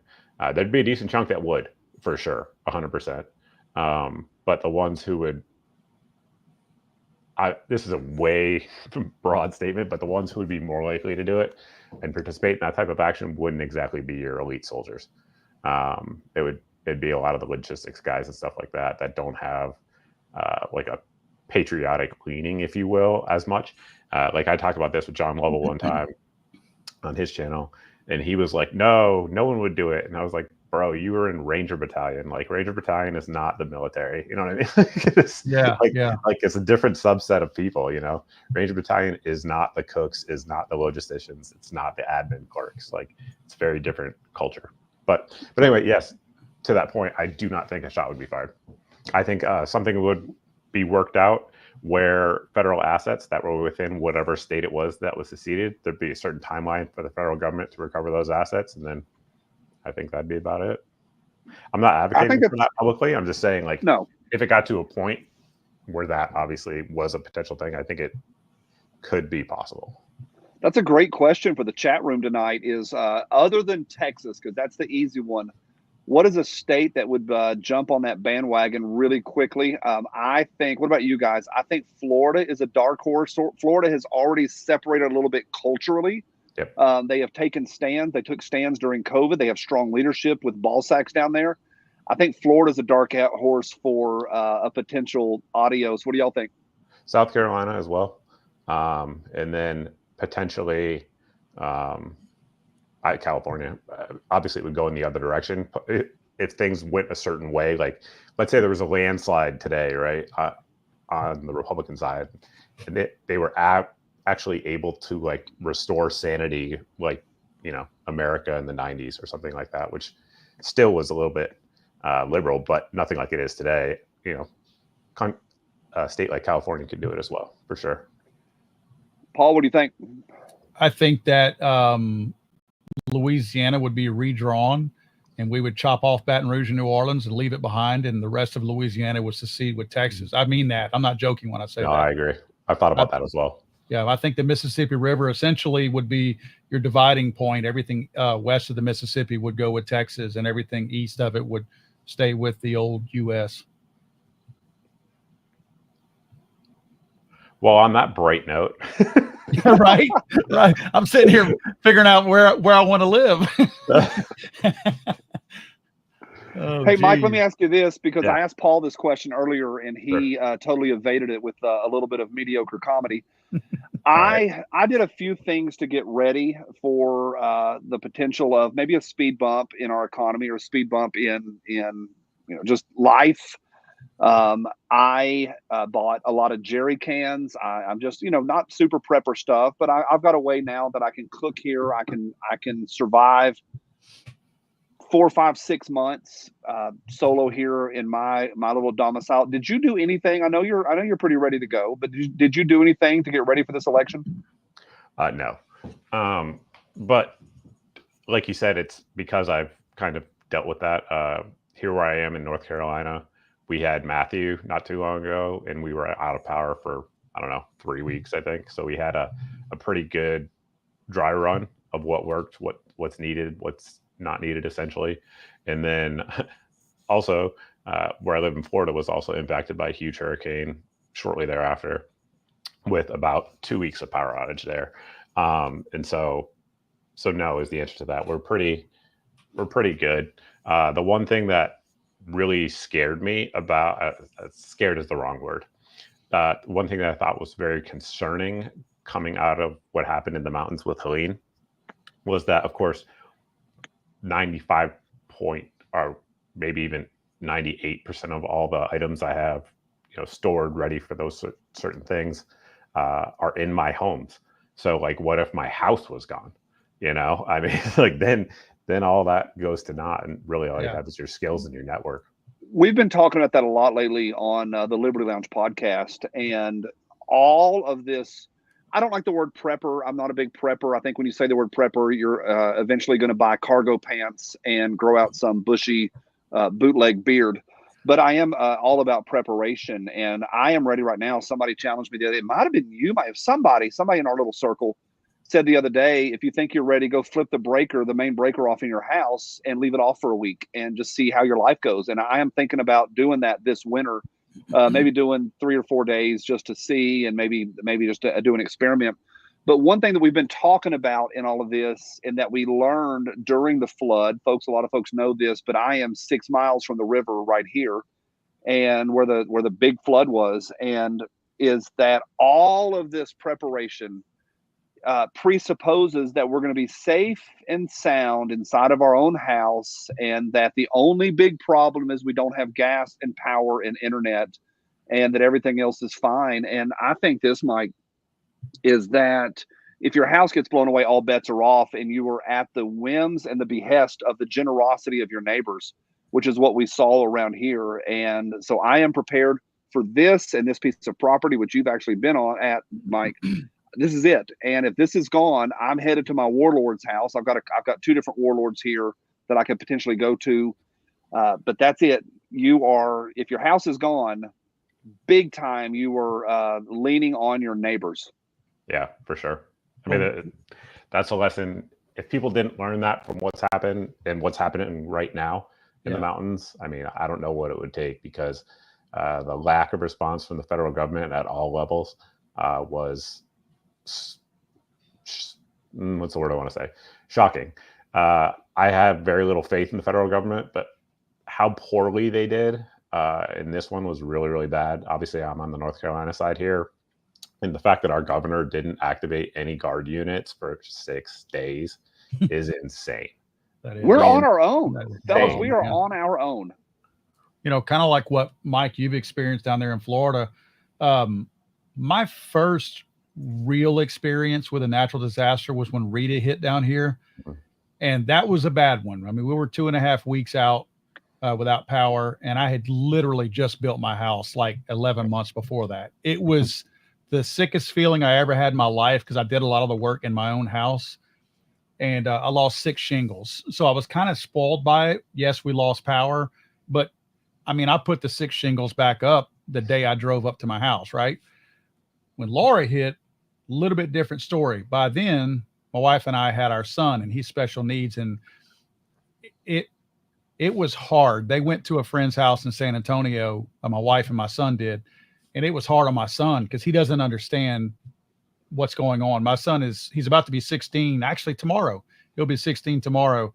But he's cognitively a 2-year-old, so he doesn't understand why I'm not in my house. He doesn't understand that. And if he's in his house and power's out, he's wondering, why don't you turn the power on? In his mind, he's thinking that.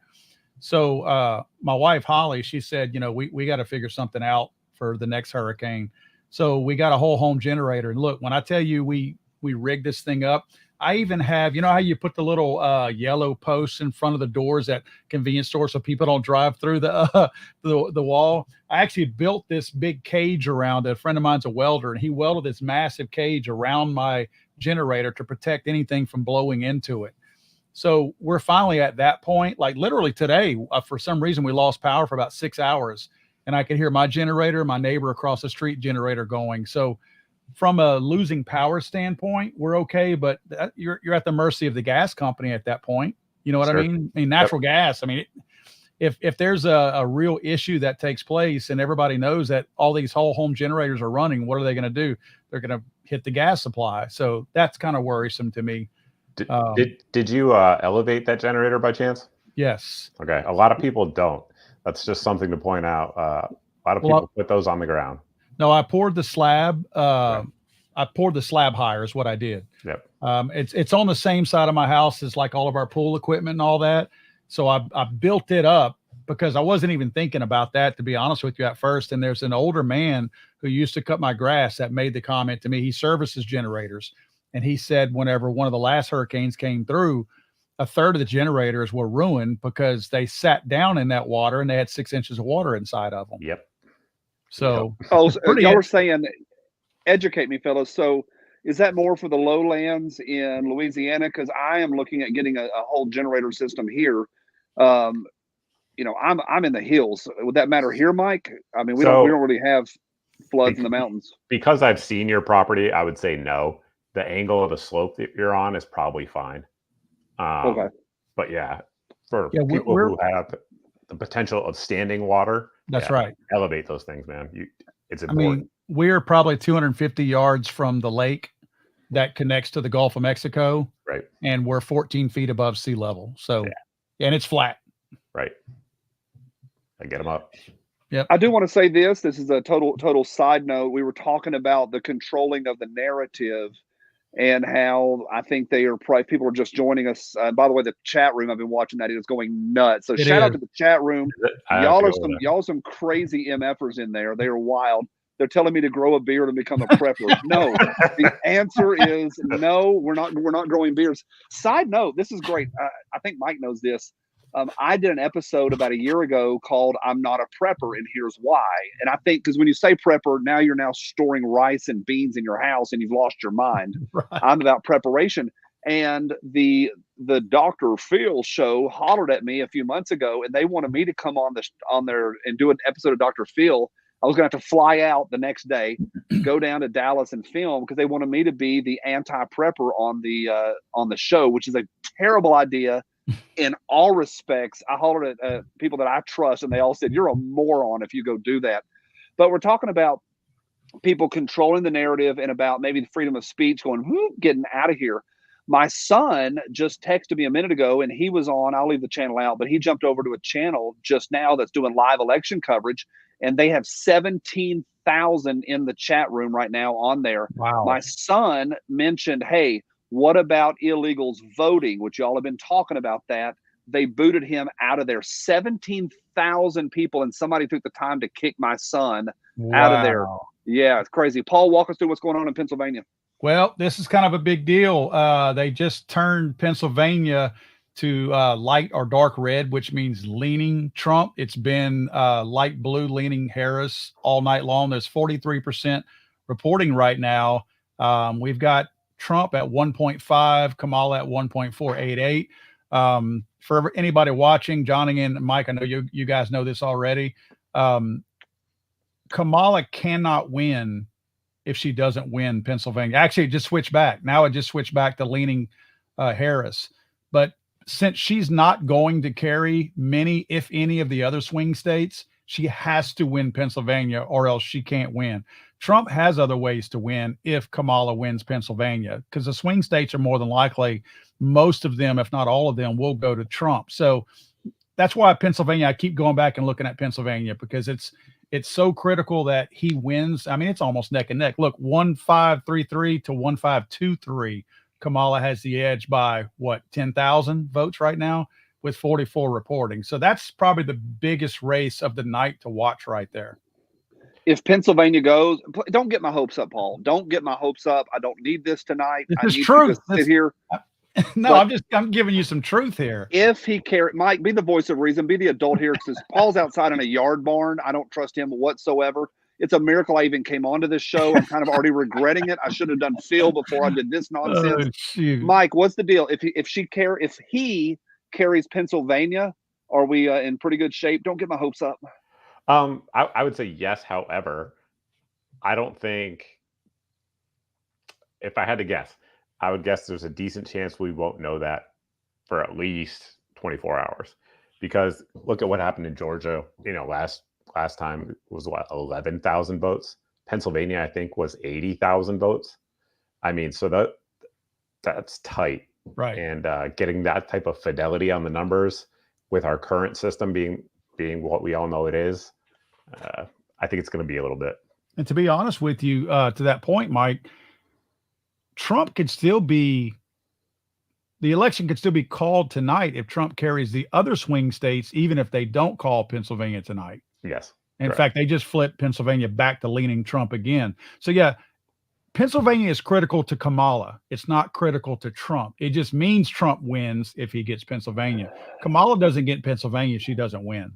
Yeah. I am going to reject the hope that I feel stirring in my heart at this point, and I'm going to totally give a side question here. Paul, I've been saying for, a long time, we had our beef about a year ago, and I'm still not over that. I'm still mad at you on 13 different levels. I've been calling you in a yard barn. Are you actually in a yard barn? Where's your studio? Is it in the yard? My studio I purposely built this about 8 feet from my house. My son makes a lot of weird noises, not bad noises, and he doesn't scream, yell, or whatever, but he makes a lot of noises. And I used to have, part of my studio was built into my office in the house, and you would always hear when I was making a video, Evan making some noises in the other room across the house. So when I built this, I purposely built it completely away from my house, but also it's kind of cool the way it's set up. It overlooks the whole backyard and the pool, so that's where Evan spends all of his time. So I literally have a window right here overlooking the whole yard and the pool. So when Evan's outside, I see everything. I watch him through the window while I'm working on videos. It's the best thing I could have ever done. It really is. And I know that's not what you were hoping to. I'd say something that you could jack with me on, but that's actually really. You literally did not answer the question. I said, "Are you in a yard barn?" You're like, "Oh, I've got a window." Is it a yard barn with a window? No. Please tell me it's a yard barn from a Home Depot. I'm sorry, it's not. That we have really strict homeowners association rules here in this neighborhood. Oh, I know the homeowner cops there. I watch their channel. Believe it or not, we actually are in a gated community, as hillbilly as I am. Shocking. This building has to look just like my home. It has to be made of the same materials, the same roof, the same brick, same hardy plank. Everything has to look just like my house. So it looks like a mini house next to my house is what it looks like. So it's like a trailer. It's like a single wide next to the double wide. I got it. I'm following. My double wide runs this way, and this is my single wide over here next to the double wide. The studio you're describing, Johnny, actually exists, and it belongs to Langley Outdoors. For those Does he film in a yard barn? It's a yard barn, and it's not on stable ground. What a bleeping hillbilly. So like when you go there, it literally moves. Like if it's like windy or whatever, like shoot, it shifts around. It's a very interesting setup, but inside looks fine. But yeah, outside you're like, what the? Oh wow, what is this? That's funny. All right, my son just hollered, and I'm not going to share who it was, but there are almost 20,000 people watching the live show he was on. He was not in the chat room. He called in and was on the show. And the words he said was, quote, the silent majority is being overrun by the silent majority is being overrun by the illegal majority. He said he lied and said he was from Pennsylvania, and they wouldn't let me vote because I was not because he was not an illegal citizen, and they yanked the call. So he got kicked off of a phone call. Doing his part, he was raised right. He turns 22 tomorrow. Evan's birthday is tomorrow also. Is that right? It is, yeah. Our boys have the same birthday. How That's cool is wild. Yeah, that's crazy. But yes, so all that to say, if you ever go filming with Langley Outdoors and you're like, why is there a dilapidated shack in your driveway? And like, he just moved there. Like, he just moved there, like maybe a year and a half ago. So like, you think you'd get a nice fresh place?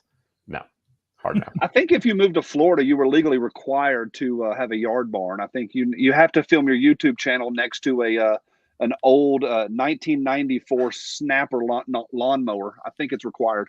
I'll look into it. I've been getting away with not doing that for about 3 years now. Oh, geez. It might be my time. Planters Freedom Seed says my HOA is the effing police.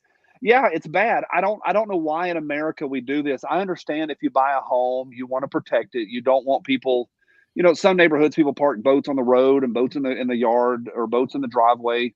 And I get it's fine, but some places just don't want that. So I understand it in my mind why some people would want to say, hey, let's have an HOA. But in my heart, I'm like, we're supposed to be Americans here, people. Like, but we do it to ourselves, fellas. We create these HOAs and they turn into literally the devil. Yeah. So where I live here in North Carolina, we technically have an HOA, but not really. All it is the people who are on the lake. Essentially, we pay, I want to say it's $90 or $95 a year. It's not much. And that's just to restock the fish, to keep it fully stocked. And then also we vote on when to take down the water. Like if there's a hurricane coming to lower the water levels. And that's literally the entire HOA. There's no other rules besides that. There's no rules at all. So it's just. Yeah, there's ways to get around it. A lot of folks know that Jared lives 3 miles from me, Guns and Gadgets. I know it gets confusing. We have Mr. Guns and Gear, but Guns and Gadgets, Jared is a couple miles from here. He's in a very comfortable neighborhood. And I was like, dude, there's an HOA. And he told me, he said, dude, your boy Colin is the HOA president. I'm like, oh, you're good. Colin's good people. They pay $125 a year, and that maintains the sign and a few little things down there. And they had a little issue recently where the city kind of tried to come in and do some bull crap, and the people stood up and said no. I like talking about HOAs. I obviously don't live in one. I live out in the county. When I bought this place back in February, Dad asked me what I was looking for, and I said I was looking to be able to pee 360 degrees around my house. I am 100% serious about that. I want to be able to pee in my own yard. If you can pee in your yard, your life is better. I don't have an HOA, but I think it's a microcosm of America and freedom and how much control we allow other people to have in our lives. Clint Smith out at Thunder Ranch talks about the whims of other people, allowing the whims of other people to have control over our lives. And I think just like us talking about what states might potentially succeed or secede from the nation, that's an important conversation. It's all theoretical. If YouTube is watching this, which I hope they're not, we are only talking about this in theory. God bless America exactly the way it is. Go Harris Walls. But I think it's important to decide who gets to make decisions over our own lives. And I know both of you guys bleed red, white, and blue as much as we can. I know the chat room does also. I think tonight is a night about freedom. And when I talk about the HOA, I get a twitch in my eye in the very similar way to when I think about Harris Walls trying to take away the First and the Second Amendment. I'm not being dramatic. That is literally what this is about. Is this election the election of our lifetime, fellas? Yes. And the reason I say that is that the reason every election over the last, essentially since 1913, is the biggest election of our lifetime is because government authority, just their tentacles into our everyday lives is always growing and has always been growing since 1913, before that as well. But so yes, it is the biggest election ever for that reason. The government has power that they've never had before, perceived power anyway on their end. Like, all jokes aside, take a look at the squirrel, right? The thing about Peanut being killed, there's a lot of angles you can approach that from, but one of the there is one angle you can approach. So here's where I'm going to come at it from. The government raided that dude's house, took his squirrel, killed it, and they didn't break any laws. That's insane. Think about that. Yeah.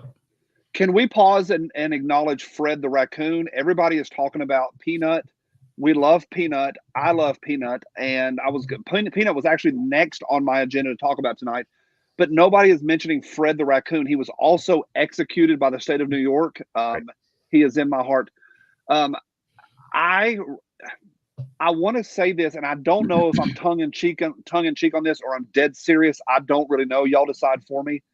If Trump wins, the deciding factor was Peanut the squirrel. It's entirely possible. And it's entirely plausible. Like, Yeah. all kidding aside, Yep. it could have been the deciding factor. The government. I'm voting Trump. You know what I think, to that exact point, and I think you're exactly right. I think that, and hear me out on this, the Peanut thing and Elon Musk, Ron Paul breaking away at the big government bullshit. I think those things opened up people's eyes. I think when they saw that Elon was looking to go in there, what did they say, $1 trillion worth of stuff he feels like he can trim out of the federal government? I mean, $1 trillion. Yeah. At least. And he could do that in the first week. Easy. And I think the threat of Elon coming in, and again, Ron Paul too, and trimming the fat and breaking out some of these government programs that shouldn't exist and just trimming the government down was kind of like an idea. And then seriously, the Peanut thing happened and people were like, holy shit, the government got away with that. You know, I think the Elon thing is the biggest thing for this election. And I believe that if Trump does win, if they hold true and get Elon involved, and not just to trim, I'm talking about just the brilliance of the guy, you know, I mean, what did he do? He walked into Twitter and fired 60% of the people, and the thing runs better now than it ever did. 70%. Yeah. That's insane. I mean, he just said, we don't need any of that. Nobody does stuff like that, but that's a perfect example right there of the federal government. All these little programs, Kamala wanting to give business owners, black business owners, $50,000 to start a business, wanting to give $25,000 to new homeowners. Once you start a government program, you can remove it like Elon did, but nobody else would ever do that because you risk not getting reelected. The beauty of this is Elon Musk is not going to be an elected official, and he doesn't give two shits about being reelected. That's the beauty of having an Elon Musk in here versus all these other politicians that don't want to piss anybody off and pull a government program out because they're worried about getting reelected. It's also a potential bonus of having Trump be a lame duck president. Correct. That's exactly right. He's not Can worried you about unpack that a little bit, Mike? Sure. So President Trump won't be able to run for re-election again under the Constitution. So he'll be much more free than he was in his first term to do things that would cost him political capital, because he won't need it as much, if any. He'll still need some if the House and Senate aren't with him, but less regardless. I have found this Trump to be remarkably different. I know y'all have also. When he did I don't want to call it a debate because it was not a debate. It was a 3-on-1 wrestling match. But all through this entire election season, we have seen a toned down, focused Trump. He is still a wild man. He is still off script. He is still all over the place, and I freaking love him for it. He makes me mad. He makes my eye twitch. But again, for the second time, I voted for him 6 times, and I did that proudly. But we see a very toned down Trump in that I think he is sticking to, I don't want to say the script as if that was handed to him, but he is more focused and he's not chasing things. He's not been tweeting like a wild man. He's not been doing the Covfefe thing, though I loved Covfefe. Covfefe was my life for a while. And he's still doing some fun sort of things, but I think this focused Trump, I think, is about leaving a legacy and protecting this country. The crap that he deals with and works on and thinks about is different than what the left thinks about. They stand in the streets and they scream for abortion so they can be raw dogged without consequences. And Trump is talking about trade deals with China. And the stuff that he does is not things that the average American thinks about. Americans think about, is my phone charged and can I post to social media and do the little nonsense that I do? And we've got people saying, hey, I can trim $1 trillion from the budget. They will do things that the average American doesn't even think about that's going to affect our children. I think this is an election that affects our children, whereas I think the Kamala situation affects us and affects women's reproductive rights. My point is, I think I see a more focused Trump. I think it's because this exact thing, Trump is impulsive, but Trump is not stupid. And I think when it finally sunk in that he lost in 2020, because it took him a bit to realize I'm not president. I think he sat back and he may not have gotten any advice from anybody, but people were probably trying to give it to him that, Donald Trump, if you will let us help you run this next campaign, we will get you elected, but you got to listen to us. You got to let us help you a little bit. Let us help you to win the next election. And I think he listened. I don't think this was Trump changing what he does. I think this is more letting people closer into his circle that are helping make those decisions and pull him back when he wants to say or do something stupid. He's not tweeting as much. In fact, I'm sure you guys have seen some of the video. This is kind of impressive to me to see it the other day, that Trump still is involved in all of the little social media posts that his campaign makes for him. Like, he tells them what to do, but there's somebody else typing all of this and kind of halfway filtering it. You know what I mean? Not using Trump's own real, like if it's stupid grammar or something. Because remember, Trump used to make stupid grammar mistakes and just yeah. Mm-hmm. That's not happening now because somebody else is typing everything. He's telling them the gist of what he wants typed, and they put it out there. I do believe whoever's running his campaign now is doing a remarkable job, because everything from the garbage truck stuff to the working at McDonald's, look, we know that's all stage stuff, but that's brilliant that he did that. I mean, it's absolutely brilliant. And then when he had trouble, because the dude's 70-something years old, y'all know that I hang out with old timers all the time. I am a geriatric handy helper every day of my life. I just came now from hanging out with 2 80-year-olds. Trump trying to get into that garbage truck, that sucker was way off the ground, elevated at the height of a Louisiana generator. And he barely got up in there. I don't know if y'all saw that he reached for the door and it took him a couple swipes to get to the door. But he did a talk the next day and was making fun of himself, saying, man, I barely got up there. I was so surprised I even got up there. He is still being funny. He is still being himself. But I do feel like, to Paul's point, yeah, he is toned down. He have a little bit more of a filter because he knows what is at stake. 2 things. One, I want folks to be able to get a hold of this. I know it looks really good and it feels really good. We're at 112 to 198 right now. California is 54. That sucker is going to go wild here in just a few hours, and that's going to jump 54 points instantly. So go ahead and prepare for that emotionally. Number 2, about 5 years ago, I lost one of my earbuds with my great California point. About 5 years ago, I was fishing on the Pigeon River, which is one of the rivers that blew out North Carolina and blew out part of Tennessee. And they opened, I was deep water fishing. They opened up one of the dams. I wasn't paying attention. My waders filled up with water and I literally almost died. And that day, when I finally got back to safety, I sat down and, without exaggeration, I didn't talk. I've never talked about this publicly. I sat down, and I'm telling you, the rest of that day and for probably about 2 weeks, music has never sounded better to my ears. Food has never been better, and I've never loved the people that I actually love and hated people that I hate, like one of y'all, more than I ever have. And the hate and the love flowed through me, and it really, really affected me. I suspect that bullet coming by Trump, I think it probably affected him deeply. He is such a man of ego that he would never talk about it or admit it. but I think that affected the campaign and affected the election. Oh yeah, obviously the assassination affected the campaign. Great point, Johnny. But I suspect emotionally that was probably a very, very serious thing to have a bullet come that close to your face. Tell me I'm wrong. Yeah, you're not wrong. Absolutely not. It makes everything real very quickly, something like that. But yeah, I mean, that's an excellent point, obviously. One other thing that, just talking about the campaign, but like Paul was earlier, one anecdotal thing that's personal, I guess, with me is that two people from the Trump campaign reached out to me personally to ask about Second Amendment issues. One of them was Kash Patel. He said I could say that. So there's that. So that's public. And then one other guy who didn't want to be mentioned, which is fine.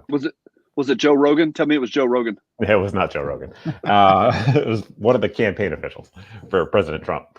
But obviously that's anecdotal to me, but it's very, I mean, no presidential candidate has ever reached out to me before. So it's interesting that, that kind of stuff is going on probably in all different industries right now at the campaign level.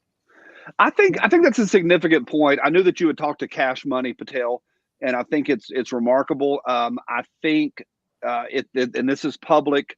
Jared right now tonight, Guns and Gadgets. Jared, he is down right now in Florida at Dan Bongino's election watching show. And what's wild for me, and I think the chat room's wild tonight, by the way. Shout out to you people. Y'all are wild.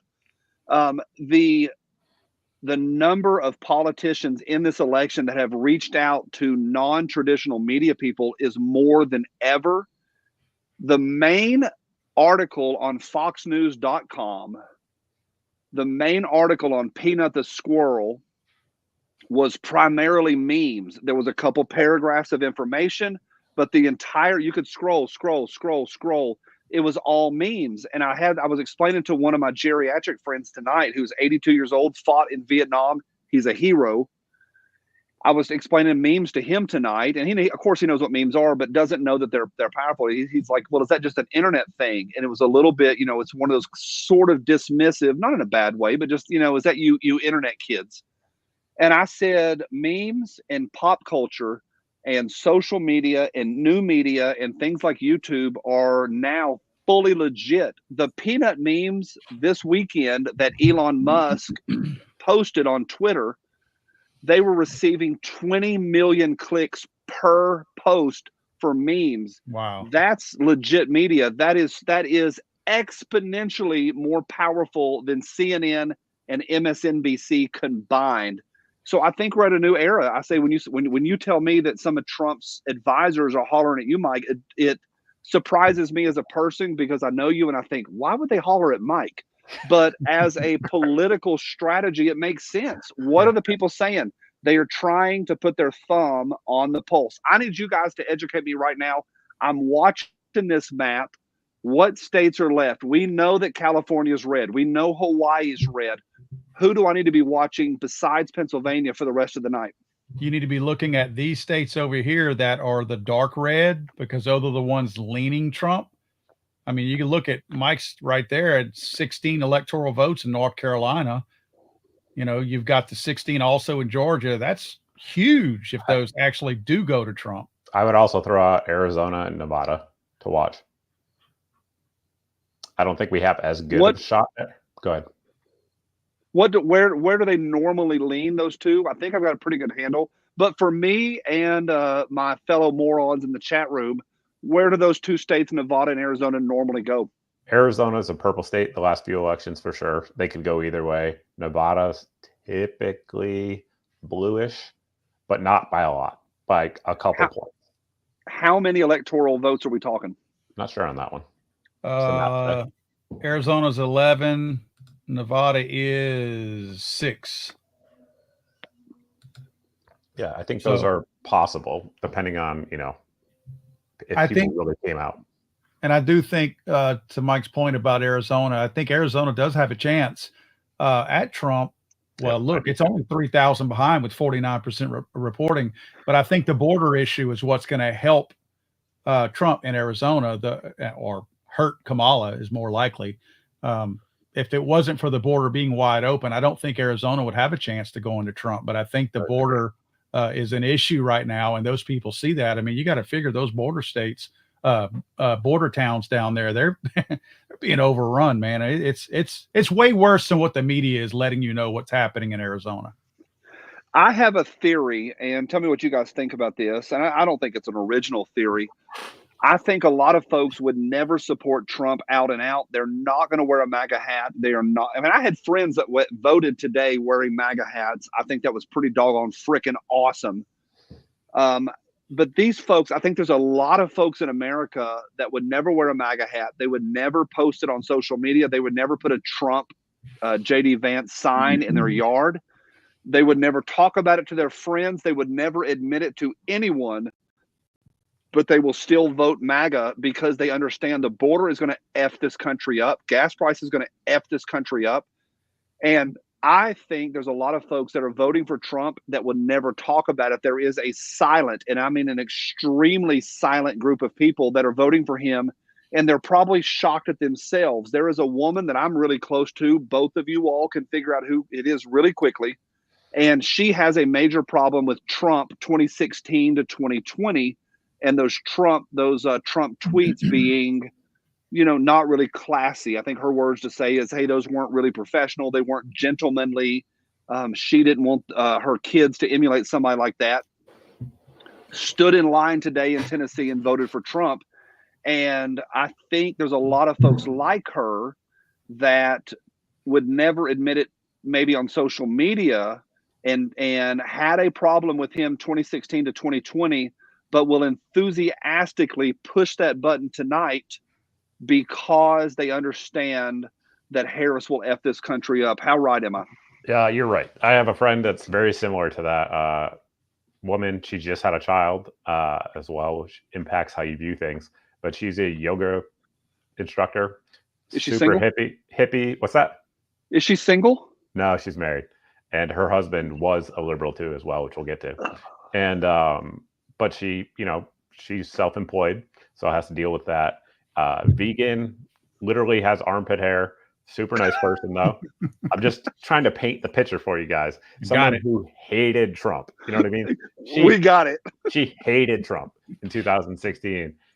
She voted for him today because number one, the economy, and then number two, a big issue with her was the food supply and all the shit that's in our food. And him bringing on RFK was a big motivator for her. The RFK thing is legit, y'all. Yeah. RFK, Make America Healthy Again. I think that's the way he says it. Yep. Holy smokes. I think that was significant. One person y'all mentioned, and y'all talked about that a little bit. You talked about the different people that you think that swayed this thing, such as RFK Jr. coming on, Elon Musk coming on. I think the Joe Rogan yesterday, him coming on, I think that was a significant, that was a big marble in the bucket, or a very large drop in the bucket, in that he said when Joe Rogan gave him a thumbs up, I think that's super, super important. How important was that Joe Rogan thumbs up? I think it was super important because it validated the Kennedy thing, because he has a lot of the same views from a health standpoint and from a vaccine standpoint as Kennedy. And as I do, obviously. I think that Joe Rogan, people were just waiting for Joe Rogan to endorse somebody.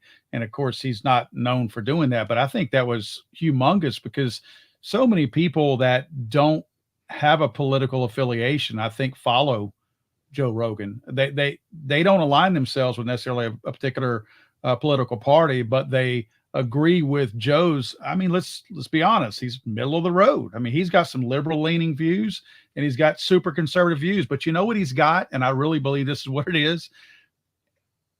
He's got common sense. And I truly believe that's why he leans conservative, because if you take politics out of it and you use and strictly guide yourself by common sense, you are going to be far right of center. You just will.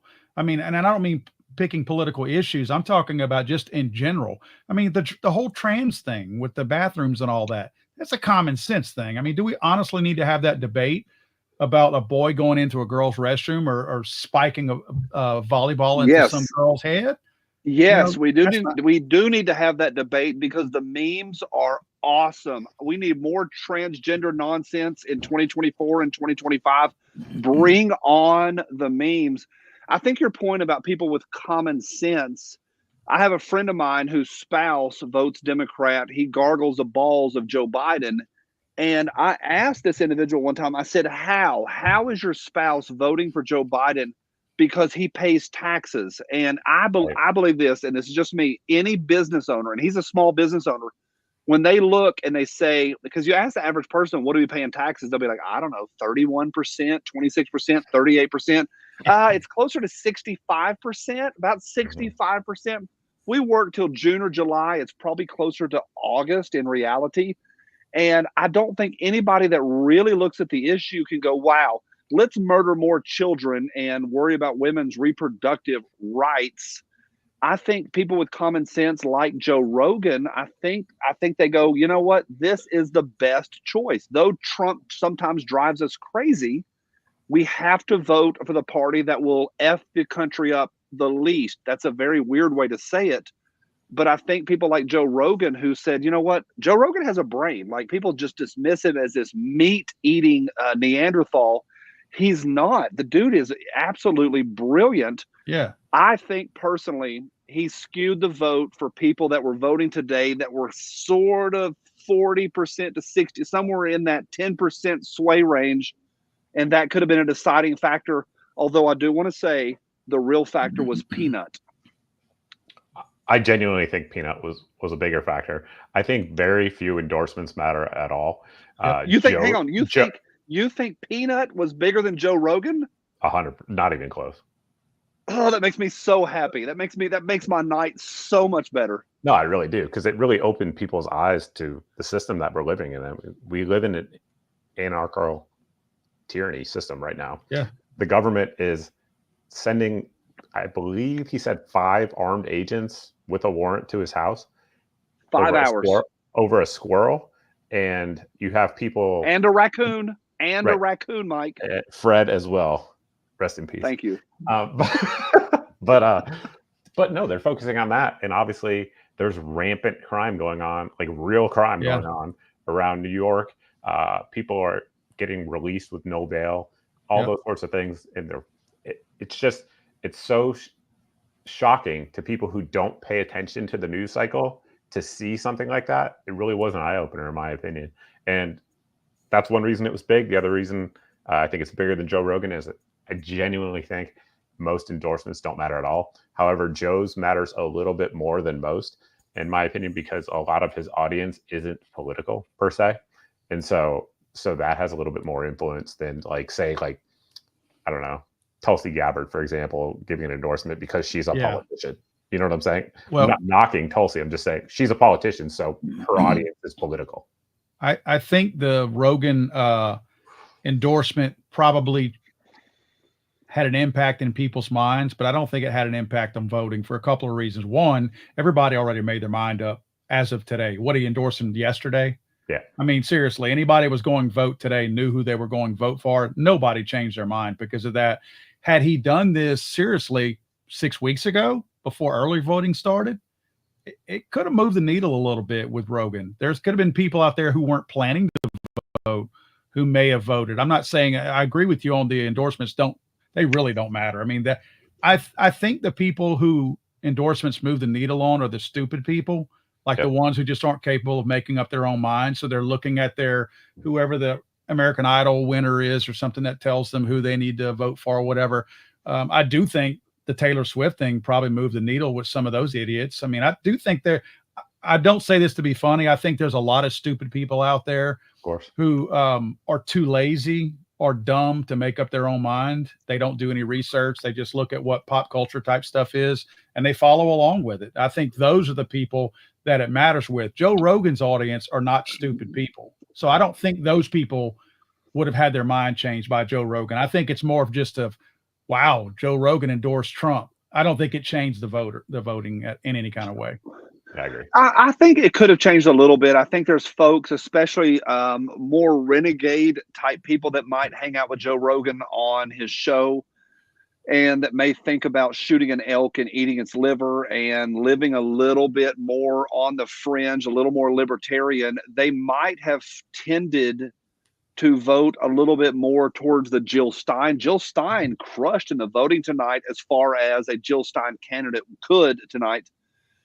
One thing that matters is that people are emotional. People live in emotions. We all think we're logical. We're not. We tend to live much more, and I can prove that. I've done that in many lectures that I give. I do an emotional, logical lecture, and I think it's really easy to stop and go, "Oh, I'm so logical." No, we're not. We're all emotional, and we get an emotional feeling by being connected to celebrities in America today.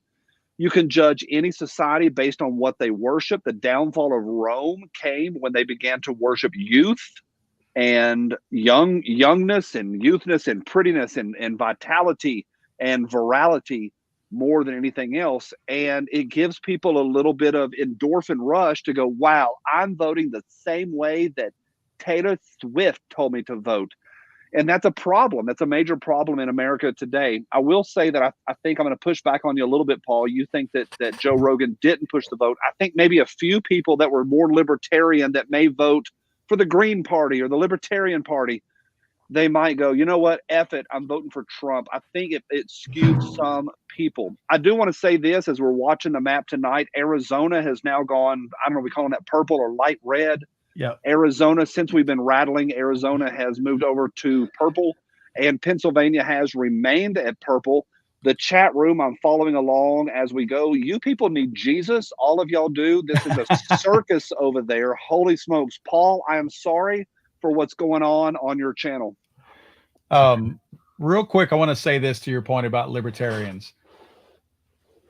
You guys know libertarians? Do y'all? Oh, yeah. Okay. Tons.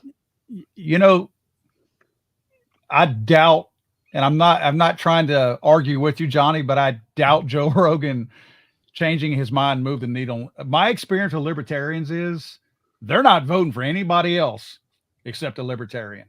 I have a friend that's a libertarian, and he would rather waste his vote voting for the libertarian candidate than cast it for either one of the other candidates. I've been to one of their it's whatever, a get together or something like that they had. They invited me to go talk to them about Second Amendment related stuff. And I was blown away at the whole attitude. And believe me, they have 90% of the same exact views that I have conservatively, but they will not vote in most cases. I mean, I sat and talked with them and they're like, oh, no, I can't do that. They're so hard-headed about that. And I don't mean that in an ugly way. They're stubborn about who you mentioned, Jill Stein. Well, that's why, because that's the only person they're willing to vote for in many cases. I'm not saying I shouldn't generalize like that, because not all of them, but for the most part, the ones that I know, they're not casting a vote for another party. And it's sad to think that. Larry, I think it's Larry, or I don't have my reading glasses on. It starts with an L. Shout out L. But L says this: I don't understand libertarians. I do. The older I get, the more I'm like, F the government, get out of everything. I've got a friend that's a very serious libertarian. He's very pro drugs and he's very pro guns. And but the challenge is, and I've said this many times publicly, the libertarians are not ready for prime time. I like Spike a lot. They're one of their cheeses. I like them a lot, but they're not ready. My understanding is in their national meeting in the last year, they spent an hour and a half debating what time the pee break was and what time they were going to end that day. They cannot even agree on anything. Yeah. And it's a challenge. I think some of the libertarian lights are going to vote Trump hard, vote Trump big time. I think some of the libertarian hards, those serious libertarians, I think your point's right. It hurts me to say this, that Paul is right in any way whatsoever. Legally Armed America is actually right in this point. And I'm going to regret this tomorrow, but he's right in that they will only vote their only BS candidate because they have to send a message. Mr. Gunzinger, Mike, tell me I'm right. Tell me that the libertarians they have a screw loose a little. I love them. I love the libertarians. I get along with any libertarian I meet, but they do have a screw loose in how they vote. So I I am a registered libertarian. That is the party No. I'm registered with, 100%. I voted for Trump. I mean, I'm not, so not all libertarians are like Right. that, is what I would say. But it's a mix. And your point about the Libertarian Party itself not being ready for prime time is spot on. Look at the person they nominated. That guy is not a libertarian, like in any way. Right. He's a clown. And in some ways, I think that's kind of good because the libertarian option in this election was so insane that maybe even a lot of the libertarians could vote for him. But yeah, I don't know. But yeah, no, I'm that guy. Well, Screw loose, if you will. there is another one that that I think would vote for Trump. I don't know if you guys know Phil Labonte. Yep. I know Phil. Phil, which by the way, Phil would have been here tonight, but he's with Tim Pool instead. So he chose Tim Pool instead of us.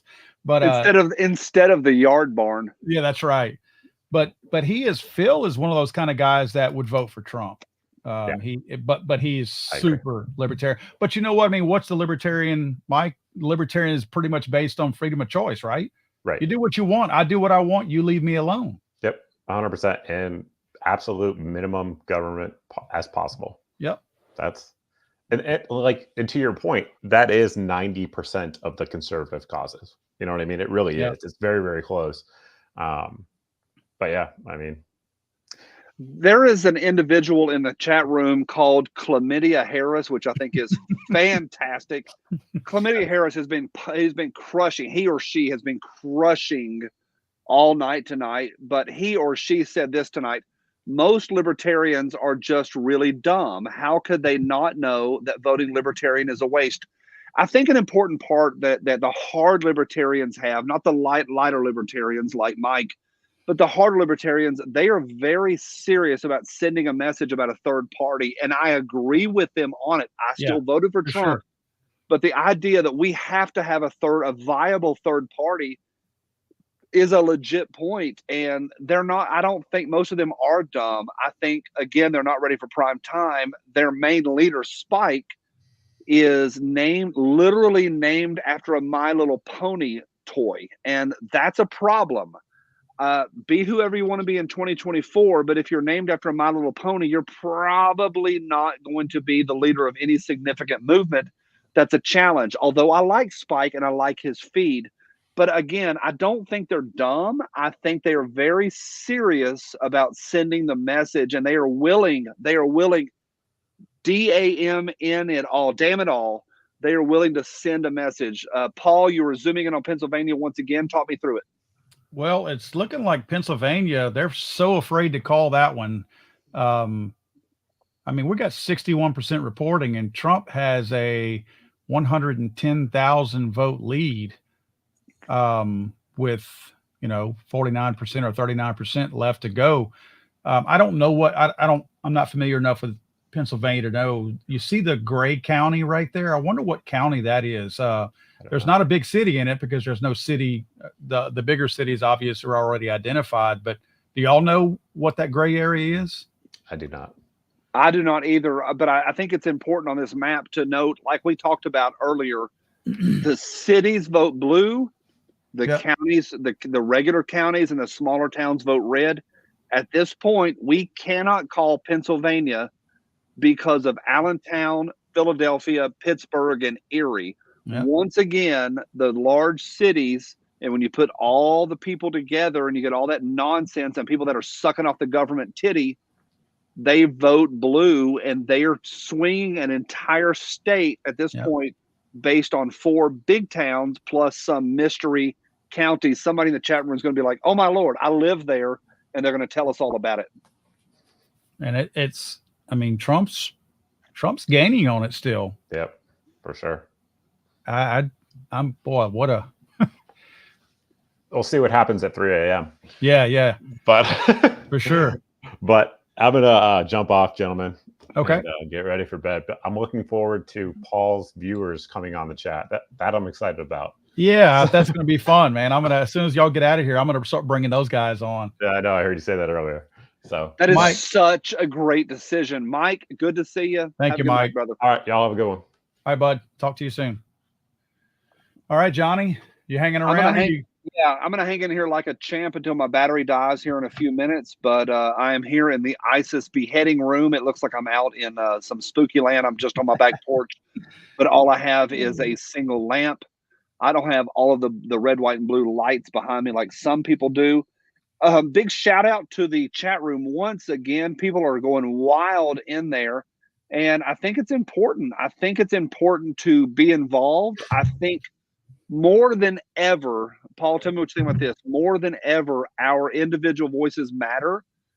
Individuals, people sitting at their house, sitting on their couch, typing on their iPads and their phones and their laptops, they can actually have a say-so and their voice can be heard. And I think that's freaking awesome.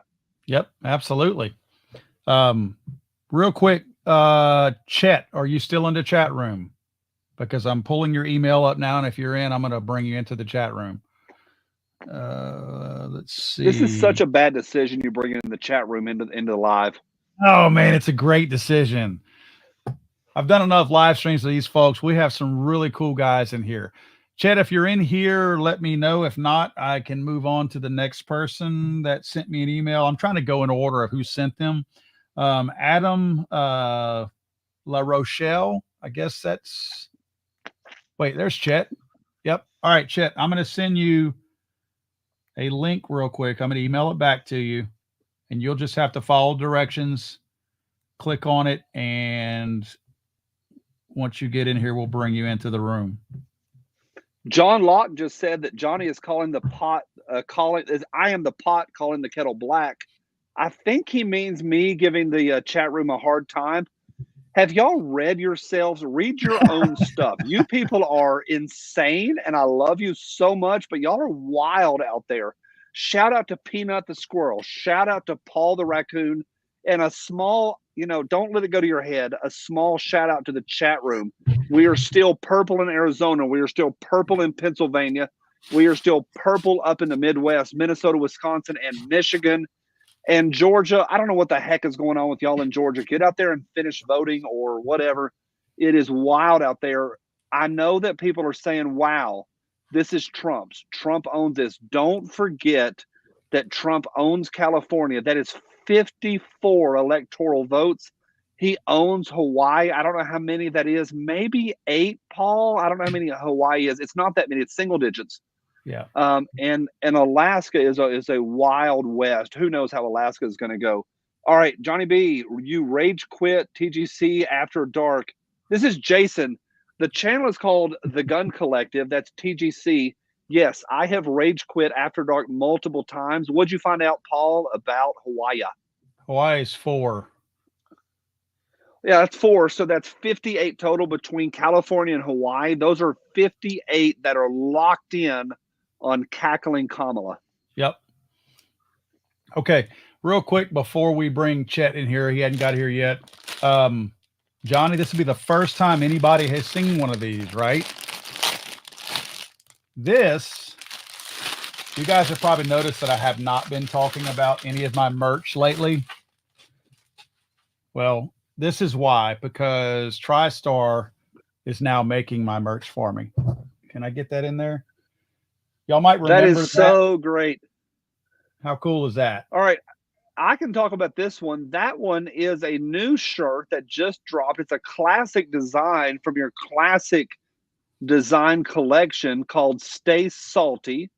And Stay Salty Girl, what I love about her is that she's holding a classic AR that's in flat dark earth, but her tights, her leggings, her pantyhose are in, I think that's woodland. Is she in woodland? Yep, that's what it is. She's woodland. When it rains, it pours. She is out there dropping some freedom seeds. She's got an ammo case under her arm. She's dropping freedom seeds. It's TriStar Trading. I am connected with TriStar Trading, and I am proud to say that we are locked in right now as of yesterday. And I have really weird mixed feelings about this, Paul, because I don't want to be locked in with you in any way whatsoever. But we are locked in against my will. I am hostage at this point, and I am locked in with you at TriStar Trading. Contractually. We are contractually obligated through 2024, and I think 2025. I don't know. For dramatic sakes, 2025. We are locked in with you, and great shirts. I have the Stay Salty Girl already. I own that one, and I own one more. I don't know if you've shown it yet, but I've got one more that I have already gotten for myself, and I'm excited that we've got some good merch. What I love about your merch is that we can piss off our family members and piss off our coworkers and piss off people in our neighborhood by wearing designs that just make the liberals go nuts. You got another one you're going to show? This is my favorite because you guys make badass hoodies. This is my Good Guys logo in a hoodie. Yeah, I got one of those too. That's actually the one I got. I got that in a t-shirt, and it's Good Guys with a gun. The idea, obviously, is good guys and a few good gals save people's lives every day. And I love the classic Goodyear logo. And this is not a commercial. It kind of feels like a commercial, but the idea is this. I love wearing messages that freak people out. I'm wearing a Komatsu hat right now. One of my viewers sent this to me. Some people know about the Killdozer. If you're about freedom, you should know. Watch the chat room over the next 3 minutes. Yep. Killdozer. That's right. The Komatsu D355A is the model of bulldozer that Marvin Heemeyer drove in Granby, Colorado 20 years ago this year. He drove in Granby, Colorado and sent a message to the local and the state government, the Komatsu. And I think it's great to send a message to people. I absolutely love this. What I also love is that Marvin Heemeyer, on audio, there's some audio things that he recorded before he passed away, before he went on his freedom run. And he was talking how he should never have bought the Komatsu. He wished he hadn't have bought the Komatsu. He thinks it was the wrong bulldozer to buy, but that's what he ended up with. But I love sending a message to people in a sly way. We can send some hard messages. You have a shirt that says, I heart guns. I love guns. Okay, that's overt. But I love the covert ones like, hey, we're spreading freedom seeds. Right. What you got, Paul? You were checking out the map here. I was. And in the meantime, while we update the map, I'm going to quietly bring Chet into the room. Chet is from the chat room, and he has just joined us. Chet, while we go through the map, first, just want to welcome you to the room. Well, thank you. Hopefully you can hear me. Yep, I can hear you fine. All right, so looking at this, they've updated some of the stuff. I just want to go over this real quick before we get more into conversations. They keep flipping. Gosh, hold on. Let me get this back. Okay, so I've noticed that some of these states over here that they keep flipping, Arizona now is pretty red. Look at the numbers that they have. Half of Arizona reporting, it had been leaning Democrat. Now it's leaning Trump by only 3,000, well, not even 3,000, less than 3,000 votes.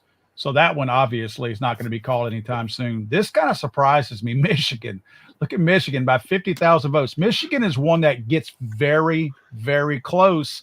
Was close last time. Let's see what Wisconsin looks like. Wisconsin, I mean, you've got Trump up by 40,000 votes almost right there. Minnesota, the vice presidential candidate cannot even win his own freaking state. Trump's up by 75,000 votes in this guy's, and that's only 9% reporting. I get that, but still, I mean, that's a pretty hard lean. Pennsylvania, I keep going back to Pennsylvania because it matters. Kamala wins Pennsylvania. It's more difficult for Trump, but Trump has a pathway to winning. But if Trump wins, Kamala pretty much cannot win without Pennsylvania. Donald Trump is up 110,000 votes right now with 66 reporting. That's the one I'm going to keep going back to because it is so important. I just wanted to make sure I pointed that out. All right, chat, walk us through where are you at? What's going on in your state? Why are you on here tonight? I think it's a terrible idea getting somebody from the chat room to come over here. I hate this so much, but walk us through where are you at? Why are you doing this? Well, I'm out in Hockley, Texas. I actually met Paul when he came down to the NRA show in Houston. and my wife and I we spent some time chatting with him, got one of his books and stuff, and I had been following him for a while. And so I've always been pretty heavily in politics. I used to actually work at the White House. I was part of White House Television, one of 8 photographers, military, that documented the President of the United States every day, through their activities for the National Archives. In my time, that was Clinton. Under Clinton. So walk Correct. us through a little bit about that. Tell me what you know about Bill firsthand. What do you know personally of Bill Clinton and Hillary Clinton during their presidency? Well, I can tell you this. They pulled me right out of northern Iraq to come and get there. You get selected, and during that time, if you were active duty, military was not a great place to be. They took all the money from us. The economy was doing good under him and stuff, but the military was horrible. We were stealing parts from wrecked aircraft in order to keep our aircraft flying, that kind of deal. However, the White House Television used to be called White House Film Unit, and he met Kennedy when he was young, so he kind of knew us, and he was very protective of us, being such a small as all Navy, 1 Marine. And he treated us amazing. So as an individual, he was really cool. I mean, a solid buddy, someone you'd want to drink and party with all day long, correct? But, politics, how life was in the military was horrible, but how he treated us was great. Hillary, on the other hand, truth be told, she just, if you were military, she hated you and anything you stood for. I was there during the Monica Lewinsky time. I knew her, got to do all that, chit-chatted with her. Everybody did at that time. That was neither here nor there. But as a member of White House Television, life was actually really good because he was really protective of us. And I got to give him credit for that because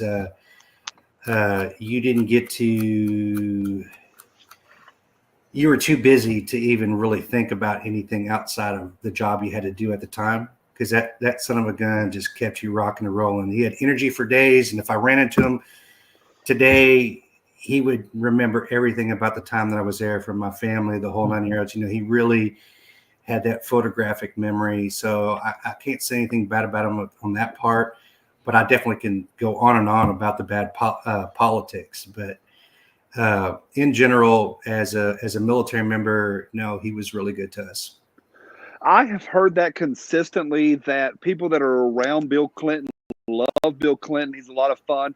He has always been my cheeseburger president. If I'm going to sit down and have a cheeseburger and a beer with the president, I think George W. Bush, I think, would be a lot of fun to hang out with. But Bill Clinton, everybody loves Bill Clinton. I have a friend that was a driver for Hillary. She was a Secret Service agent, and shout out to Trish. Trish drove Hillary around. When she got into a vehicle, the first thing she had to do was turn the rear view mirror all the way down. You were not allowed to look at Hillary. They all hate Hillary.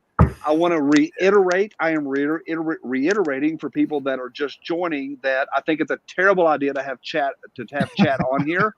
I am not in agreement with any of this. Chat, I have no idea. You look like you're 26, how you worked for Bill Clinton. 55, so that's I'm still hanging around. Hanging in there, he is. All right, they have now called California. The vote is now 179 to 214.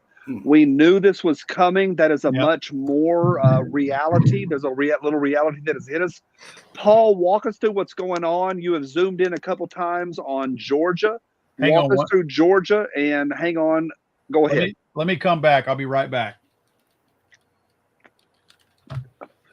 Okay. Paul is apparently currently dealing with some stuff. I see that. Shout out to the chat room. I don't know what all is going on in there. I don't agree with anything that is going on in the chat room right now. I am disavowing the entire chat room. Anybody that is in the chat room right now, I am not a part of your culture unless you're talking about Peanut the Squirrel. Chat, tell me this. We talked earlier tonight. I know you were in the no pun intended, chat room. How significant do you think the Peanut the Squirrel thing over the weekend was? Well, let's just put this in the context that it really is.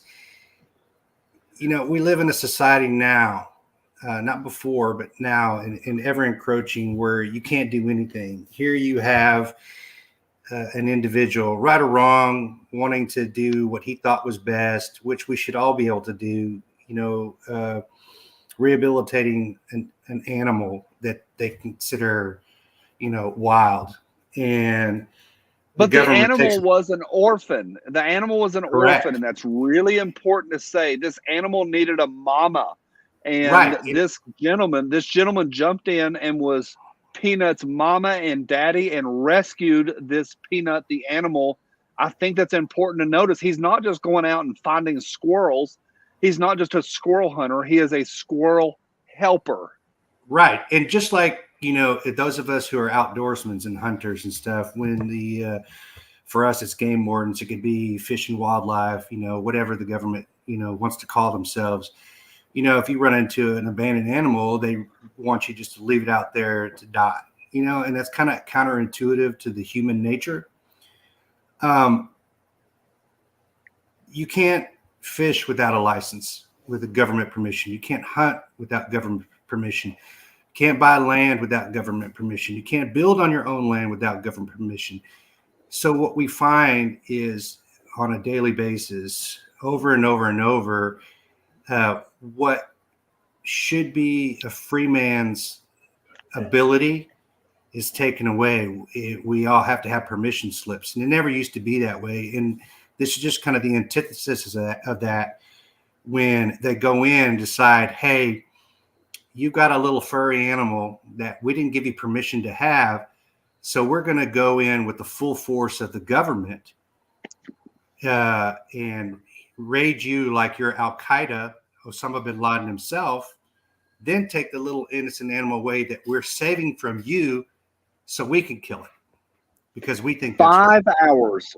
5 hours is how long they spent inside of his house. I know that everybody that's watching tonight is very much against government overreach, but I think this one wasn't just a little bit of overreach. It was so far over the line that people, I'm sorry, people don't like this, but a big middle finger to the government on this one. People are really pissed off about Peanut the Squirrel chat. Well, what you got to realize is what the government did was calculated. They're sending a message. They're sending a message to the everyday citizen that you need to toe whatever line we take to, because you're the serfs, we're the kings, and we're the lords. And if you don't do it, then we will bring the full weight of our royalty upon you, and, you know, damned whatever you think you should do. That is the real underlying story on this, is that it was an actual message. And they do this all the time. They do it from raiding farms that might have raw milk. Anything that's healthy for yourself. You know, they asked, here's a prime example. They wanted to know, everybody in the country, if you had chickens, how many. They wanted to know if you had a garden in your backyard.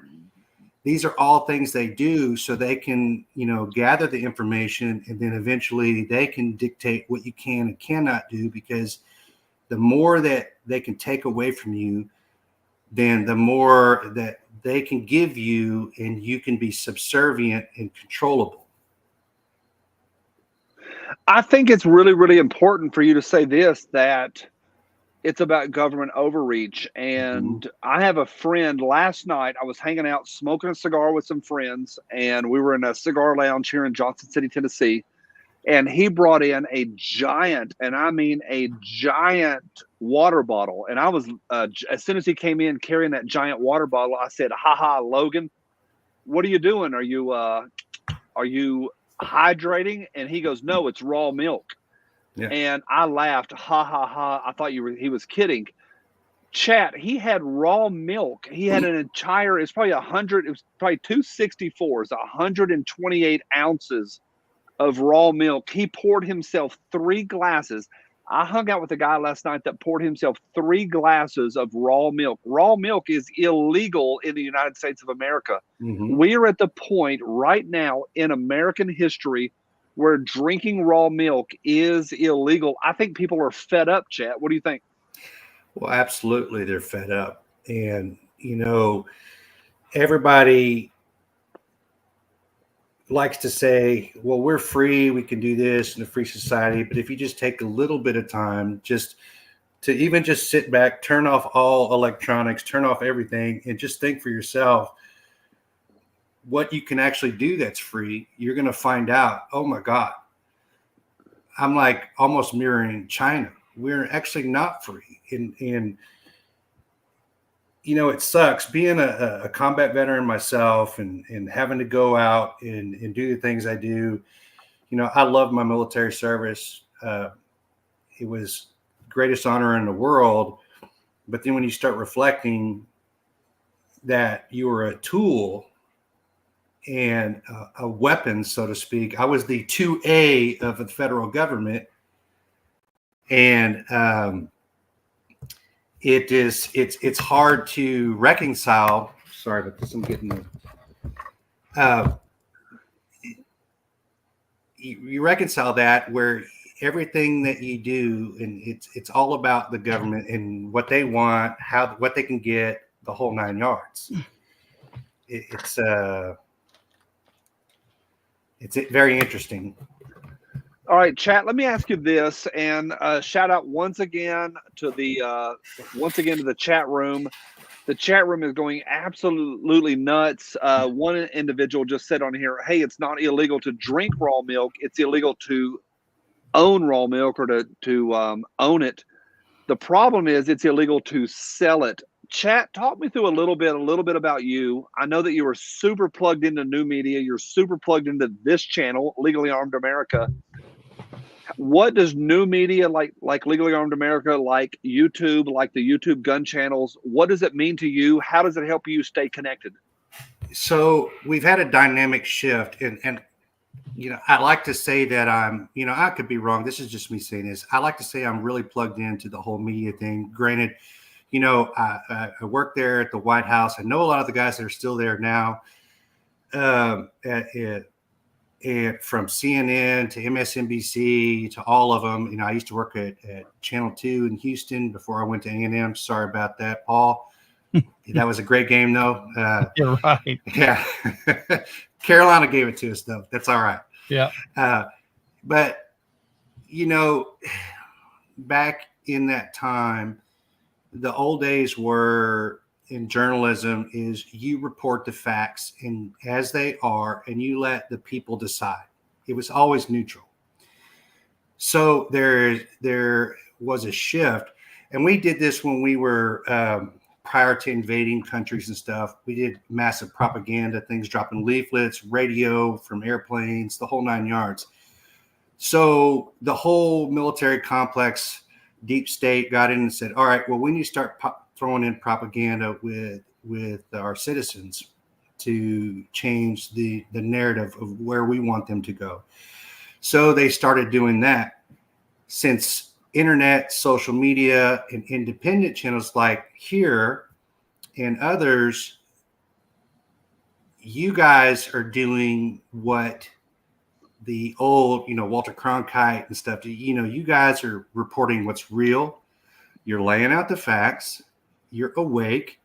You're not polluted by the distorted narratives that are out there. That's, I don't really blame our youth because they're programmed from, pre-K to 12. And then when they get into college, that's all programming, and that's all part of that process. I mean, it's very simple in the military, especially on the communication side of military, because that's what we do to our enemies, but it's also done on us. And that's what you're seeing now. So I can't express how vitally critical it is to have channels like Paul's and yours and Mr. Guns and Gear and Jared with, Guns and Gadgets and stuff, because it's that individual that's out there reporting news as it is and letting those of us watching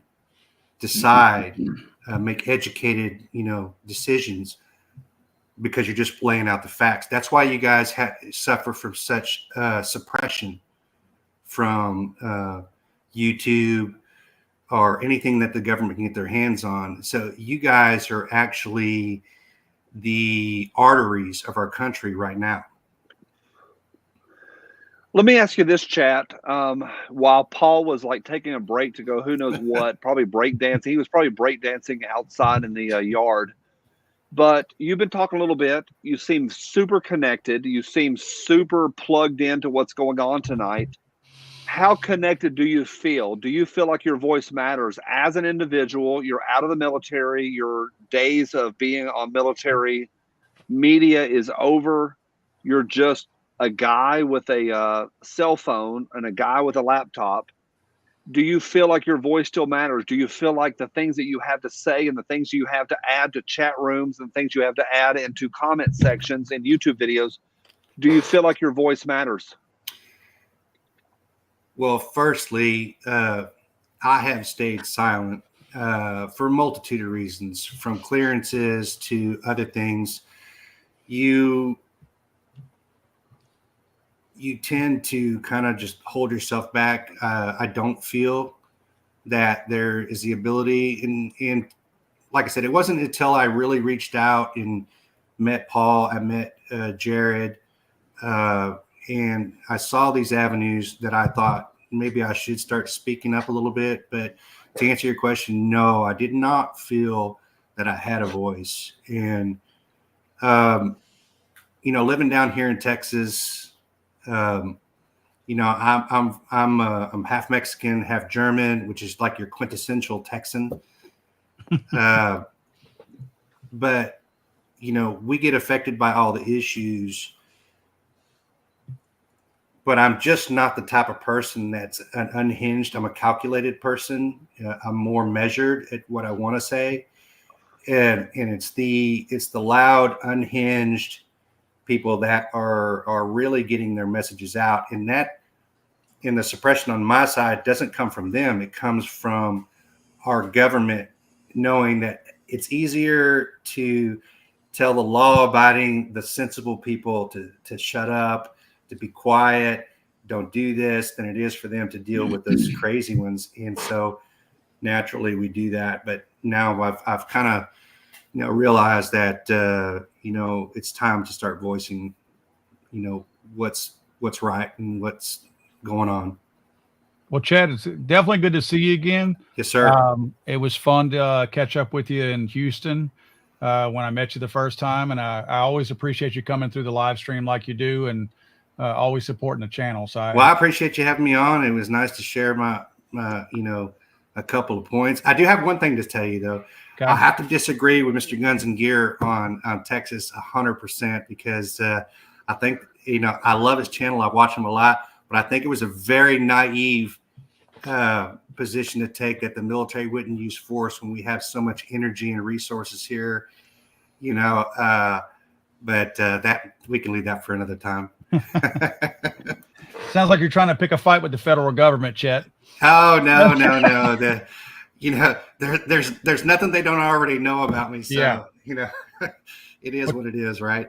Well, Chet, thanks, man. I appreciate you coming in. I did send a link out to, I think it was David. So David, looking for you, look for your link in your email, if you don't mind. Chet, we're going to say goodbye to you. Yeah, I appreciate everything. I'll be watching the channel. And again, Johnny B, I appreciate you, sir. You're always very entertaining. And Paul, keep doing the job you do. Tell Mr. Guns and Gear, Mike, tell them I said hello. And when you see Jared, thank him as well. I appreciate what you guys do. Sounds good. Thank you, man. I think for the record, it is a terrible idea to have Chat on here. Chat, I sort of love you, but I also sort of really, really disagree with the whole idea of you being on here. But thanks for coming on. I'm sorry. Goodbye and good riddance to the chat room. Hey, chat room, we love you all, sort of. All right, we've got a guy named here, Rolo Tomasi in here. We know him. He's almost 22 years old. His name in real life is JB. JB, tell me from the 22-year-old perspective, what do you think right now about America? Where are we at? Are people plugged in? Are people your age? Are they paying attention? Do people know what's going on when they're in the college age range? Do people know what's going on, or do people even care at this age beyond anything besides go Kamala? I think they do now that we have X and we have the platform to freely speak about these things. I think Elon Musk opening up the First Amendment online, I think that really changed it for my generation. People are paying attention. And I think Let me ask you this. Is that my microphone that's right there? Is that my microphone that you took from me? This is my son. A lot of folks don't know this. I think that's my microphone. Is that my mic? Is that the reason I'm wearing AirPods right now? I think it may be. I'm just borrowing it for a little bit. It'll come back around. I'm borrowing it just for a couple years. All right, what's going on? You're on a college campus right now. You're a senior in college. How plugged in are the college students?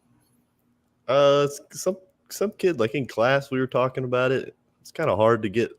The dudes are more likely to talk about it. They'll go ahead and say they're voting for Trump. The girls who are quiet makes me kind of think they were for Kamala. Unpack that a little bit. Why do you think that is? I know Paul's getting ready to say something that's going to be brilliant, but why do you think the guys are a little more vocal?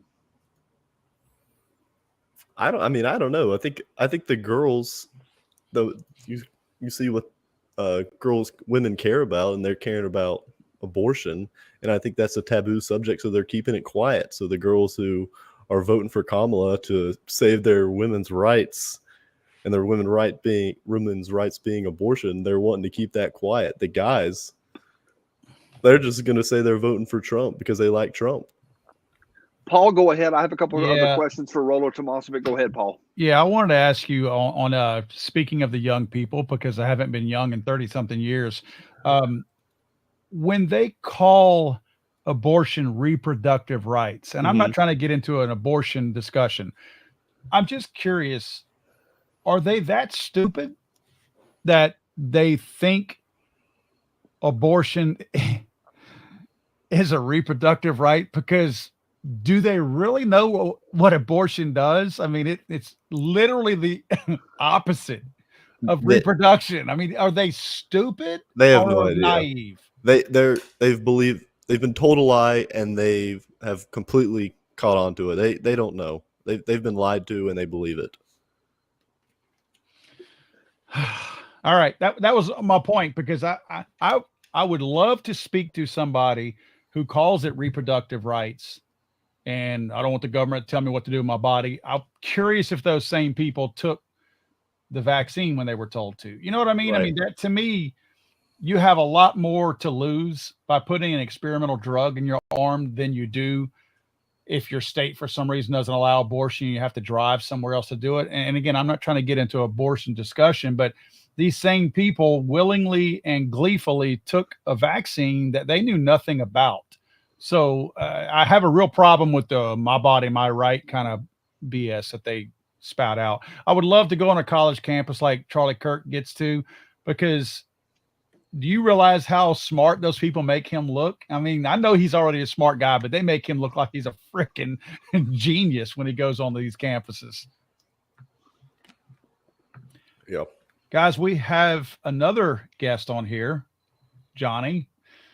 Another one of our viewers. This is David. David, welcome. Hey, how are you doing, Paul? I'm doing good, man. David, let me introduce you to Rolo and Johnny B. I know Johnny B. Beggins is my friend. All right. Are police about to kick your door in or something? I hear it. Sounds like CB radio. No, nobody's kicking my door in. All right. So tell me about yourself, David, and what where you coming to us from? Well, I'm coming to you from New York. Oh, good Lord, upstate? Yeah, I'm upstate. I'm not New York City area by any means. Okay. What I wanted to come on for was that when you drive around like all of New York State, anywhere. If you're in my area, like I live in Cincinnati, which is like one of the littlest towns. Let me show my scanner up. You're in one of the littlest areas you could ever possibly be in, and everybody here is totally Republican. Total. I mean, I don't care where you go, you'll never find a BLM sign. You'll never find like a Kamala Harris or Walt sign or any of that. It's all, we're Trump. But what bothers me is when I go up and I drive around all of our Great Lake areas, and the Great Lake areas are terrible. When you get up to an area where there's like rich people that live around the state, they have all of the Harris and Kamala signs around on their homes, but you don't find that when you come into my area. And once you leave that lake and you go just a little bit to the outside area I'm not talking a big area. You go a little bit outside of that area, and there are no Harris Wall signs anywhere. They're all back into the Trump signs. I don't understand how New York State can be voting so blue when it's only these rich areas in the cities that are depicting what the rest of the state looks like. Because that's not what the state looks like. I see more Trump signs and Vance signs in yards everywhere I go, as long as I'm not around a lake and as long as I'm not around one of the bigger cities. You don't see that. I think Western New York is bigger than New York City. By populace, we're not, because we can't be. But our vote should count for what we are, which are the people that aren't in those big areas. You know what I'm saying? David, stand by for 1 minute. I want to kind of get a quick update here.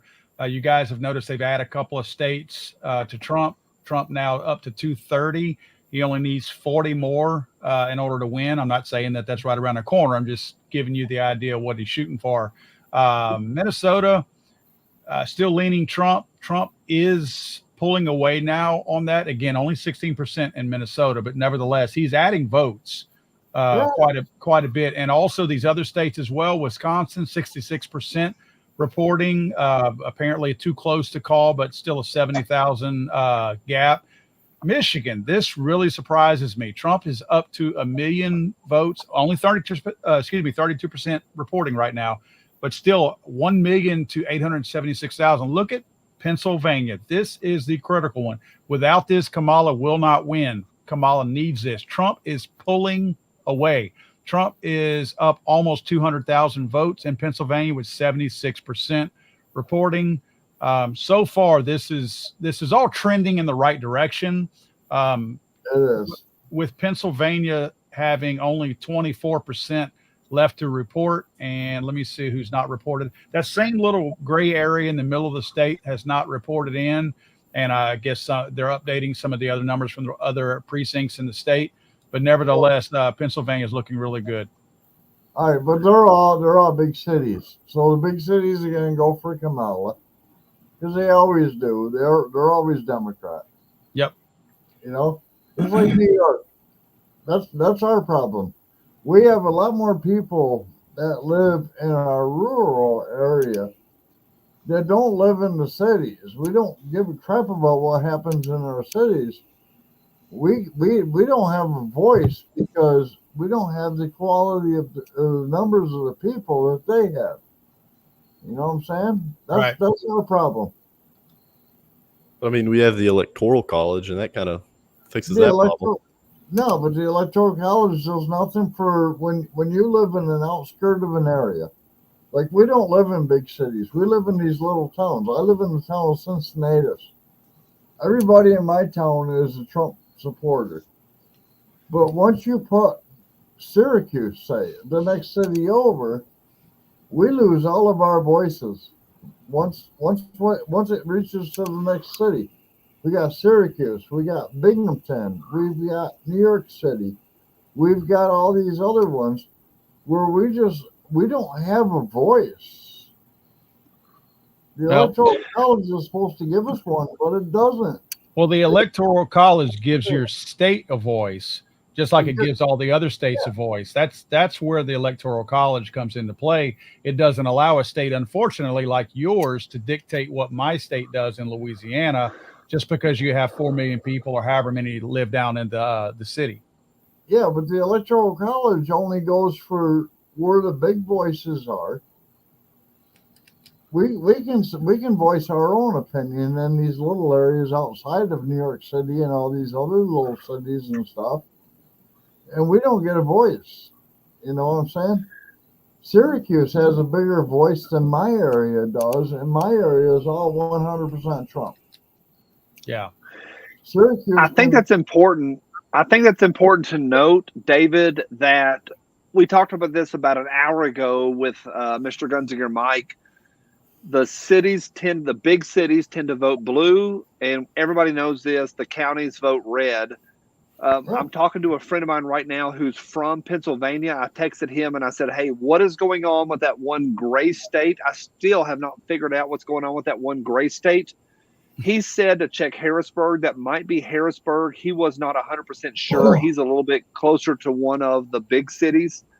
And he said no clue at all. But, you know, David said this. He said in his county, upstate New York, he doesn't see any Harris Walls supporters, Harris Walls signs, any of that sort of stuff. Everybody is going to be voting Trump. And I think that's important in that this election is very much about the common man, the small town, the village, the township or the small city, the small town, voting for who they think is going to not mess up their country the most. Now, since we've been talking, we're at about 187 to 230. Washington, according to this map, Washington is now fully blue. Oregon is now fully blue, but we still have a lot of purple states. Paul, do you think they are going a little bit slow in calling Trump? Do you think they're a little bit slower than they should be? No, I say no. I am looking at electoral maps on a lot of other pages right now, a lot of other sites. Let me just give you a general consensus of what people are doing. Fox News Democracy has Harris 193 to Trump 216. CNN has Harris 153 to Trump 211. So it looks like this is again a Google Electoral College map that I have right here. It looks like they are the fastest one actually to call anything as far as getting these states out there for either side, Kamala or Trump. Excuse me. So I think they may be calling some of these a little bit too soon, but I think once they get so far out of the way, they realize, well, this is not going to go the other way. This one still perplexes me, though. Pennsylvania, it's holding at 77% reporting. It's been there for the last 15 or 20 minutes. It moved up from 62% to 77% pretty quick, and it's holding steady at 77. So whatever that 20-something% is that hasn't reported yet may or may not be critical, but it's still got Trump over. I mean, 200,000 votes over her right now. All right, so I'm going to pull back to Johnny right there, Johnny Baggins. If you look at New York State, all right, the whole state right there is showing as blue on the map. But I'm going to be real honest with you. If you could take that whole map, cut it in half, and show everybody on the western half of New York, there is nobody on the western half of New York that is voting for anybody blue. Nobody. Yeah, and I think that is a great example of the point that we've been making for the last couple hours, which is the large cities tend to skew the entire state. The state itself is blue, but the whole state as a whole is red, whereas Buffalo, Rochester, Syracuse, and Albany are very much blue, and they tend to skew everything for the entire populace.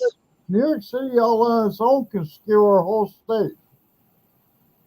But you're right. You got Rochester, Buffalo, New York, and all that stuff going on. But New York City itself, on its own, because of the population in New York City, can skew our whole state. Yeah. We don't have a real voice in New York State. You know what I'm saying? We don't. If you drive around all of my country areas where I do this all the time, and I share videos of where I'm showing all these Trump and signs and whatnot, there is nothing. But if you get around a lake, like around the Great Lake regions and stuff, that's all Harris and Walz people. If you go to New York City, they're all Harris Walz people. But in the main part of the state, which is 90% of the state, we don't care about that. We got it, David. You live in New York, man. It's terrible. 90% of the state doesn't want this. Right. But the 2% that has all the people are what regulates who votes for whoever in our state. We don't like that. It's terrible. Yeah. And it's ruining our state. So, Dave, what we're going to do, let's make room for our next guest. I don't know who else we have, but the fifth spot that you're taking up is blocking two people that I've already sent messages to. David, I appreciate you joining us. Hopefully you hang around, and we'll see you in the chat room, man. I'll be there. You know I will. Okay, bud. Thanks.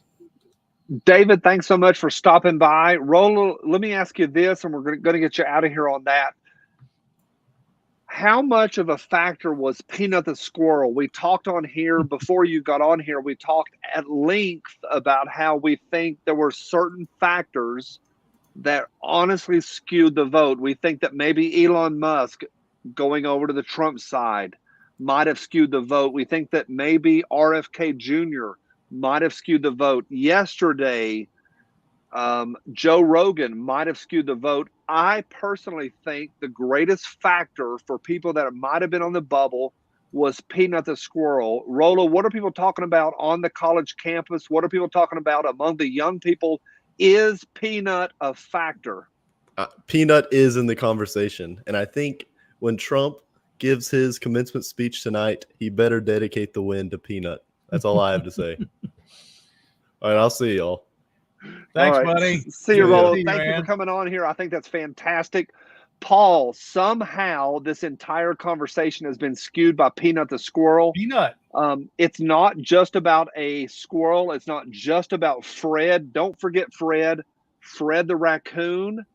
It's not just about those two animals. It is about government overreach, and I think that's super important. I think our people here in the comment section, they understand that Peanut has skewed the vote. Yes, I think Peanut moved the needle. Let's just say that. We have Brian in the room now. Let's add Brian to the stage. Hey, Brian, what's up, man? Hey, how you doing? Good, man. Tell us a little about yourself, where you're calling from or where you're plugging in from. I'm actually from Houston. Actually a student right now. Got tested 34 in a bit. So I just want to hop on for a bit. And I kind of had a question about firearms. If the left win, how are we gonna still keep our firearms? Well, that's a loaded question. I'm not sure if I want to touch that live on. I know how I'm going to keep mine. So let's just say this: you are in Texas. Keep Texas red. That's the main thing you have to do. You have to get the Austin out of Texas. You have to get the San Antonio out. You have to get Dallas Fort Worth out. That's probably your biggest challenge. You said you're in Houston? Yes. What part of Houston? Spring, Texas. And Spring, Texas? Yes. So the north side? Yes. Okay. How far are you from Woodlands? About like 15 minutes. Okay. Yeah, you're on the good side. The south side of Houston is not where I would want to be. The north side is nice. You're on the good side of it. I would stay on that side if I were you. How long you been in Houston? All my life, 29 years. Okay. All right. Where's your family from? Cambodia. Cambodia? All right. I'll say this. I'm going to jump in on the gun thing. Almost about 20 minutes ago, I said, hey, we haven't talked about guns enough. The Harris side is very serious. They say they are coming for our guns. They had Beto O'Rourke saying, hey, hell yes, I'm coming for your guns. I think this, that to answer your question, Brian, is that they ain't getting them. They want to talk about it. They run on it. They campaign on it. They raise funds on it. They have all sorts of PACs and super PACs saying that they're going to come for the guns. They're not getting them. I think it is very clear. I think the chat room is going to agree with this, that they're not getting our guns. They're going to say that they're going to. They are going to come down the driveway and knock on the door of a few people. There will be a few people that are made example of. If Kamala wins, she's at 192 versus 230 right now. If she wins, they will come down the driveways or knock on the doors of a few people. They ain't getting them. The cat is out of the bag on the AR-15. One of the things that matters on the AR-15 is common use, and the AR-15 is now the common use rifle. All of that buying that we have been doing over the last 15 years matters. Paul can talk to you a lot about this. The common use matters. There are way too many in circulation right now for them to even get a hold of. There will be a few people that are made example of, but they're not getting them. Paul, you know this. They're not getting them. Brian, you know this. They're not getting them. Big shout out to the chat room, to everybody that has left super chats. There's been a lot of super chats that have run through in the last 30 minutes. Thank you to all of y'all. Paul, tell me I'm wrong. They're not getting the AR-15. No, they're not. In fact, you made a good point. The unfortunate thing is there's going to have to be some spillage, is what I like to call it, which is essentially somebody has to be wronged in order for this to go to the court system, through the court system, and make its way to the Supreme Court. Common use is a big, big deal. The Heller decision really, really weighed heavily on that. And the fact that there are so many, the numbers are way underestimated as far as what AR-15s are out there. Let's make no mistake about it. The AR-15 is a stepping stone to semi-automatics. That's what they're essentially really, really looking for. But the AR-15 is one way to get there, because I don't think people outside the gun culture realize how entrenched the AR-15 is in the gun community. I mean, it's the biggest selling gun in the last 2 decades, the fastest selling gun. But unfortunately, kind of like what you said, Johnny, somebody has to be wrong. So they're going to have to violate somebody's Second Amendment rights, storm into their house. Unfortunately, they'll probably put a bullet in their head, but something's got to happen where it goes into the court system, because just like with the bump stock thing, they pass these little bit of rules and things that they have.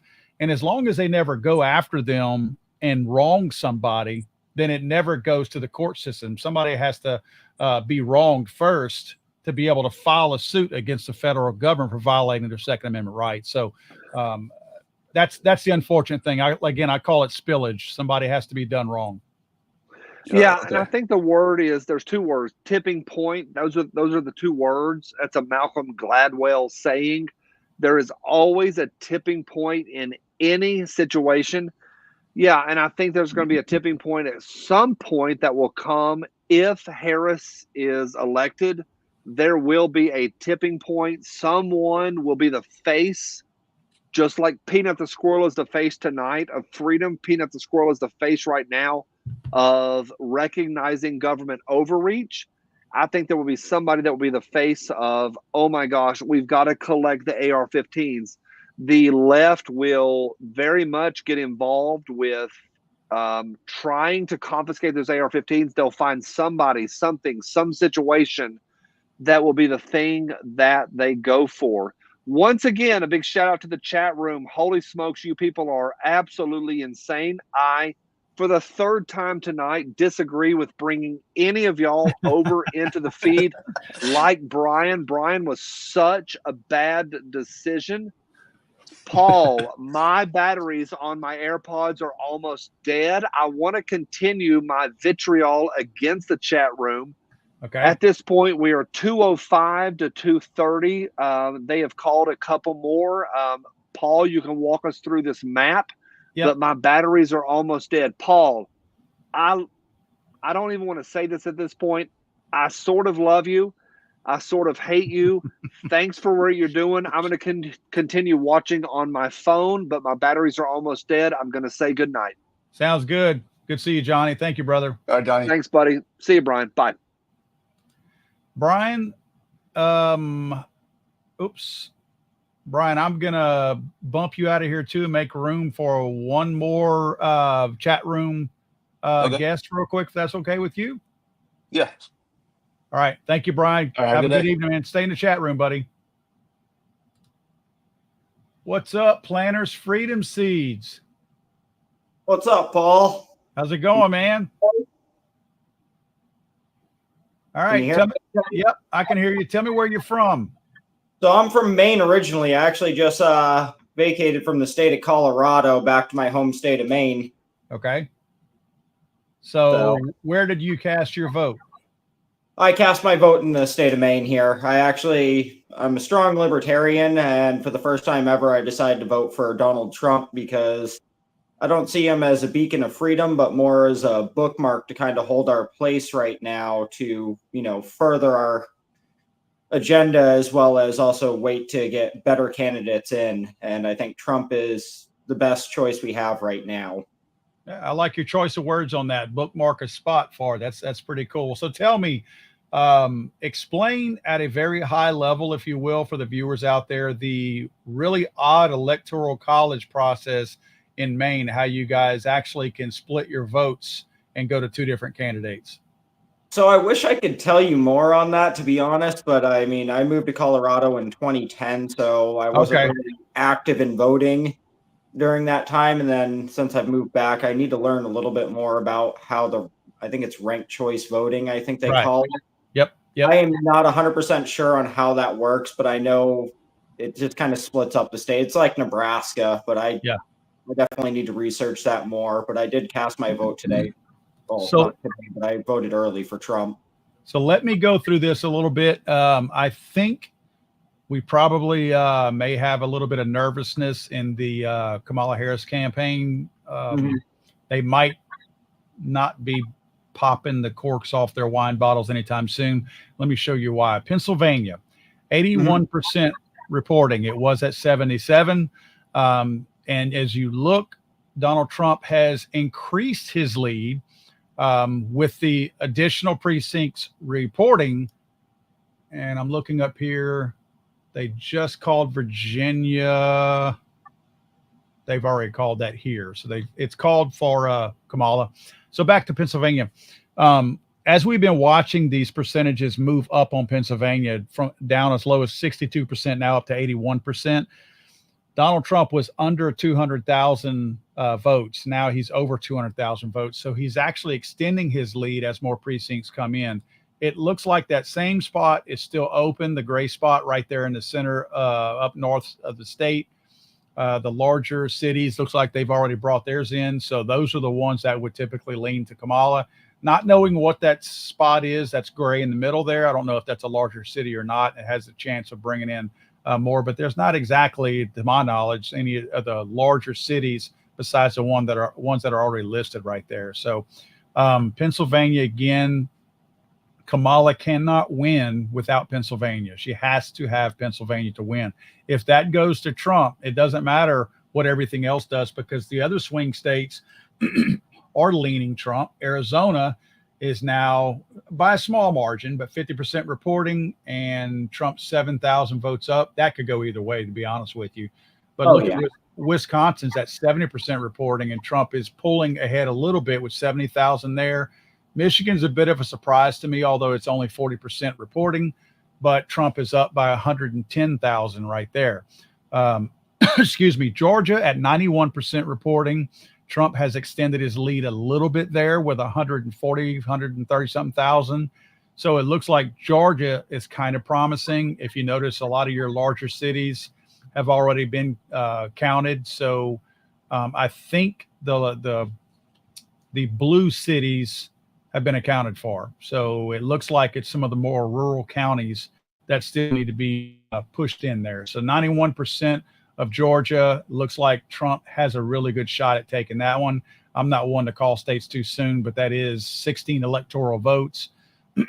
Between that and the possibility of Pennsylvania, I mean, we're looking at 30-something votes right there. So that's going to get Trump at the doorstep right there. And if he pulls in one of these other Michigans or Wisconsins, Arizona ends up being a non-issue. Yeah, if he can bag Pennsylvania and Wisconsin, I think he's got it. I mean, looking at the 2020 maps, I mean, he's definitely got a far greater advantage than he did in 2020. But I mean, let's not get fooled. 2020 even fooled me. I watched it live. I was working night shifts and watched it the whole night, and just all of a sudden, I'm not trying to say anything that's going to get your channel in trouble or anything, but let's just say there are some mathematical anomalies that happen that are dang near impossible. Yep.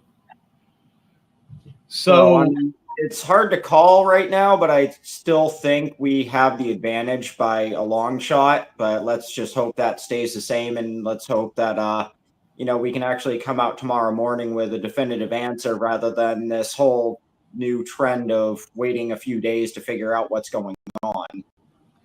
Well, this was kind of cool. One of my good friends from Gideon Optics just texted me and said that this gray area that we keep talking about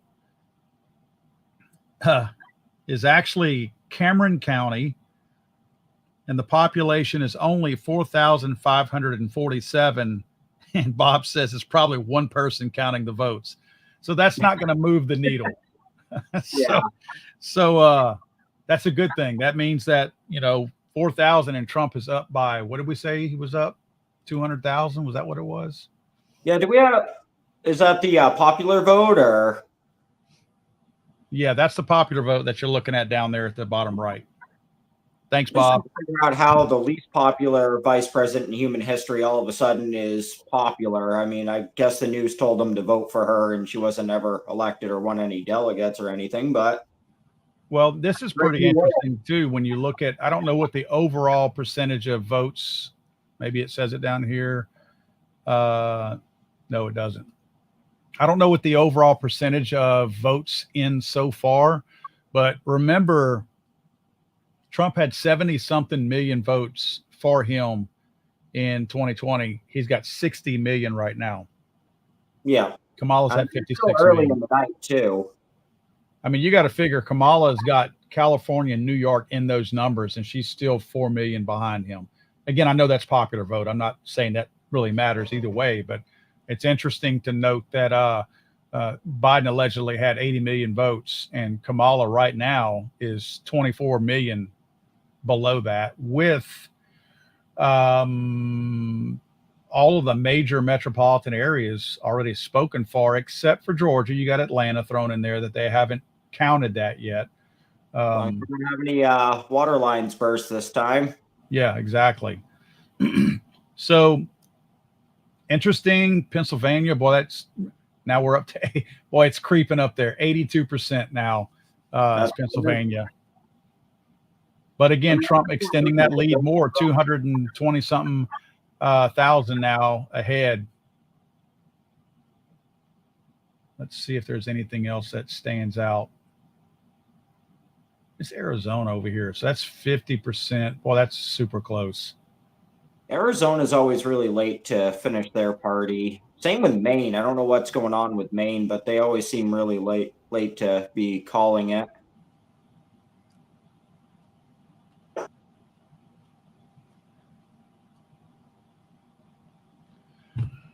All right, so I want to see something real quick on Pennsylvania. See, you can't get any. I was just curious if you could get into these counties, but you can't. So I'm looking right now. What was this one? I'm looking up at my television set. So they've got, I don't know what the differences are, but Fox News on their report, that's what I have on my monitor up here. Mm-hmm. They've got Trump at 232 and Harris at 212. So they've got a couple of other states apparently that they've called that this Google map has not called. What they just call a state? No, that's Florida. So again, I can't stay away from Pennsylvania. Let me go back and look at that one real quick. Somebody did say this earlier. Let's look at the senatorial races. Where did Ted Cruz, I believe, pulled that one out? Ruben Gallego beat Kerry Lake in Arizona, it looks like. So here we go, Ted Cruz. So they've already called it. 54% of the vote, 84% reporting. So yeah, they've already given Ted Cruz that.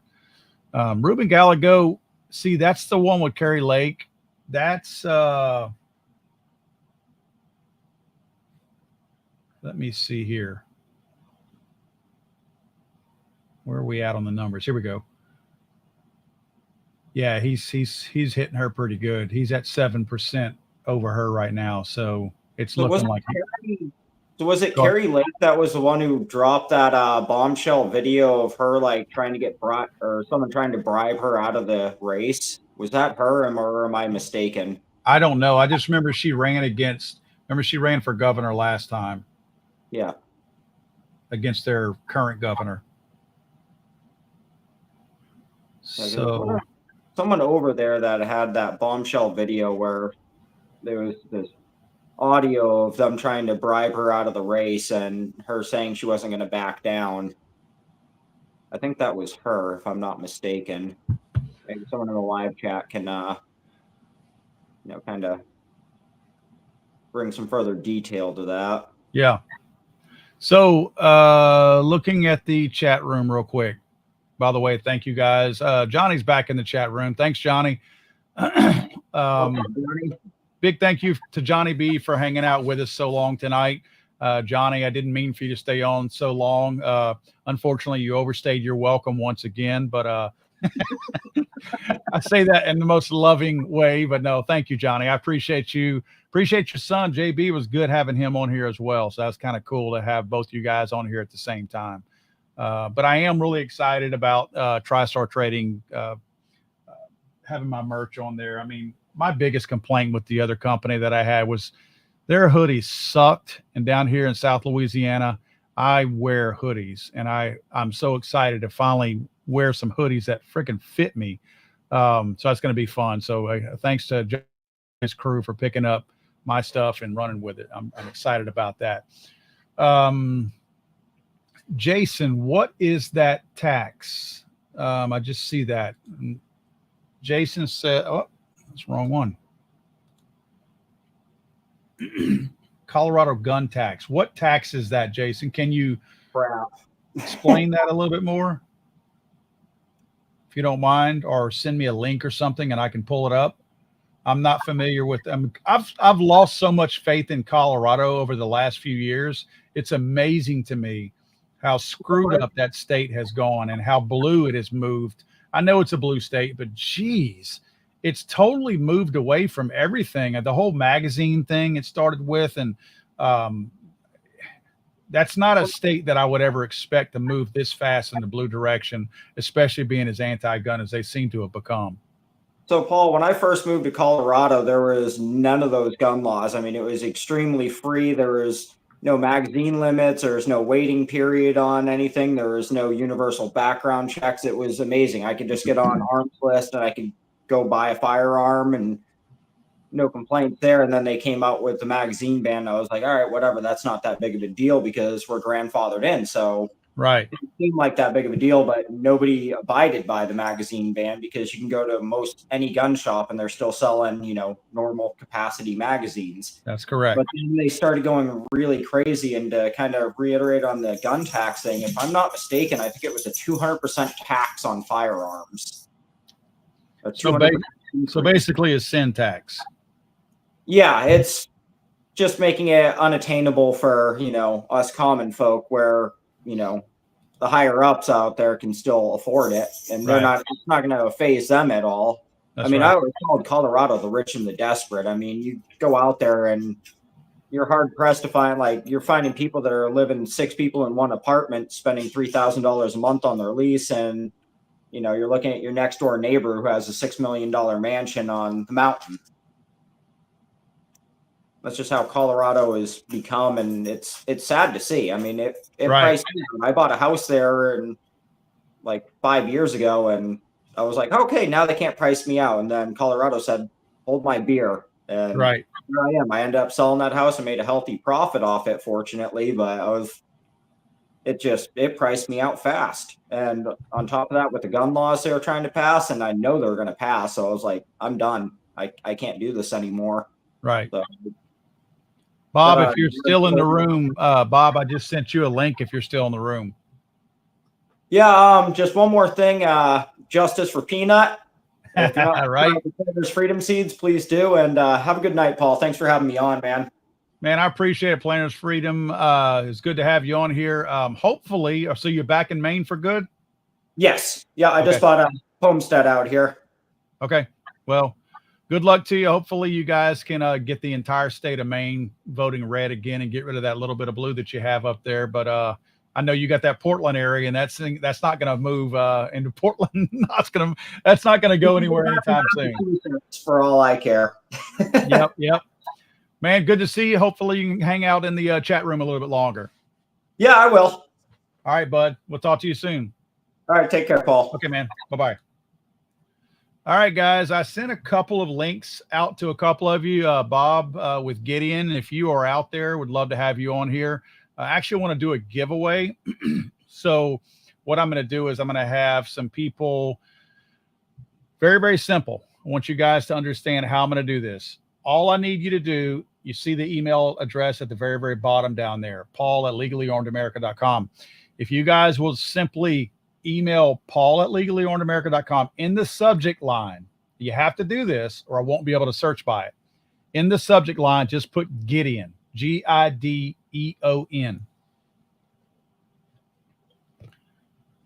Just put that. Just type the word Gideon in the subject line. Nothing more, nothing less.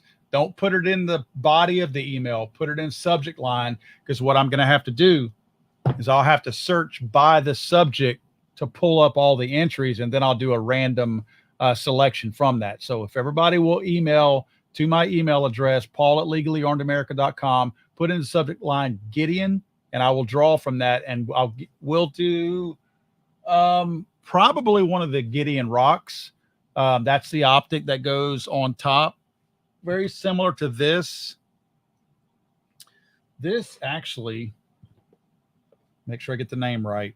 This is the new granite. This is the one that I talked about last week, but very similar to this. It'd be one of the optics that goes on top, MOS on your handgun. So I love their optics. Very robust. You can beat them up. I actually like shooting one of them on my shotgun, and never was one to put that on there. I like it. I never thought I would want to shoot a shotgun without iron sights and just have that on there. Looking up here right now, what? Okay. Fox, they have Harris with 216. It's 209 down here. What did they just move into Harris's column? See, she's at 209 now. I don't see what they just moved.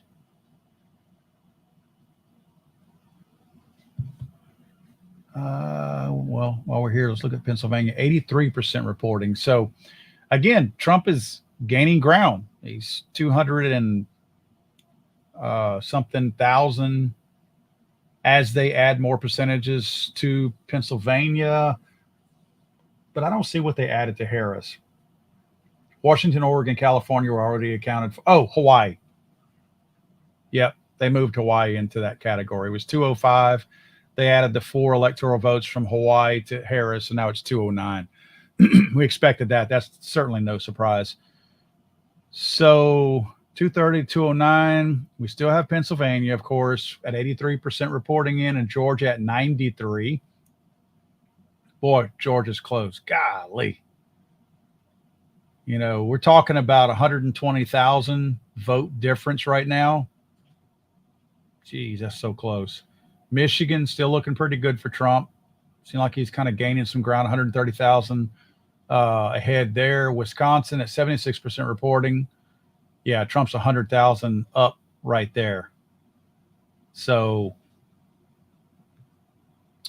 Arizona has now shifted a little bit to Trump, but it's so close there. I'm not going to count on Arizona.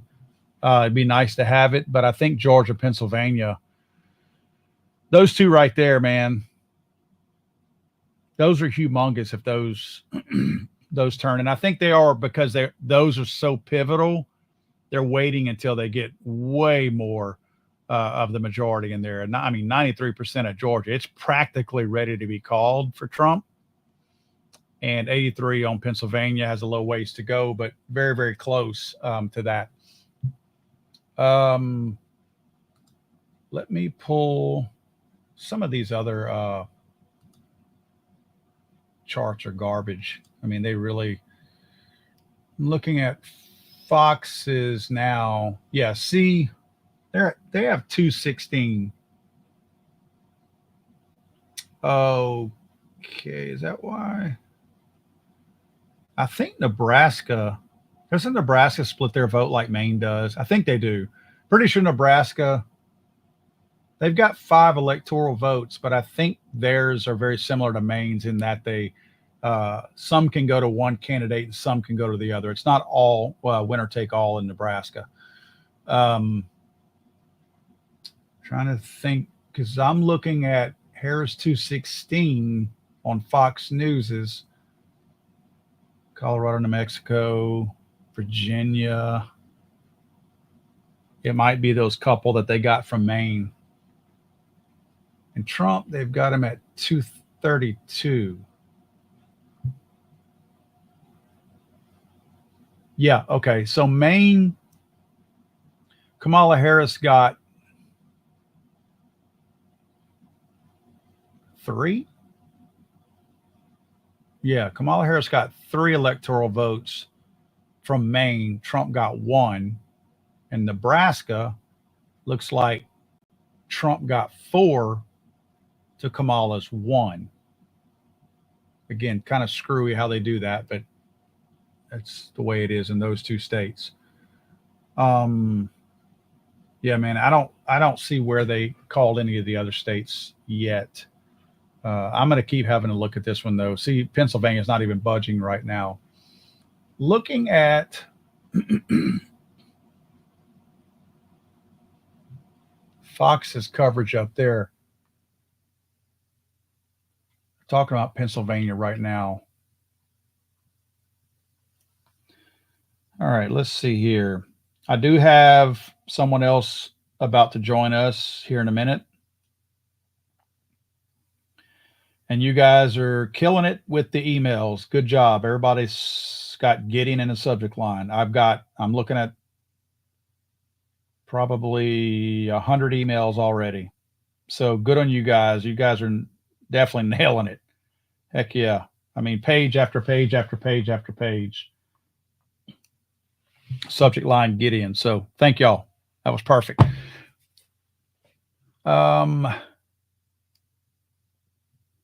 So when let me see here if we can find out. Alaska's results are expected around 12 a.m.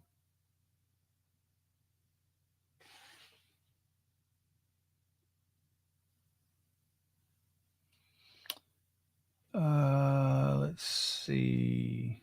Senate.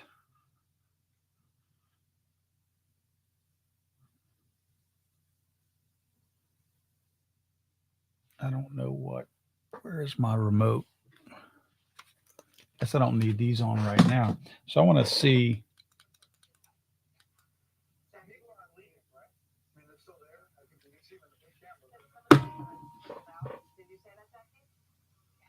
Boy,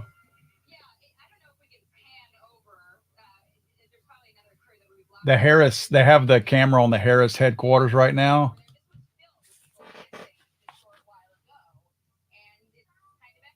Yeah, it's thinning out. The Harris campaign, I guess, party spot at Howard University, it is starting to thin out. People are losing a little bit of interest. I think they're, again, I'm not calling the race. I'm not jinxing it. Don't let me jinx it. But I think these people are losing confidence in where they stand right now.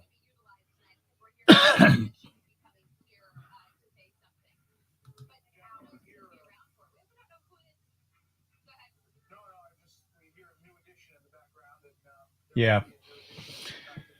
The mood is somber, to say the least, at the Harris headquarters right now at the rally. Not a whole lot of partying going on. Okay, guys, I'm gonna go to the comment section and see what's going on there. Yeah. Jessica asks, Howard University, why is she there? Is she claiming to be black again? Yep, she's, or as Trump says, black. And I love how Trump says, and now she's black, the way he says it. But yeah, she went to Howard University, so that's where she wanted to have her her celebration, her victory tonight. So let me just say this, and I'm going to give you guys a little bit of my, while we're waiting for more of these votes to get tallied, posted, whichever.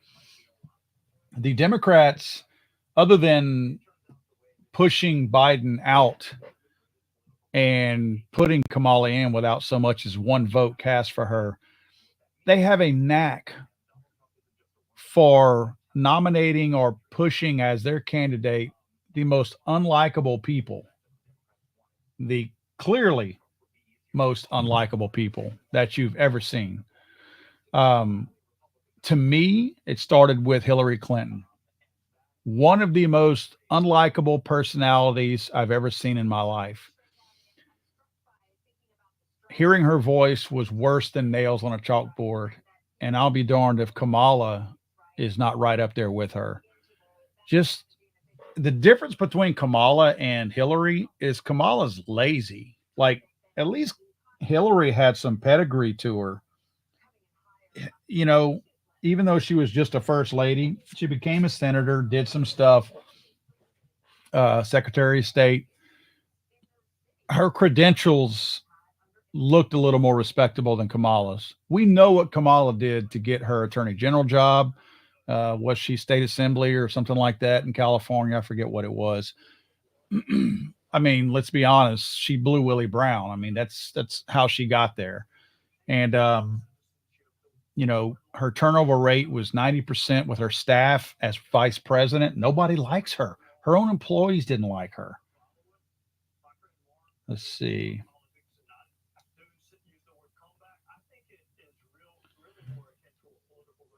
Let me go look at Pennsylvania real quick. I'm sorry, guys. I can't get off of that. It's 84 reporting. Boy, they're inching that up there.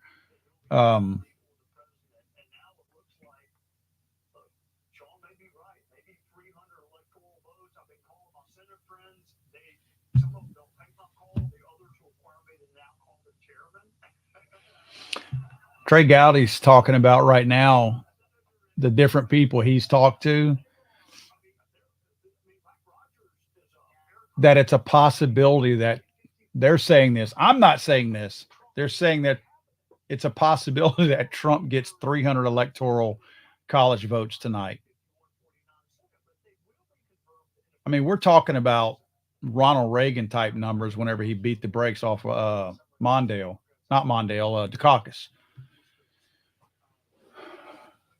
But they're not calling these states. I mean, they're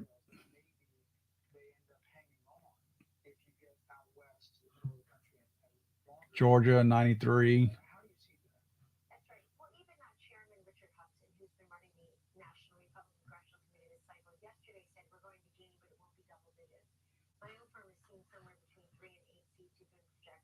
Yeah, Arizona. I mean, look, guys, it's looking great for Trump right now.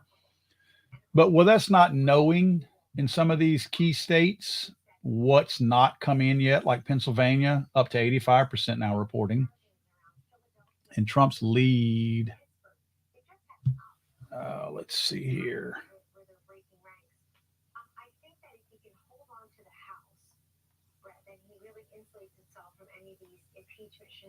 I'm going to get down to the exact number right now. Trump's 168,000 votes ahead.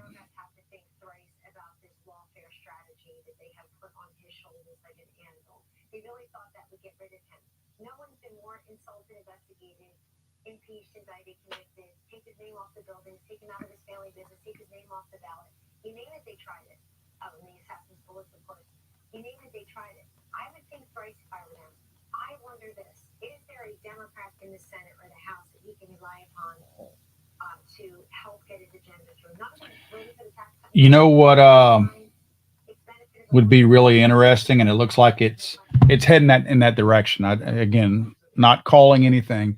The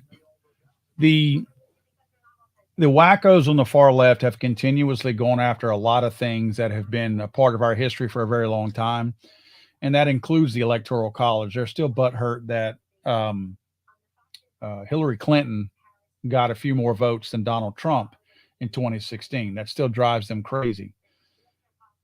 The Electoral College is there for that exact reason that Hillary didn't win in 2016. It's so that these larger, more populated cities like Los Angeles, like Chicago, like New York City, cannot overpower the rest of the country just because they have a bunch of people piled into one area, right?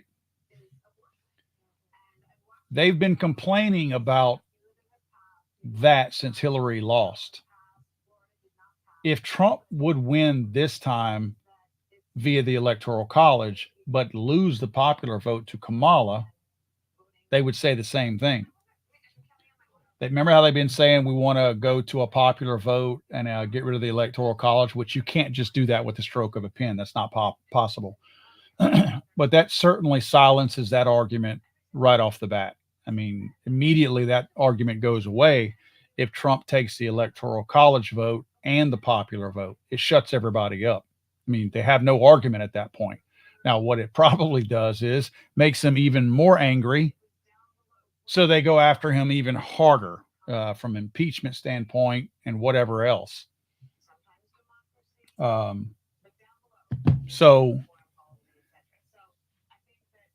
I guess at this point, since I feel positive, like on the upside of Trump getting where he needs to be at 270 to win, I guess now I'm pulling for the popular vote, because it looks like Trump is at 62 million to her 58 million right now. And it actually updated, so gaining more ground on top of that.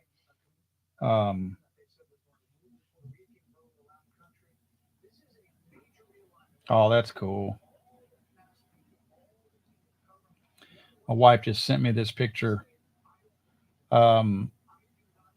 We met a couple of years ago with one of Trump's campaign people. I was here in Louisiana, and he gave our son a Make America Great hat with Donald Trump's autograph on it.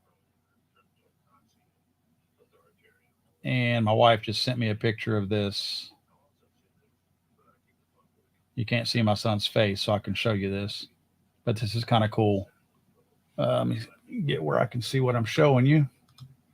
So this is what she just sent me. A picture of our son wearing his Donald Trump hat with Donald Trump's signature on it. Thought that was pretty cool. So hopefully,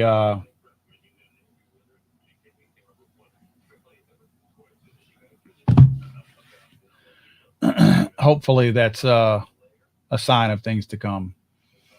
Looking at, let's go back and look at Pennsylvania. I know why they're being cautious about Pennsylvania. Well, first, let me go look at what Fox's map is. All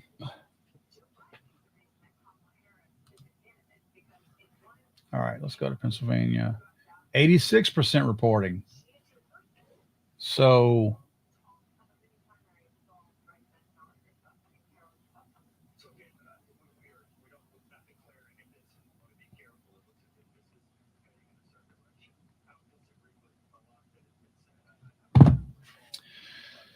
So that's the main one right there is Pennsylvania. I'm sorry too, guys. I got people I'm texting. I mean, let's face it, even though we're sitting here doing a live stream, I mean, we care about this. This is important to us. Georgia at 93% reporting in. Trump with a pretty healthy lead there with 100 and something thousand up. Arizona still lagging at 51%, only up 1% since we checked it earlier. Wisconsin climbing up there, 78% with Trump with a pretty healthy lead, 100,000 vote lead in Wisconsin. Oh, yeah, he's gaining ground in Michigan. Let me look at Michigan real quick. Looks like most of the big cities are in. Flint is red? What?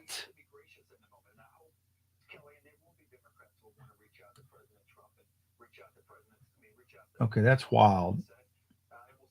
Grand Rapids, Lansing, and Detroit all blue. But Flint.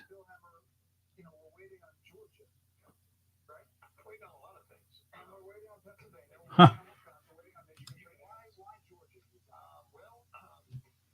Stand by. They're talking about Georgia. I don't know if y'all can hear this audio, but I want to listen to what they're saying. So here's Georgia. All right. And here is the remaining vote. And what I see is a lot of the vote in Atlanta metro area is in, but there's fractions here and fractions there. I see Chatham, okay, Savannah. It's not a small county, 5 out of 159. It's got about a third of the votes still remaining as well. We're not quite set up for the vote margin there, but all right, go back to Pennsylvania. I just wanted to check. No, it's okay. Now, what I was poking around here a moment ago is Wisconsin. If you do the remaining vote, the reason we put in these different shades of purple is because the deeper the purple, the more outstanding the vote. The lighter the shade or the gray, that means the county is checked in already. So you see down here in Milwaukee, I mean, Wisconsin's what they're talking about. Is reporting in Milwaukee. There's some suggestion that in the middle of the night, 3, 4 a.m., that Milwaukee expects to go ahead and give us the remaining vote. This is Michigan right now. This is the remaining vote out. That's outstanding. Look, a lot of this is rural in the Upper Peninsula. A lot of this is rural up here, and a lot of the votes outstanding. But this is Wayne County. This is Detroit. All right, this only 23% of the vote is now reported. So that's 75% outstanding, right? 75 to 77, somewhere in that range. So a lot of votes in Detroit. So whether or not that's something they can overcome on Harris's side, I do not know. Let's pop out to the southwest while I got you guys, and let's go here. Okay. He's going to Arizona now. Here, 0.7 now, 13,365 for Trump in Arizona. Let me just see this. Okay, you got some rurals out here. Apache, you get a lot of Republican votes up in here. Mojave. My bad on that. But Maricopa is the big one. 60% of the vote statewide is here in Maricopa. She has a slim lead here, 2.2. That hasn't really moved. And the folks in Arizona told us before the night began that they were going to, it will be a process. It's going to take a while too. But look, if you ask this question, the decision desk, all right, they may tell you one thing. The only thing that I can tell you. Let me turn that back down. What they were talking about, was it Wisconsin? No, Michigan. What they were discussing just then is that the reason why we're sitting here hung up on Michigan right now with only 52% reporting, it looks like Kamala has won the Detroit area, but they don't have all the votes in. Only 23% of the votes in Detroit have been tabulated. So there will be quite a bit more votes coming in for Kamala Harris over Trump in that Detroit, Michigan area, with Trump ahead right now, 200,000 votes. So, I mean, can Kamala make up that much ground in Michigan? Who knows? But again, still 75% of the votes in Detroit left to be counted. So she does certainly have a chance at Michigan. It is leaning to Trump, but she's got an opportunity. We're up to 86%. in Pennsylvania now. Trump looks to have lost a little bit of ground in Pennsylvania, but nothing alarming. He's still 100 and something thousand ahead. Georgia, we're at 93% reporting now. My guess is we probably have a little bit of Atlanta. That's still 120,000 ahead that Trump is there.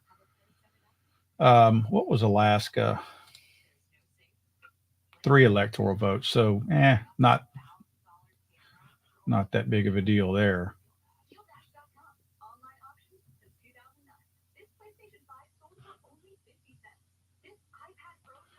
So, again, nothing has changed in the last hour or so, Pennsylvania, other than percentages of the overall votes coming in. Pennsylvania, 86% of the overall vote, with Georgia was at 93. Yeah, still at 93. So I don't see much changing right now. Still got the House. Well, there's a lot of House seats out there still up. Oh, wow. 50. The Republicans, I think is this right? It looks like that Republicans flipped the Senate. The Senate was 51-49 with 51 Democrats to 49 Republicans. I'm pretty sure I just saw that it flipped 51 Republican to 49 Democrat. Yep, they sure did. They flipped 2 seats, Ohio and West Virginia. So the Senate now is going to be controlled by Republicans. The unfortunate thing is Mitch McConnell I don't think he wanted to be the leader anymore. So he's liable to have some influence on who becomes the Senate lead now, which McConnell can't wait for him to go away. So a big deal that they flipped the Senate.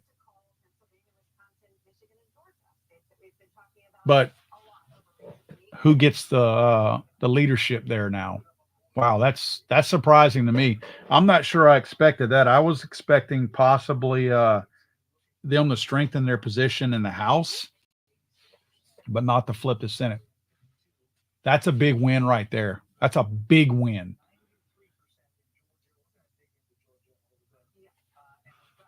So let me look at that's a Senate, at least 51 seats for outright majority. Remember how Kamala was saying how she wanted to do away with the filibuster so there could be a simple majority in the Senate? Careful what you wish for, Kamala. Pretty much at the point where it could backfire on you.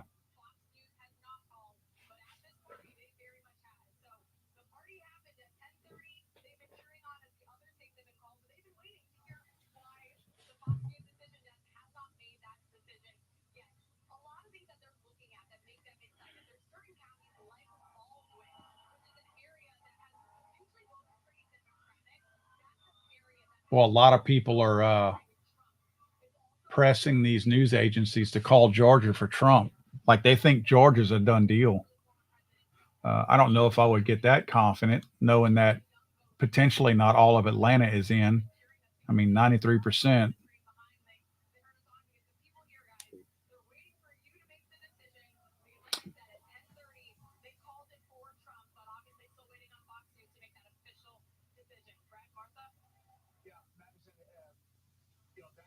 Yep, I think they're about to call Georgia.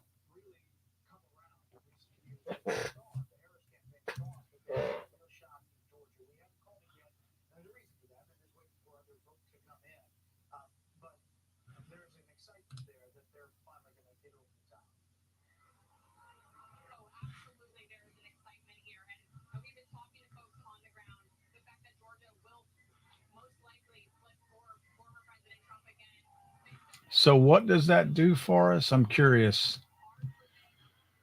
Georgia puts 16 more. Ooh, that puts it at 246. Gosh. Let me see something here.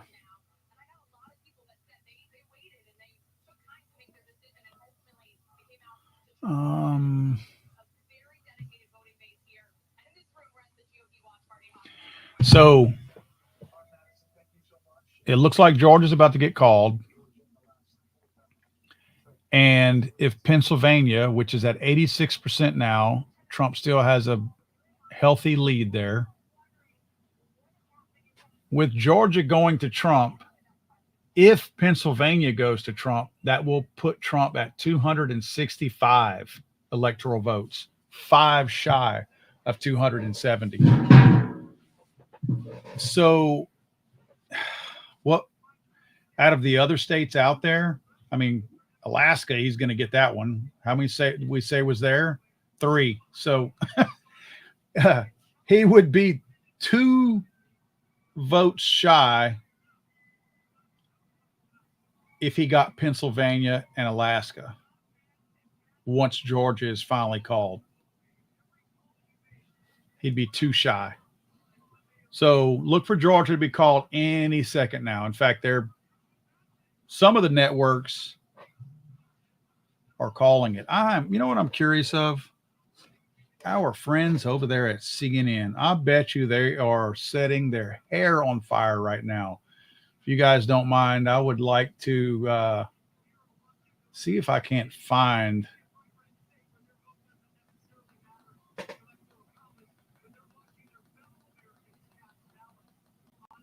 Oh, I'm not going to go there now. Let me just keep watching this. I'll find their stuff online. And nobody is calling Georgia. Everybody's afraid to call Georgia. But Georgia's definitely, it's well, I take that back. CNN may have called it. Yeah. Oh, no, they didn't. No, they didn't. Sorry. CNN hadn't called it yet either.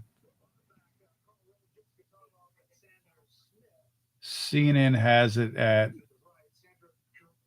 230 to 182.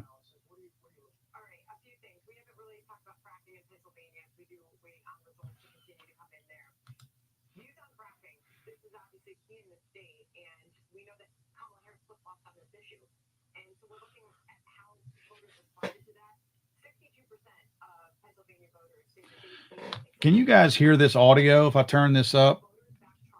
They're talking about. That was important to those voters. We'll see how that turns out. Another big difference, Michigan union voters, that vote is looking about the same with our Fox News voter analysis when we compare it to 2020. Can y'all hear that? Might make the difference for Donald Trump in Michigan. White Catholics. Really interesting. He is at 61% of the vote with white Catholics. Harris is at 37%. Trump won white Catholics by 13 points. In 2020, he has run that up to 24-point margin. Wow, that's a big difference in Michigan. Difference. That is a big difference. And you wonder whether she should have gone to that dinner. To the Al Smith dinner. She may be wondering that tonight. He showed up and gave his speech, and he has had a lot of support, mostly based on the pro-life issue. And RFK Jr. was cutting ads for the Catholic vote in particular in battleground states. As far as I was just going to say, I think, when you look at the margins, at least at this moment in Wisconsin and Michigan, I think somewhere in Florida, RFK Jr. may be breathing a sigh of relief because he could have been a spoiler in those, but it looks, at least at this point, like the margin is big enough. I do think we have to bring up the youth vote again. I mean, what a difference we are seeing from 4 years ago. Those voters under the age of 30 going for Harris over Trump by 8 points. 4 years ago, they favored Biden by 25 points. Wow. I mean, this is a huge difference. And we dive in at the state level, you are seeing what a difference that makes where he is outperforming what we saw. I don't know if you guys heard that. They were saying the young vote, I assume college-aged people, went for Biden at 25%, and they only went for Harris by 8%, meaning they either sat it out or they voted for Trump instead. What board do you have for us now? There you go. Where we began. It all comes down to Pennsylvania. Pennsylvania that goes for Trump will settle the contest. It will be mathematically impossible for her to win. So as you looked at tonight, what did you see as it unfolded? As it unfolded, a little bit of change. Earlier in the evening, it looked like he was doing slightly better in the big city urban areas. And in some suburbs, like in Georgia, he was not doing as well. But tonight in Pennsylvania, for example, he's doing better in all four of the southeastern suburban counties, as well as doing better in the rural parts of the state. And it is an unusual coalition. It's inner city ethnics, it's Catholics who have been for decades the principal swing vote in America. Increasingly Hispanic voters among them, and he's knit together that coalition tonight, along with the working class people in small towns and rural parts of the country. If I could just add one data point from our FNVA on Pennsylvania on the white Catholics, it looks like Trump is running about 1 point, almost exactly the same as 2020. In fact, Trump's actually down 1 point with the white Catholics in Pennsylvania. So that's about the same. But union voters, he's also seeing a down arrow there, about 3 points. He's running down below his 2020 levels. And so there's still hope for the blue wall for the Harris campaign. What are you hearing? That there's still hope. Obviously, I didn't love to see the go take a nap and we'll get back to you in the morning about all of this, but we do have to keep in mind that the race in 2020 wasn't called for days, that Biden won Pennsylvania on Friday of that week and Wisconsin on Thursday, I think that it was. So we'll see. They think it's close, that there's vote coming in. There was, some conversation over how much of the remaining vote in Philadelphia existed, and there was an extra 120,000-ish votes that were out there that could go into Harris's column. Two things, though, that I've been thinking about. One, and Dana knows this well, how much I love to throw out a good door knocking stat, right? So 2,000 door knocks a minute for the Harris campaign. Does any of that stuff matter anymore? And we'll see how this pans out. She could win with the simple route through. She already, getting Nebraska second. But the Harris campaign ran a conventional campaign, right? Where raising money, souls to the polls, that kind of stuff. God, this chick here. Will that be the path going forward? The second this night doesn't end up going in Harris's direction. Jessica Tarloff. I can't listen to her. So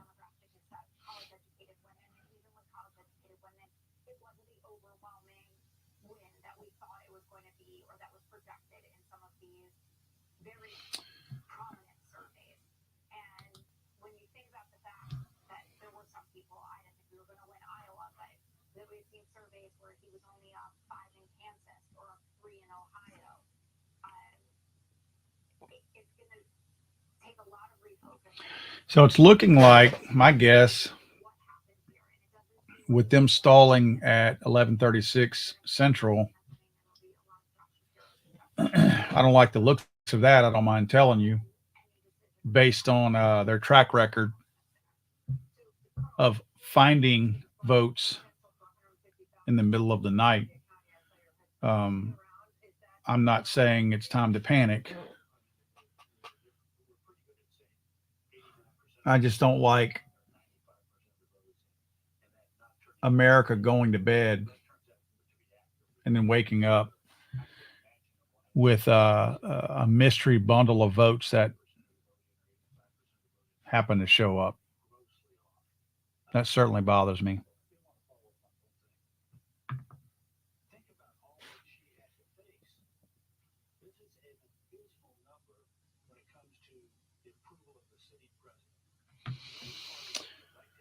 Oh, man. I mean, I'm still very much encouraged.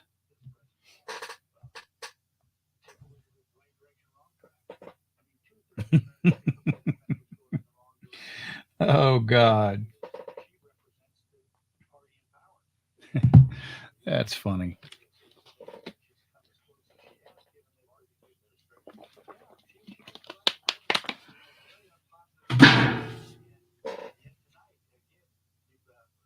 Yeah, see, Georgia,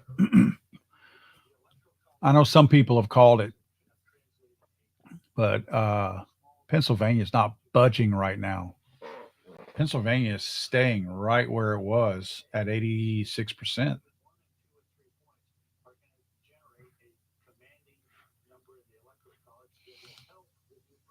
And I mean, I see nobody else. I'm going to hunt for, what do we have here?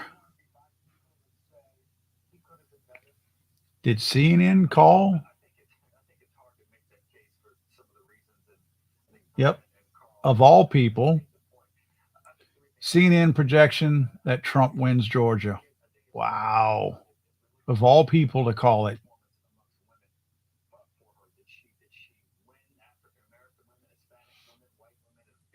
Michigan on track to be the first battleground to report results.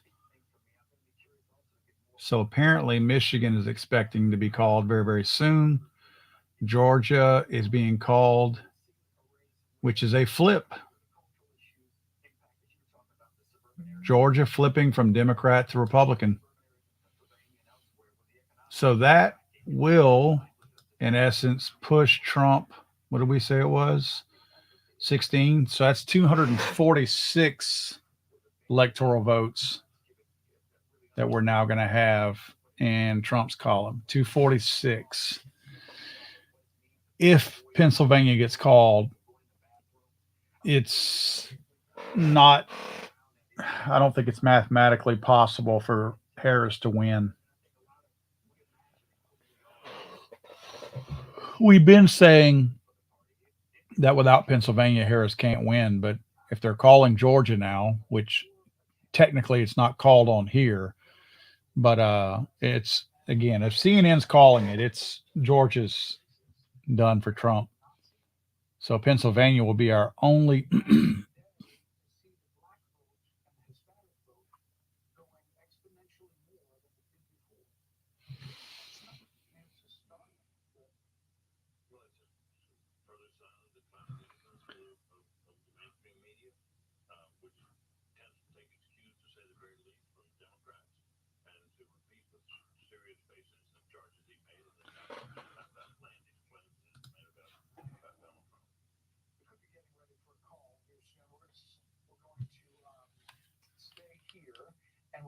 to go to Bill Hemmer because you're looking at Pennsylvania, Bill. Can you hear me? Yeah, I can. Yeah, sorry, they were talking to me. Listen up, talking about Pennsylvania. Talk to you when they're talking to you. But because there's a lot to be said over here. All right.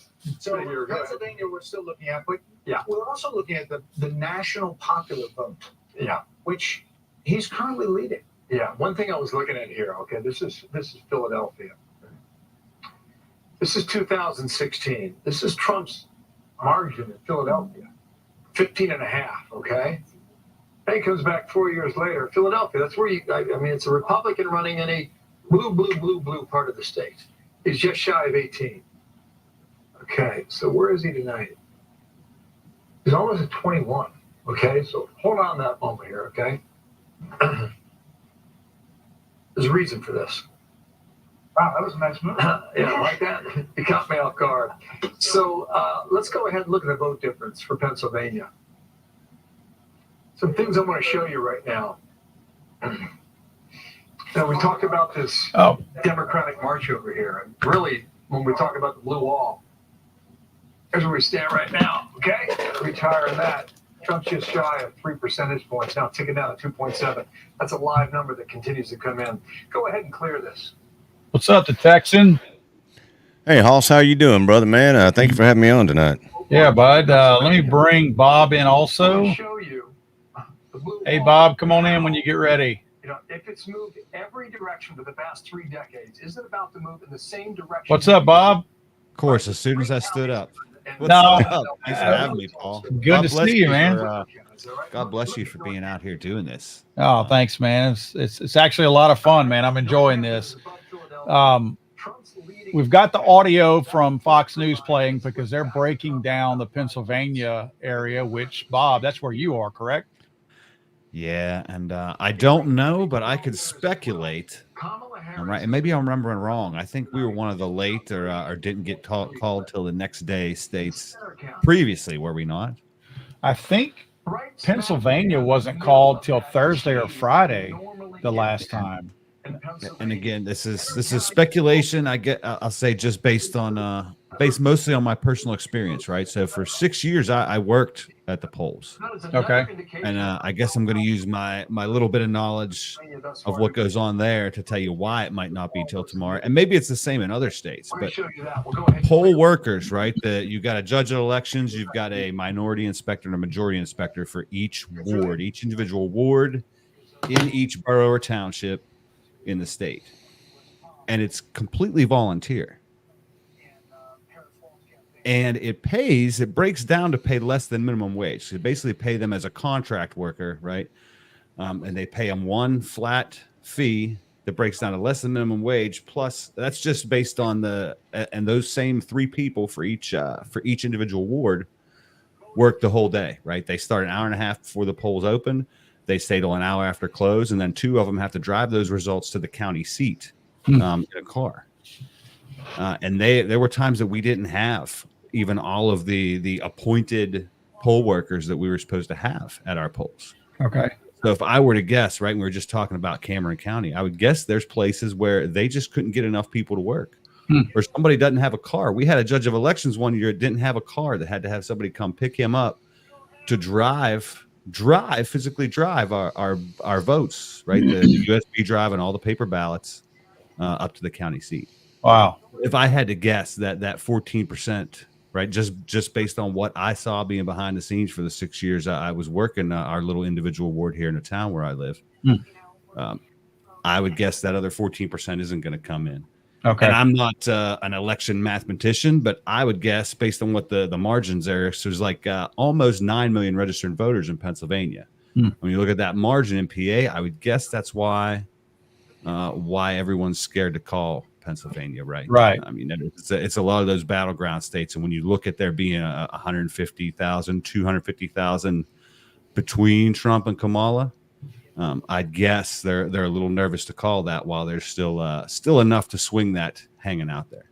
Gotcha. Yeah, I don't want to disappoint everybody, but I'm watching that 80%. I'm like, no. I've seen this video, right? I've seen this video half my adult life. I've seen this episode before. We aren't going to find out till tomorrow, the next day, when somebody out in the middle, one of those, till somebody gets a ride up to the polls to drop that off. That's the way it has to work. And again, I don't know if it's that way everywhere. I'm really, and I don't want the government to spend any more money, but it's really disheartening to see it be so difficult to get anyone to stand up and volunteer to do that job, right? Our elections are critical to the way our country functions. Right. So that's sad, but I can definitely, and I still know all the folks that are working at my ward down here still. I saw them all today again. I do every year. And they say they miss me. They had enough people this year, but I'm here if they need to call me up. Right. But I would guess it's, it's tough to get people to do any job, right? And wages are way higher now than they were years ago. To think that we've paying folks less than minimum wage and asking for volunteers to do it. And then every election, right? You got to remember that those folks have people walking in that are voting in the wrong place, that aren't registered, right? We see that every single spring and fall when we vote again. Right. A crazy amount of people that moved and didn't update their address and just Googled and thought this is where they were supposed to vote, and they're upset. It's a tough job and it pays terribly. So anyway, I guess that's the root of it. We probably won't see that they're 14% from Pennsylvania tonight. So, Texan, where are you from? Man, I'm in the DFW area. Unfortunately, I'm in Dallas County. I'm in the mid cities. Okay. But Dallas is really blue. But one thing I can say is when we went down to vote, you had to have ID to vote. They ID'd everybody, and I was really happy to see that. That was Dallas County. But man, I don't know.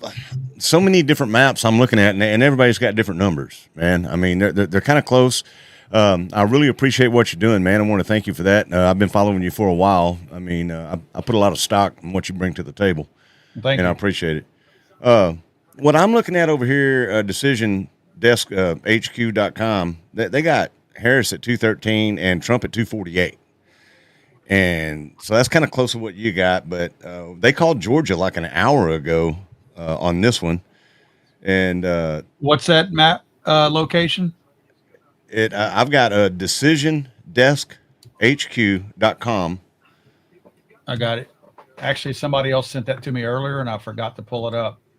Yeah, and I do want to say that I was watching our local elections here, and Ted Cruz won about 45 minutes ago. He did his victory lap in front of the cameras, so that's a good thing. And I also want to say, man, I was totally against having Johnny B on your show. I thought it was a bad mistake. Oh man. I watch Johnny B too, man. I think he's Yeah. pretty cool. But no, man. Yeah, I'm just like everybody else. Well, wait a minute. Let me make this other point. They were talking about the dang squirrel Peanut and how Peanut's affecting the election.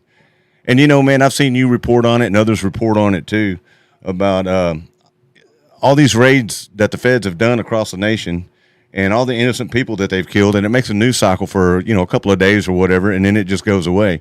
Yep. Just like, what was his name? Malinowski up there in Arkansas. You covered him very well. That doesn't sway an election, but kill a damn little cute squirrel and everybody goes nuts, pun intended. Isn't that something?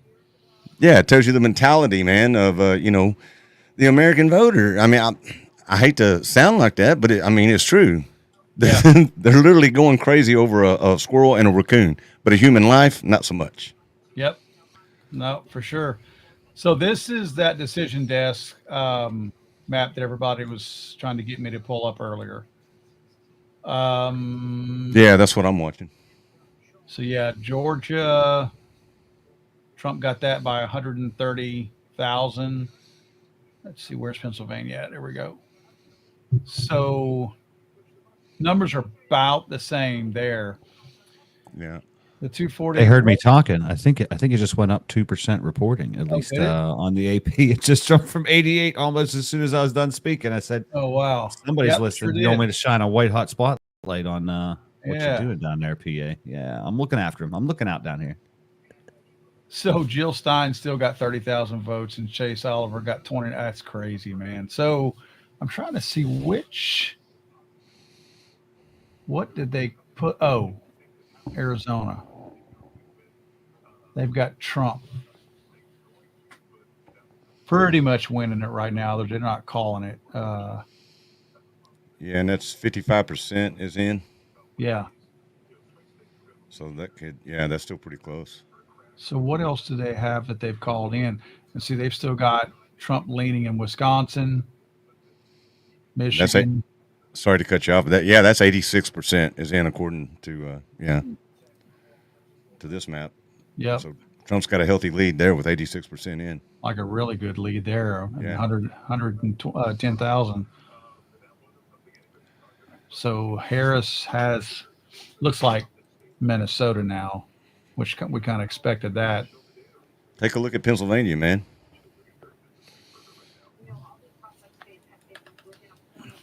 And that's 88%.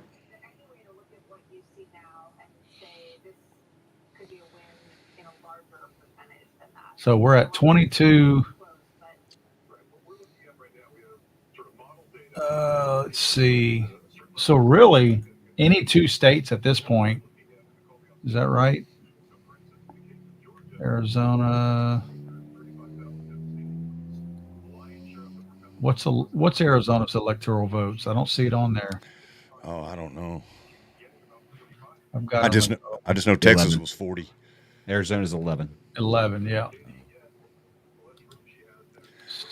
And Paul, if you scroll down a little on that, you'll see I don't know how much water this holds, but it says president win chance. They got Trump at 93.8% and Harris at 6.2.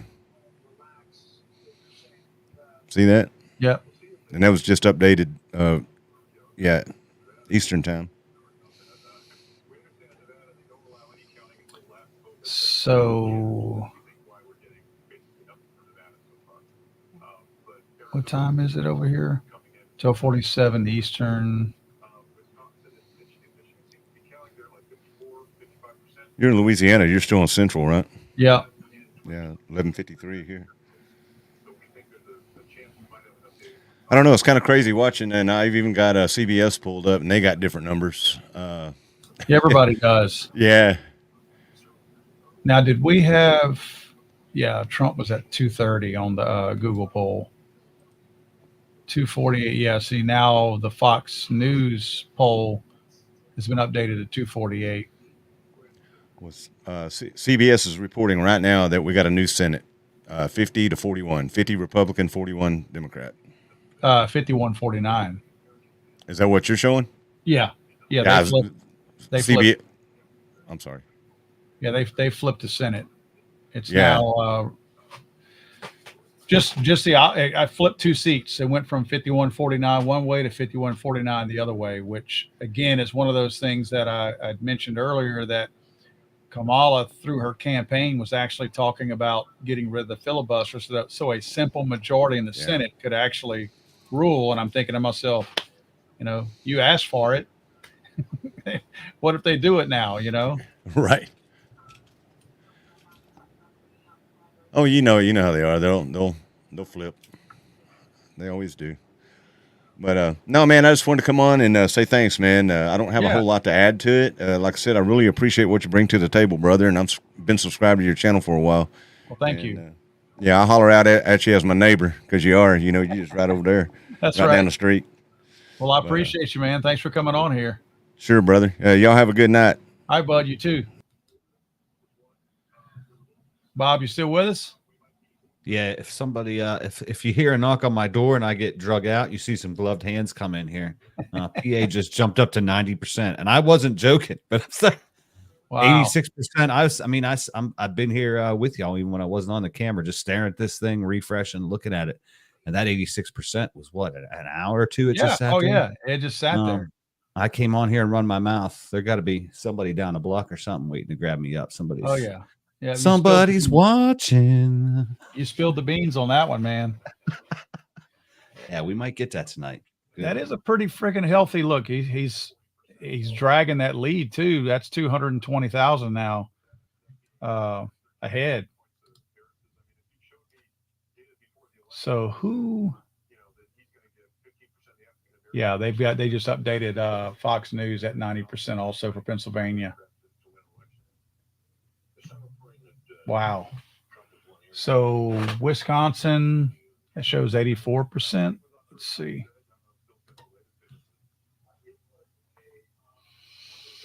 %87 here. So they're slightly behind there. So that's where we at 100. Yeah, 110,000 right there. Michigan still kind of low at 65. Arizona. 55.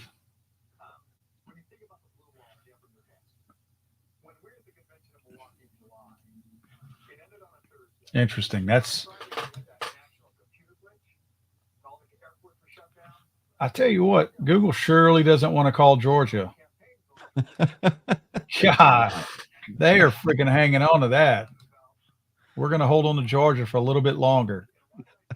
They can't believe that state flipped, which is crazy that it ever went blue anyway. Freaking Atlanta. So yeah, that's where's your Pennsylvania at now? So I guess I'll hang out at 90 for a little while.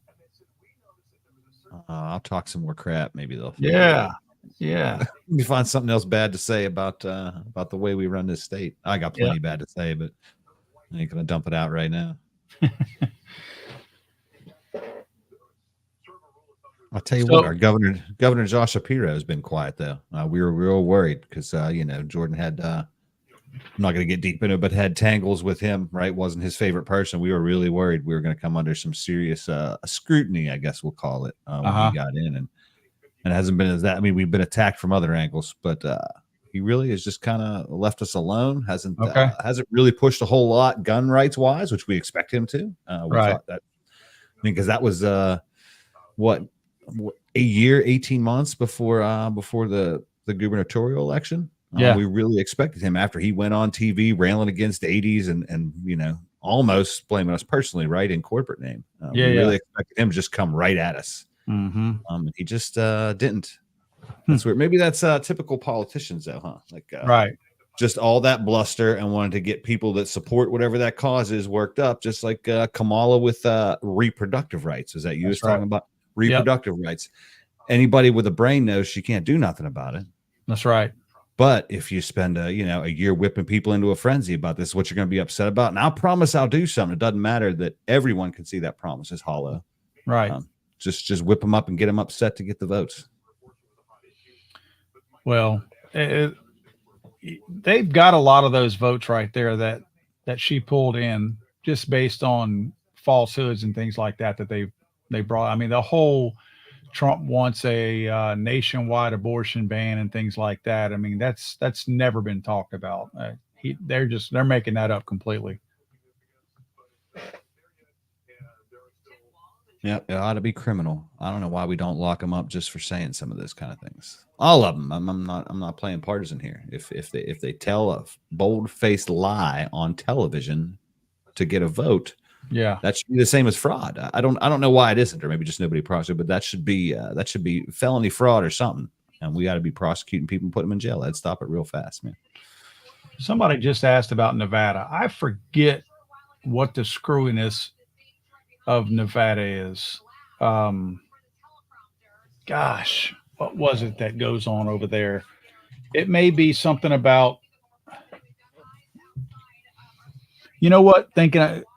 That's making me think about Pennsylvania.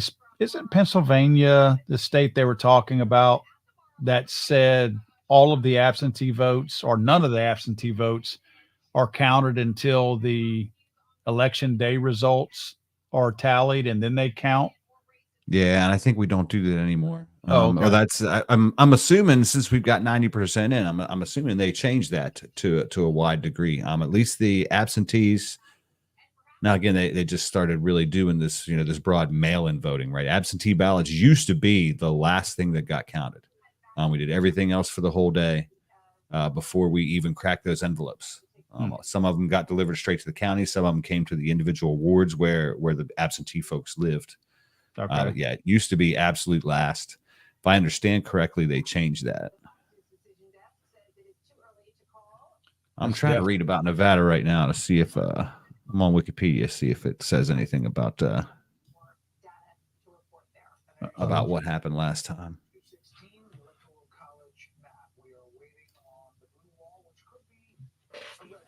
We probably already know that. Apparently Clark and is that Washoe, WASHOE, are almost 89% of Nevada's entire population. Wow. I mean, some of them are pretty high, but that's awfully high. Well, I guess it's a desert.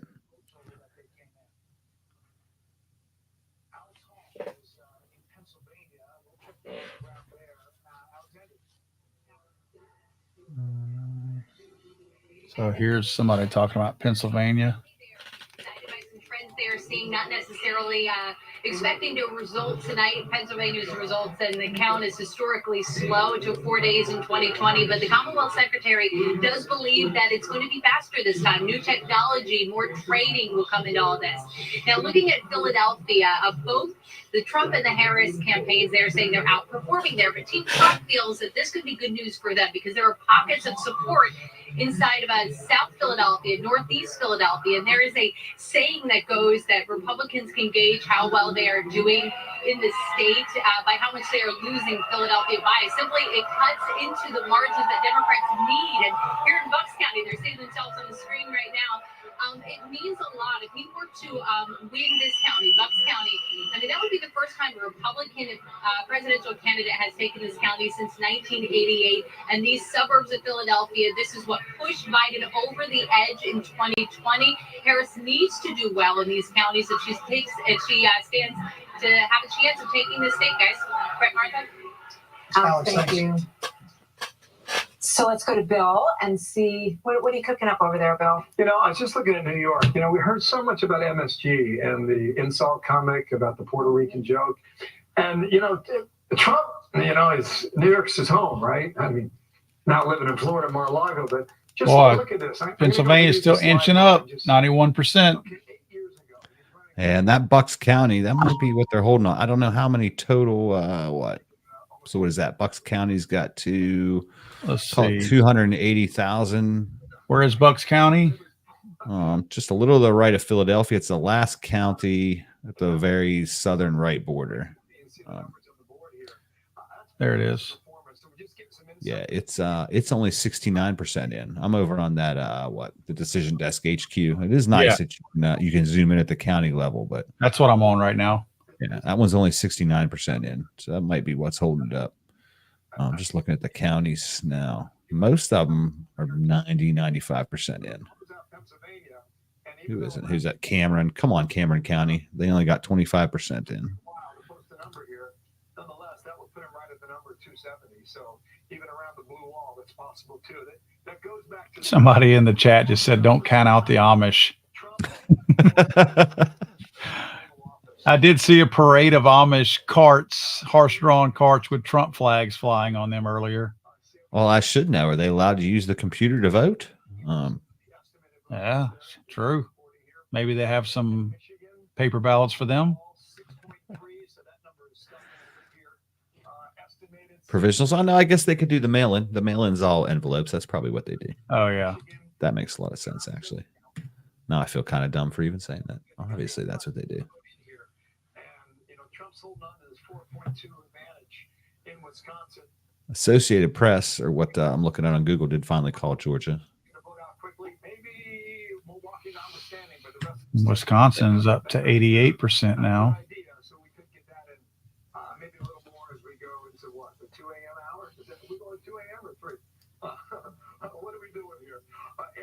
They're talking about when they go till, Paul. When are you going to go till? You going to stay here till it's called, till it's over? No, because I don't think they're going to call it tonight. I wanted to, but I mean, we're stalled at 2:48 right now. I'll probably mail it in here shortly. I mean, I was kind of hoping that one of these four that are still kind of outstanding but leaning to Trump, Arizona, Wisconsin, Michigan, Pennsylvania. I mean, I'll be surprised. Of course, I guess if they still have a very small percentage, a small percentage of 1 million is still a lot. I mean, Trump still, though, has a pretty freaking sizable lead in your state.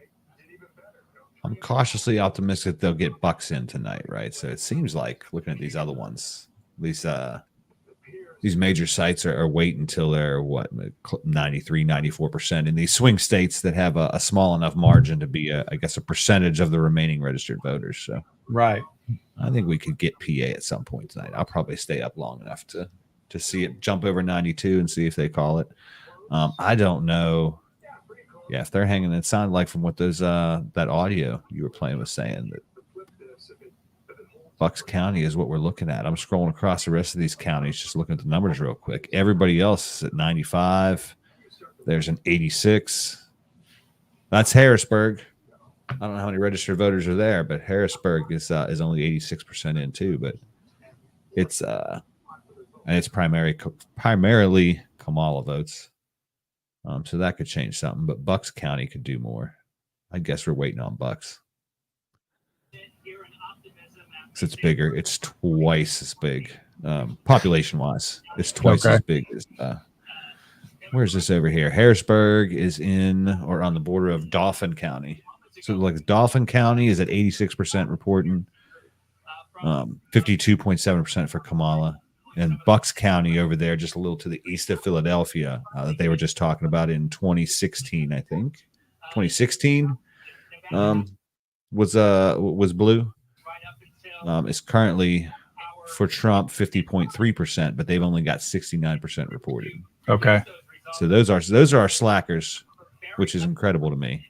It's not somebody out in the middle of the state that don't have 95% in. Right. It's one that's a county that's an hour's drive from Philadelphia, and the one with the freaking capital in it. Yeah, the ones that are dragging and not not forward fast enough.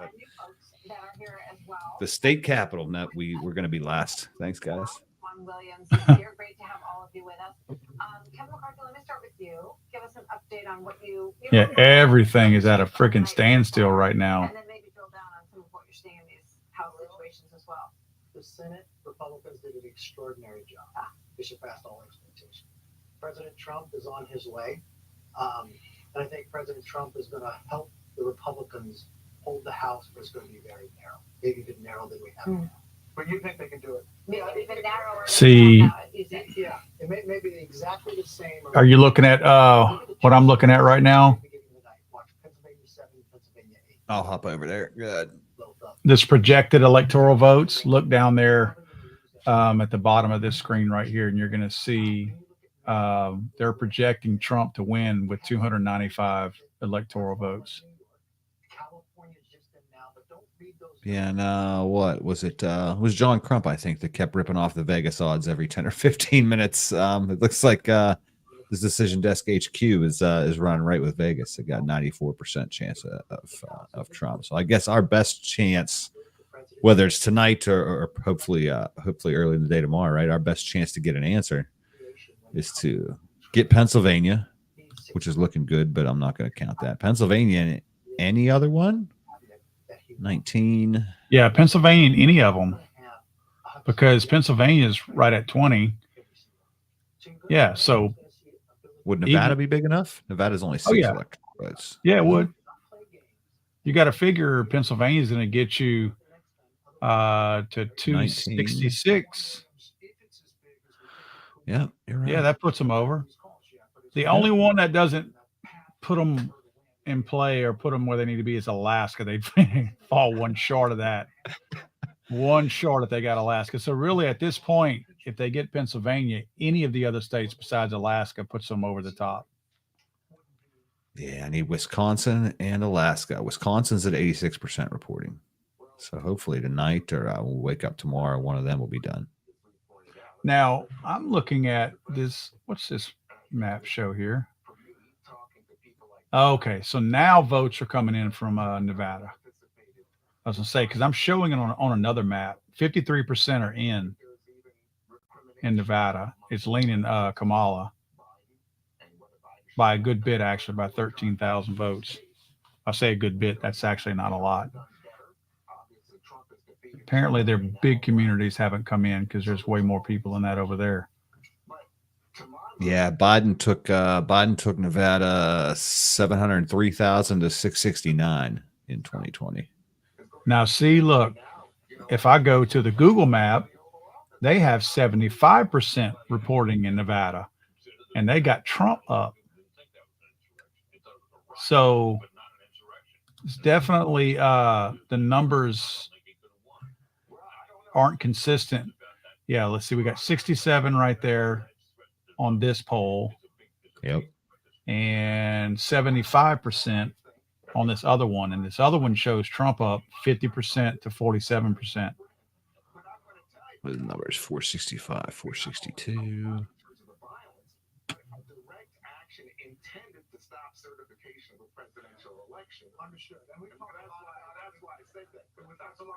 Yep, the individual numbers match up too.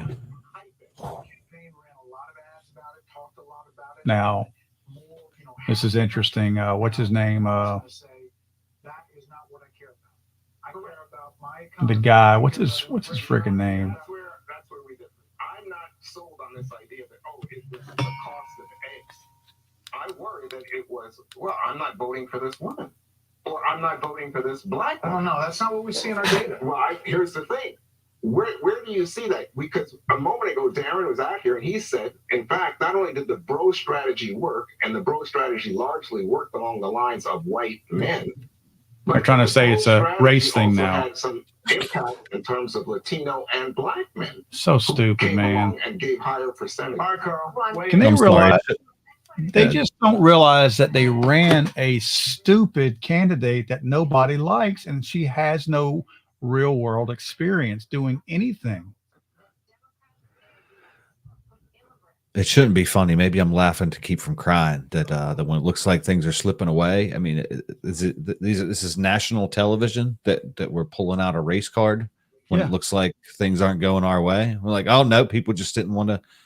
We put Obama in there twice. I think we should be past that as a country. I don't like that we're still having that conversation. We did that.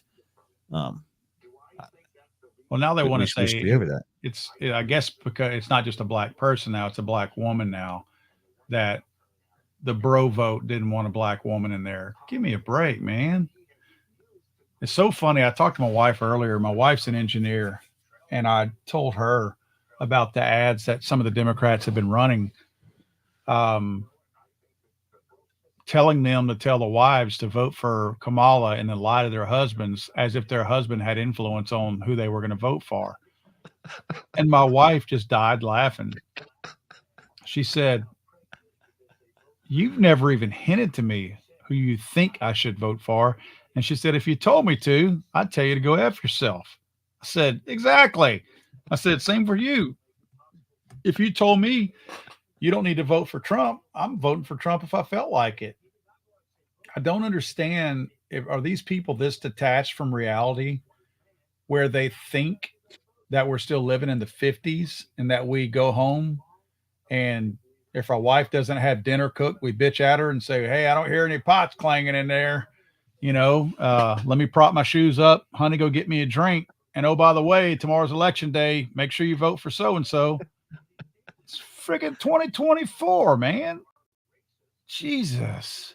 Yeah, they are absolutely out of touch with real America. Completely. I think we're finally seeing it. But they're not going to admit it. No. They won't admit that it's just their fault and they don't know who they're talking to. They ran a shitty candidate. Stop running shitty candidates. Yeah, see, all these are pretty much hanging the same now. 56, 69. God dang, Nevada decided to get all their votes in now.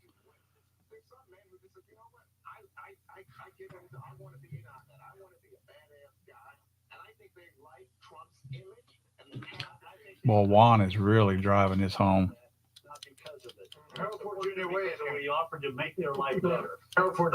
I tend to agree with Juan about January 6th. I'm surprised by the fact that the country got over that as quickly as it seemingly did, which speaks to the political comeback.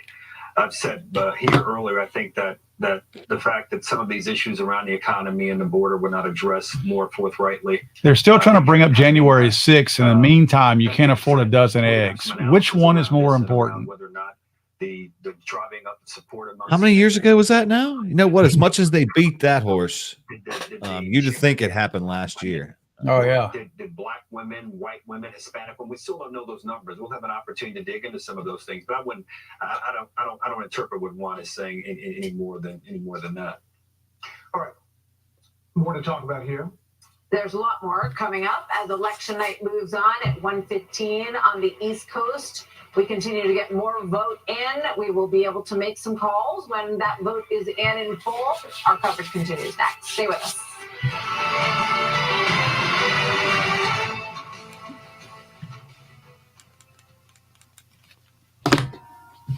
I'm going to go back and look at some of these ones now just out of curiosity. So Virginia, which Trump, they were saying could be in play. Definitely not. She ended up getting that. Not by a lot. 100-something thousand. Excuse me. God bless you. Thank you. Yeah, see, everything else is, other than Nevada, I'm sure they're still jamming it 71% in now. Yeah, Arizona is probably going to do just like they've done before and drag their feet on that.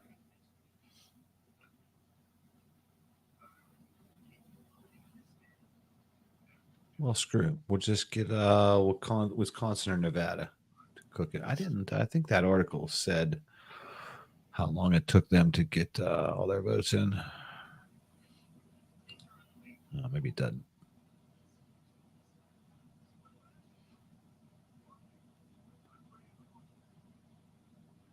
Gosh.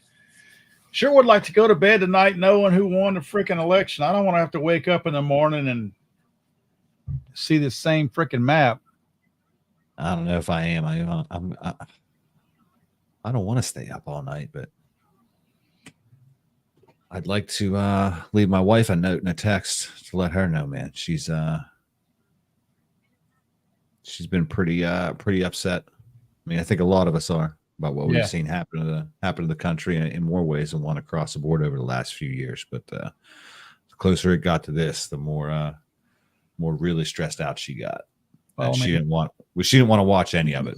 She's like, nope, I don't want to hear it. I said they're going to start reporting results at 8 o'clock. She's like, nope. She works early in the morning. She's like, nope, I'm going, closing the door. I'm reading my book and I'm going to sleep. I don't want to hear any more about it tonight. I'll just find out tomorrow. Right. Well, I mean, for us, it hits real close to home.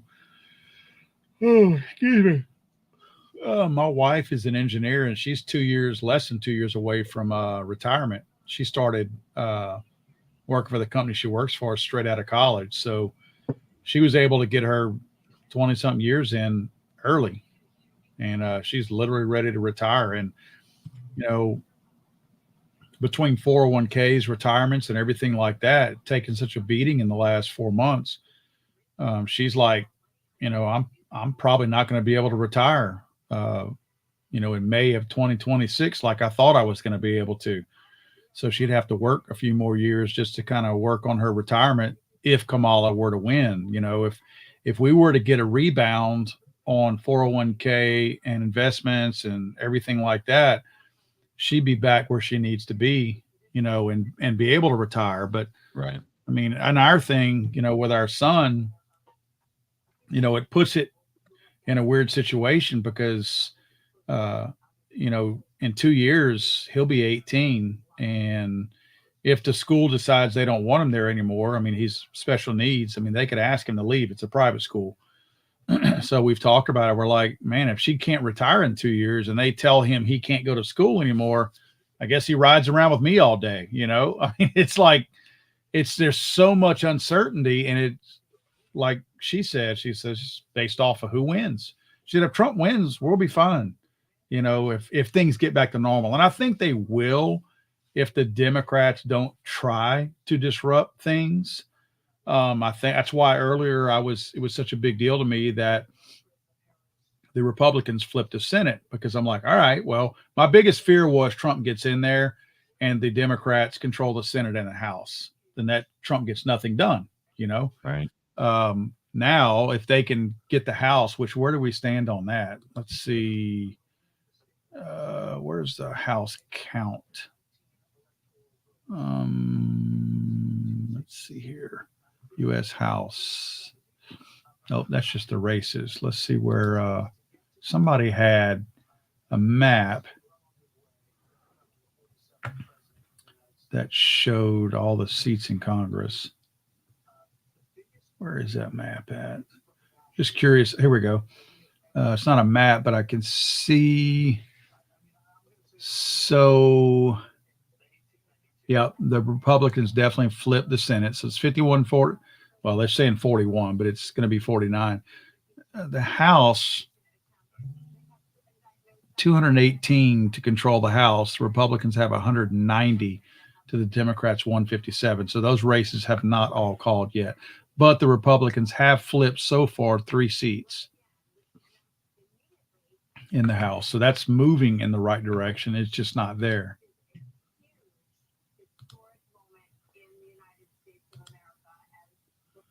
Oh, Pennsylvania just called Trump. No. Yep. Pennsylvania just called. Trump got it. Yep. Just called it. Well, Kamala cannot win. We're told the former president is there, as well as yep. Kamala can't win now. They are getting ready to hear from so that is it. Trump called 51.25% to 47.79%. Trump is going to be the new the next president. That puts him at 267 votes. And he will win Alaska, which is 3. And just 30,000 feet. So it doesn't even matter what Wisconsin, Michigan, Arizona, Nevada, at this point doesn't matter, because Alaska, we know he will win. And yep, that's it. Well, it's going to feel good waking up tomorrow to see which one of those he did win. Oh yeah, it will. Well, I'd like to see a big number. I'd like to see a statement number. Huh? This is that kind of game after what we've been through. Oh man, yeah, I want to put a statement on their scoreboard. Damn right. That's killer. Hell yeah. Bob will remember this moment. You and I were online together looking at these numbers whenever. I got goosebumps. And I'll feel better. I don't know if she'll feel better, but I'll feel better saying I was there. I watched it. Me and Paul watched it happen. See, they've got it. This map called Alaska already. So that's it. So we're not waiting for Alaska now. That's been called. That's it.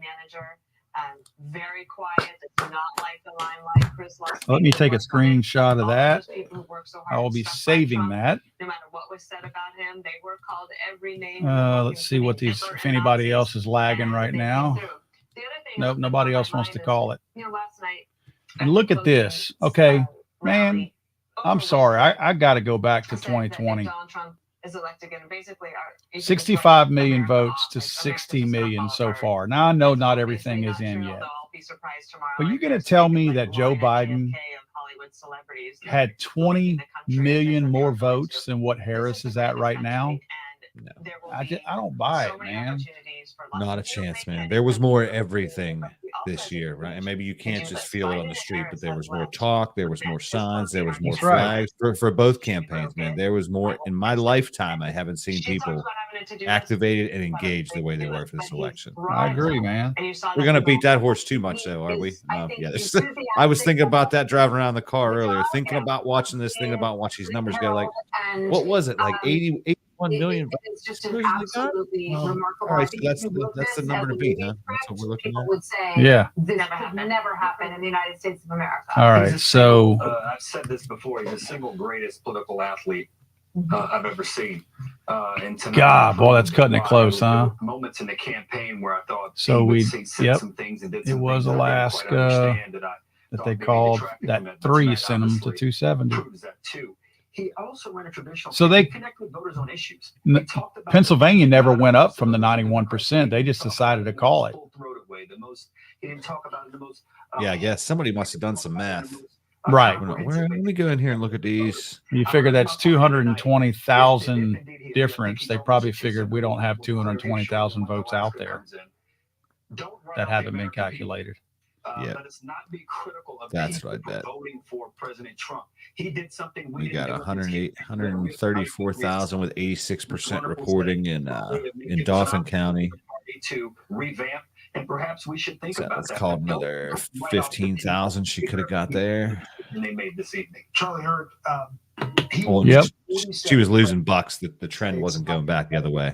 Right. That's right. Bucks was gone. They gave that up. Yeah, they looked at the trends and the percent over there in Harrisburg and decided to punt it. That's awesome.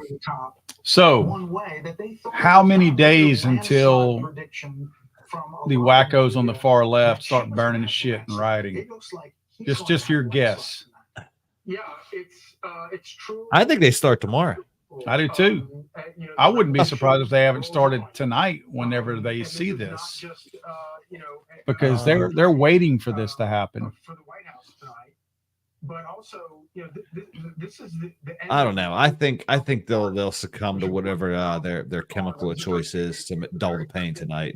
And wake up at noon tomorrow and start torching the place. But I could be wrong. Right. Oh, geez. I guess once they figure out what we're looking at now, they're just going to say F this. And, how many times do you think they'll look at this map and squint looking at it, wondering if those numbers are really what I'm looking at? Or I haven't been watching any of the news, but are they going to hang on to hope that one of these, Michigan, Wisconsin, Nevada, are they going to pray that something swings or do some weird math where it doesn't matter at this point, where she can get more than 270? No, she can't. No. Who knows what they talk themselves in? They talk themselves into believing that Kamala was going to codify Roe versus Wade. Yeah. You can talk yourself into anything if you believe that in the face of evidence absolute to the contrary. Let's see. Video one says, what site is this? That was the DecisionDeskHQ.com. I don't know if it'll let me put a link in here. That's what I'm trying to see if I can. Nah, comment failed to post. That's fine. Let's see if mine goes through. Yeah, it let me post it, I guess, as a moderator. Or for anybody that doesn't catch the link or it disappears, it's Decision Desk, DECISION, Desk HQ. All that smushed together.com. In the face of that, plus all the things that Martha enumerated, the indictments. Hey, Mike, how's it going? It's an old buddy of mine, Mike Cobra, right there in Florida. Good to see you, man. How toxic he was after, say, January. Yeah, so and then you're looking at races just out of curiosity, because Donald Trump very well I am petty, and I will rub this shit into their faces. Michigan, if he wins, how many did we say that was? Let me go to my other one. Hold on. I'll hop over there, grab it for you. 15. 15, and in many ways in the country that I think these people who have been called a lot of names. so Michigan's 15, Wisconsin's 10. That's 25. Arizona would be another 11, so that's going to be 36. If they get Nevada, that's 42. So that does put him. That puts him over 300. Yeah. So let's put a 300 up. Looking for Iran to pull I'd like to dunk on him right now. Shoot! I don't stop now. Keep piling it on. It's so weird. Fox HQ. They don't have it called yet. They don't have Alaska in yet. raise a whole series of questions that are going to have to be answered now.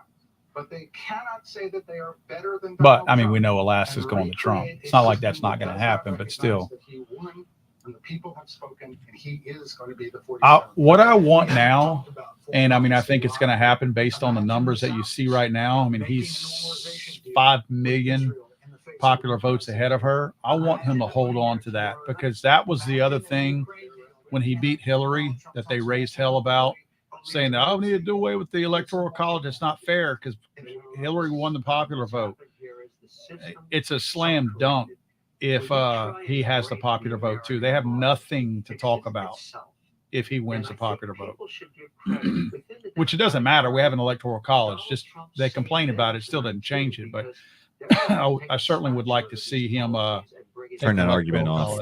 Exactly. Yeah, shut that down for 4 years at least till they turn it back up. Now I'm curious what the next steps are of the Jamie Raskins and the Schumers to try to keep Trump from being able to take office. Because I don't think they're really going to do any of that crazy. I only heard little bits of it. I have not been paying attention as well. I would not be surprised, especially with him having an overwhelming victory like this, where recounts aren't going to matter or anything like that. It's not. I mean, it's not going to matter. It's not close enough to matter at this point. And they're going to be butthurt too if the House ends up flipping like the Senate did. That's humongous. Where are we at on that? House 290. Okay, they're gaining 190 Republican to 150 Democrat. It takes 218 to control the House. So they're 28 away from that right now. Wow, that's interesting. This that Decision Desk HQ, when we were looking at it, I was looking at it just a minute ago for the House, and their projection was 218 Democrats and 217 Republicans. Yeah, and just in this last couple minutes, it flipped back the other way. Now they're projecting 218 Republican and 217 Democrats. So that's going to be tight. What they were doing. Here we go. He's going to. I got a lot of criticism. So it's up to 196 Republican. Okay. Selena Zito, who's somebody that we follow and we've had on the show many times, and she knows that area very well. She said, "Yeah, I see what you're talking about now." That region. Yeah, that bar down there that we were just looking at a minute for the president. They look how slid one way and slid the other. That's pretty slim right there, huh? A one person majority. Gosh, that's not comfortable. No, because you gotta. I mean, there's still the chance of the Liz Cheney's and the Adam Kinzingers out there in the Senate and the House that vote with the other side. That certainly doesn't give me any comfort. And Gascon, our friend down the DA in Gosh, Los Angeles, way too close. lost by 22 votes. I mean, this is in California, so it was everywhere. And 2 days before, 22 points, thank you. She wouldn't even take a position on that. 75% of the people in California they have to stop running dumb candidates. I mean, they have an idiot that they tried to run. She wasn't. I mean, did they talk to any actual women or just Democrat women that were going to pull the lever on the blue side anyway? When they decided that Kamala was going to bring, I didn't speak to, or interact with a single woman that liked her as a woman, if that makes sense, right? And at some point, you have to connect with at least some of your base on Right. that kind of personal level, right? Throw out the whatever your policies are, whatever you're going to do or not do, whatever lies you're telling telling your constituents. At some point, right, that means something. An actual connection to you as the person that you are. That's right. And I think if I was a woman that liked Kamala Harris, I probably wouldn't like to interact with them, I guess. But she just wasn't likable to that level, if that makes sense. Now, I'm curious what happens with all the illegal aliens that are here right now. Do they, because there was caravans of them coming up through Mexico yesterday or the day before in record numbers to try to get here before the election. Well, obviously Trump doesn't take office until January. So what happens now? Do they flood in and Harris and Biden just let them, which they will? Why would they stop them now? If nothing else, I'll give the Democrats credit for being patient. That would be something they would do, is let them flood in between now and January before Trump has a chance to stop them for future elections down the road. That's something that the Democrats are good at, doing something now to prepare for something down the road. They're that patient. This should be super interesting between now and in so many ways, between the illegals, the border, any kind of possible charges or court.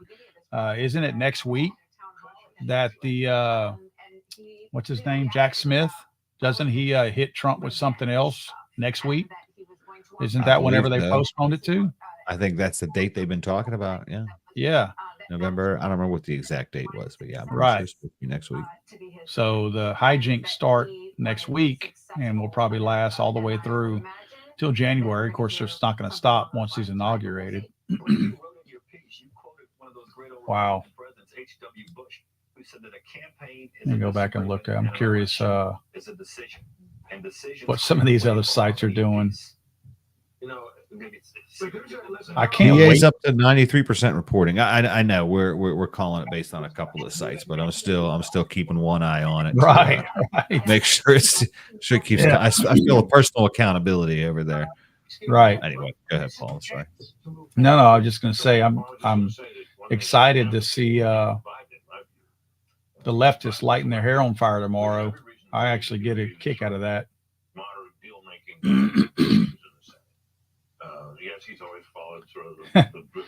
Yeah, some of these sites are painfully not wanting to update these numbers. That is so funny. Like the Google site, they still got Trump at 247 electoral votes. Jeez. Yeah, they don't want them, and what I think the Associated Press is what's feeding them, maybe, or at least the one I'm looking at is getting fed by Associated. Yeah, they don't want to pay. PA's up to 93% now, and they'll say this. They'll show the 93% in the numbers, but they ain't going to click that button. Even CNN, they still got it at Trump 246 instead of 270. That is funny.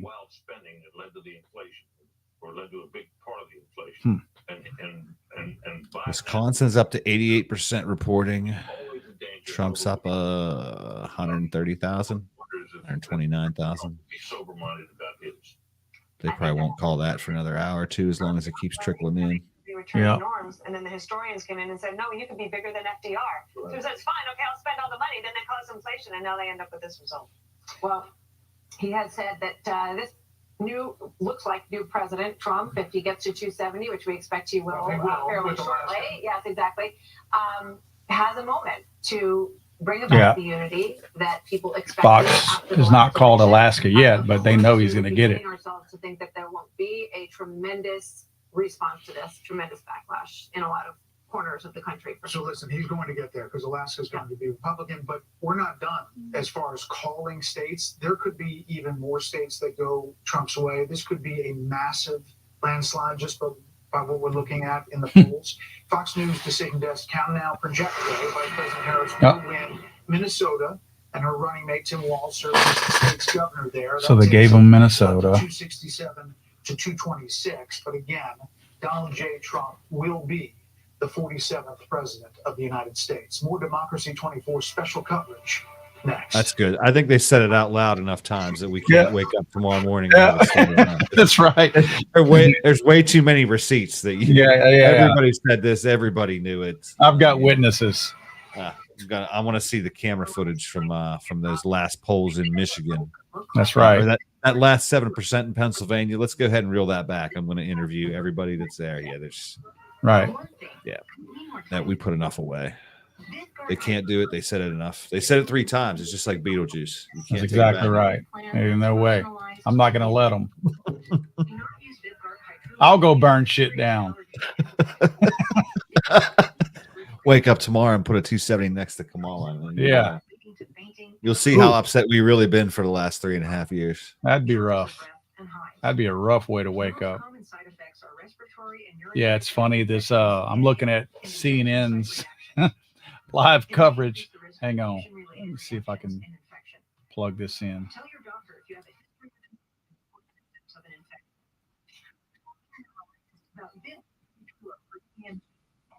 Your life in motion. Let's see if I can plug these guys in. I can take the deed to your house and I can transfer that deed into my name. 9%. Still some room there, maybe, to see it happen. That's the most outstanding vote. And Anderson, as I throw back to you, the Commonwealth of Pennsylvania, so critical to Trump cracking the blue wall, flipping the blue wall in 2016. His biggest disappointment when he lost it in 2020. Still won't admit he lost it in 2020. And now you see in 2024, again, it was an 80,000 vote win for Joe Biden last time. Donald Trump with 94% of the vote counted, Anderson, up by 191,000 votes. In battleground Pennsylvania, that's a blowout. Yeah, it's amazing to see, as you were pointing out, in Wayne County in Detroit, he 10 percentage points higher than he ran in 2020. I mean, we're seeing that in county after county. Taylor, what do you expect him to say tonight? I don't know, Anderson. Listen, he's going to be short. Listen, he's going to be concise. There's going to be hopefully we see happy Trump. Happy Trump sells, right? Happy Trump's great for America. I think he'll thank the team, Susie, Crystal Savita, the people who've been there when no one else believed. Those folks believed. Susie has been on this team since so far back, nobody can remember. Nobody wanted to see Donald Trump. Nobody wanted to go talk to him. He was a pariah, and Susie was there, and this team has been there the entire time. You know, we've sat here, Anderson, through a lot of different trials and tribulations, literally, and 2 assassination attempts. And so I think he has a right at this point to be a little victorious on the stage and, pump his fist and say, damn it, we won. Be a little happy. Take the victory. The trials are probably over now, and the question is, will the tribulations be ours? So, can I just say, by the way, this isn't the outcome I personally wanted. I'm happy with the decision I made not to support him. But you know what? I think Americans are going to accept the results of this. I think we're going to move forward. I don't think we're going to be storming the Capitol and spreading lies about our elections, because that's what you do if you care about democracy. I do want to hit on one thing, though. Abortion. We thought this was, many people, I should say, thought this would be the driving issue this election. It was going to drive women out in the suburbs. I warned about a year ago that in the key battleground states, Georgia's the only one that has what would be considered an ultra restrictive abortion law. So if you're expecting voters to be highly animated about the laws of another state, in Pennsylvania and Michigan, I just don't think that materialized. Also, that a significant portion of the country actually did support the overturning of Roe. That is a fact in it. So I think there was an overemphasis there and not reading the mood that there are other issues that were driving women. well, there are 2 states that had abortion initiatives on the ballot today, Arizona and Nevada. And Florida. Well, but I'm saying that of the battleground states, they were on the ballot, and yet we'll see what happens in those states. But he appears to be headed toward it. But I think, look, first of all, let's just note that I hope what he does is stand up and talk about the country and show grace and thanks. You say he should take a victory lap, but I mean, David, he's been getting the shit kicked out of him for 4 years. Yes, because he refused to accept the results of the last election, because he helped instigate what we saw on January 6th. That's why he's been taking what he's been taking. These are things of his own making, but that's in the past now. The people have made this judgment. The question is, what does he do now? And one of the things that has not been apparent is the ability to actually put others first and put the country first and not make it all about him. You heard the whole discussion about he's going to remember who showed up and who left their campaign headquarters to be here and so on. These are not the instincts of a big leader. These are the instincts of these are selfish instincts. So, can he change? At 78, we'll see. I just think that I'm still absorbing all this. It's a lot. And I think when he steps out on the stage, we see him as like, America's next president. The world's looking too. Yeah. If you're a soldier in Ukraine looking at Russians being more and more aggressive, you're very nervous tonight. Should be. If you're a solar farmer in a red state trying to deal with this climate issue, we've had billion-dollar climate disasters. Your financing might fall apart tomorrow morning because you can't now count on the federal government being at the front lines of this fight the way that the Biden-Harris administration had put the United States government at the front of the climate fight. So you've got people all around the world whose fates are now in the hands of someone. Okay, so these people are worried about solar farmers not getting funding when they ran. I live down here in Louisiana where petrochemical is our #1 export, and they've shut down the entire petrochem industry in the state of Louisiana. And I know people who are making 6 figures who are out of a job now, and these people are whining about solar farmers. Yeah, I don't know who this Van Jones girl is, but he's just dragging up. Is he just making a list of all the people that they tried to appeal to over the last year that wasn't enough and didn't care enough, or all of the issues that they focused on that Americans don't care about enough to make a dent? Yeah, the Texan, I can't wait for $1.50 gas again. I don't know, we'll get back down there, but they're just completely deaf to the tone of the country. Guys like Van helping him out too. I'm sure he advises somebody in Kamala's camp or crazy, man.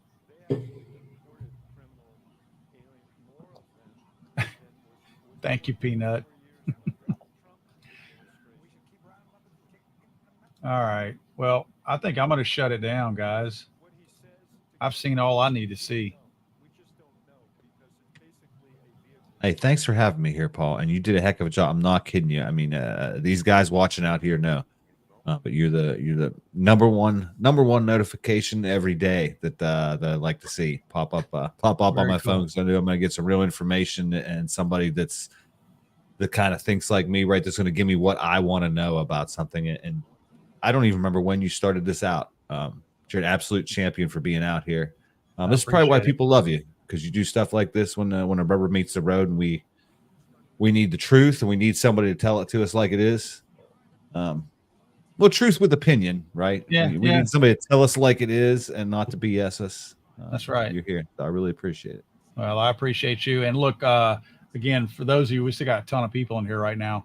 Bob with Gideon Optics. We do have, if you emailed me, and you still can email me at paul@legallyarmedamerica.com and put Gideon in the subject line. Just put Gideon, and I will put those in a randomizer tomorrow, and I will pull one, and I'll copy you, Bob, on it as well.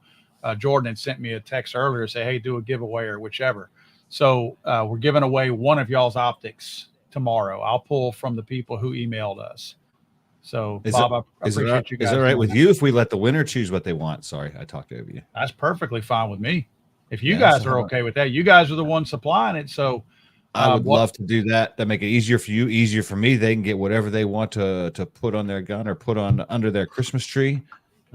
You pick them. You let me know, and or send me their email, or tell them to email me. You got my information, and I'll give them a code that'll be enough dollars for any optic they want to buy off the website. Perfect. So they can just go shop and pick whatever they want. Even better, man. We'll do that tomorrow. Tomorrow morning, I'll pick that and I'll send that over to you. I'll let them know that they won as well. Then I'll connect you two guys. That's awesome. Thank you, Bob. Appreciate you sitting in, man. It was fun, man. I'm glad you were able to make it on here. Yeah. Thanks for having me. Good job. All right, bud. Good night, everybody. We're gone.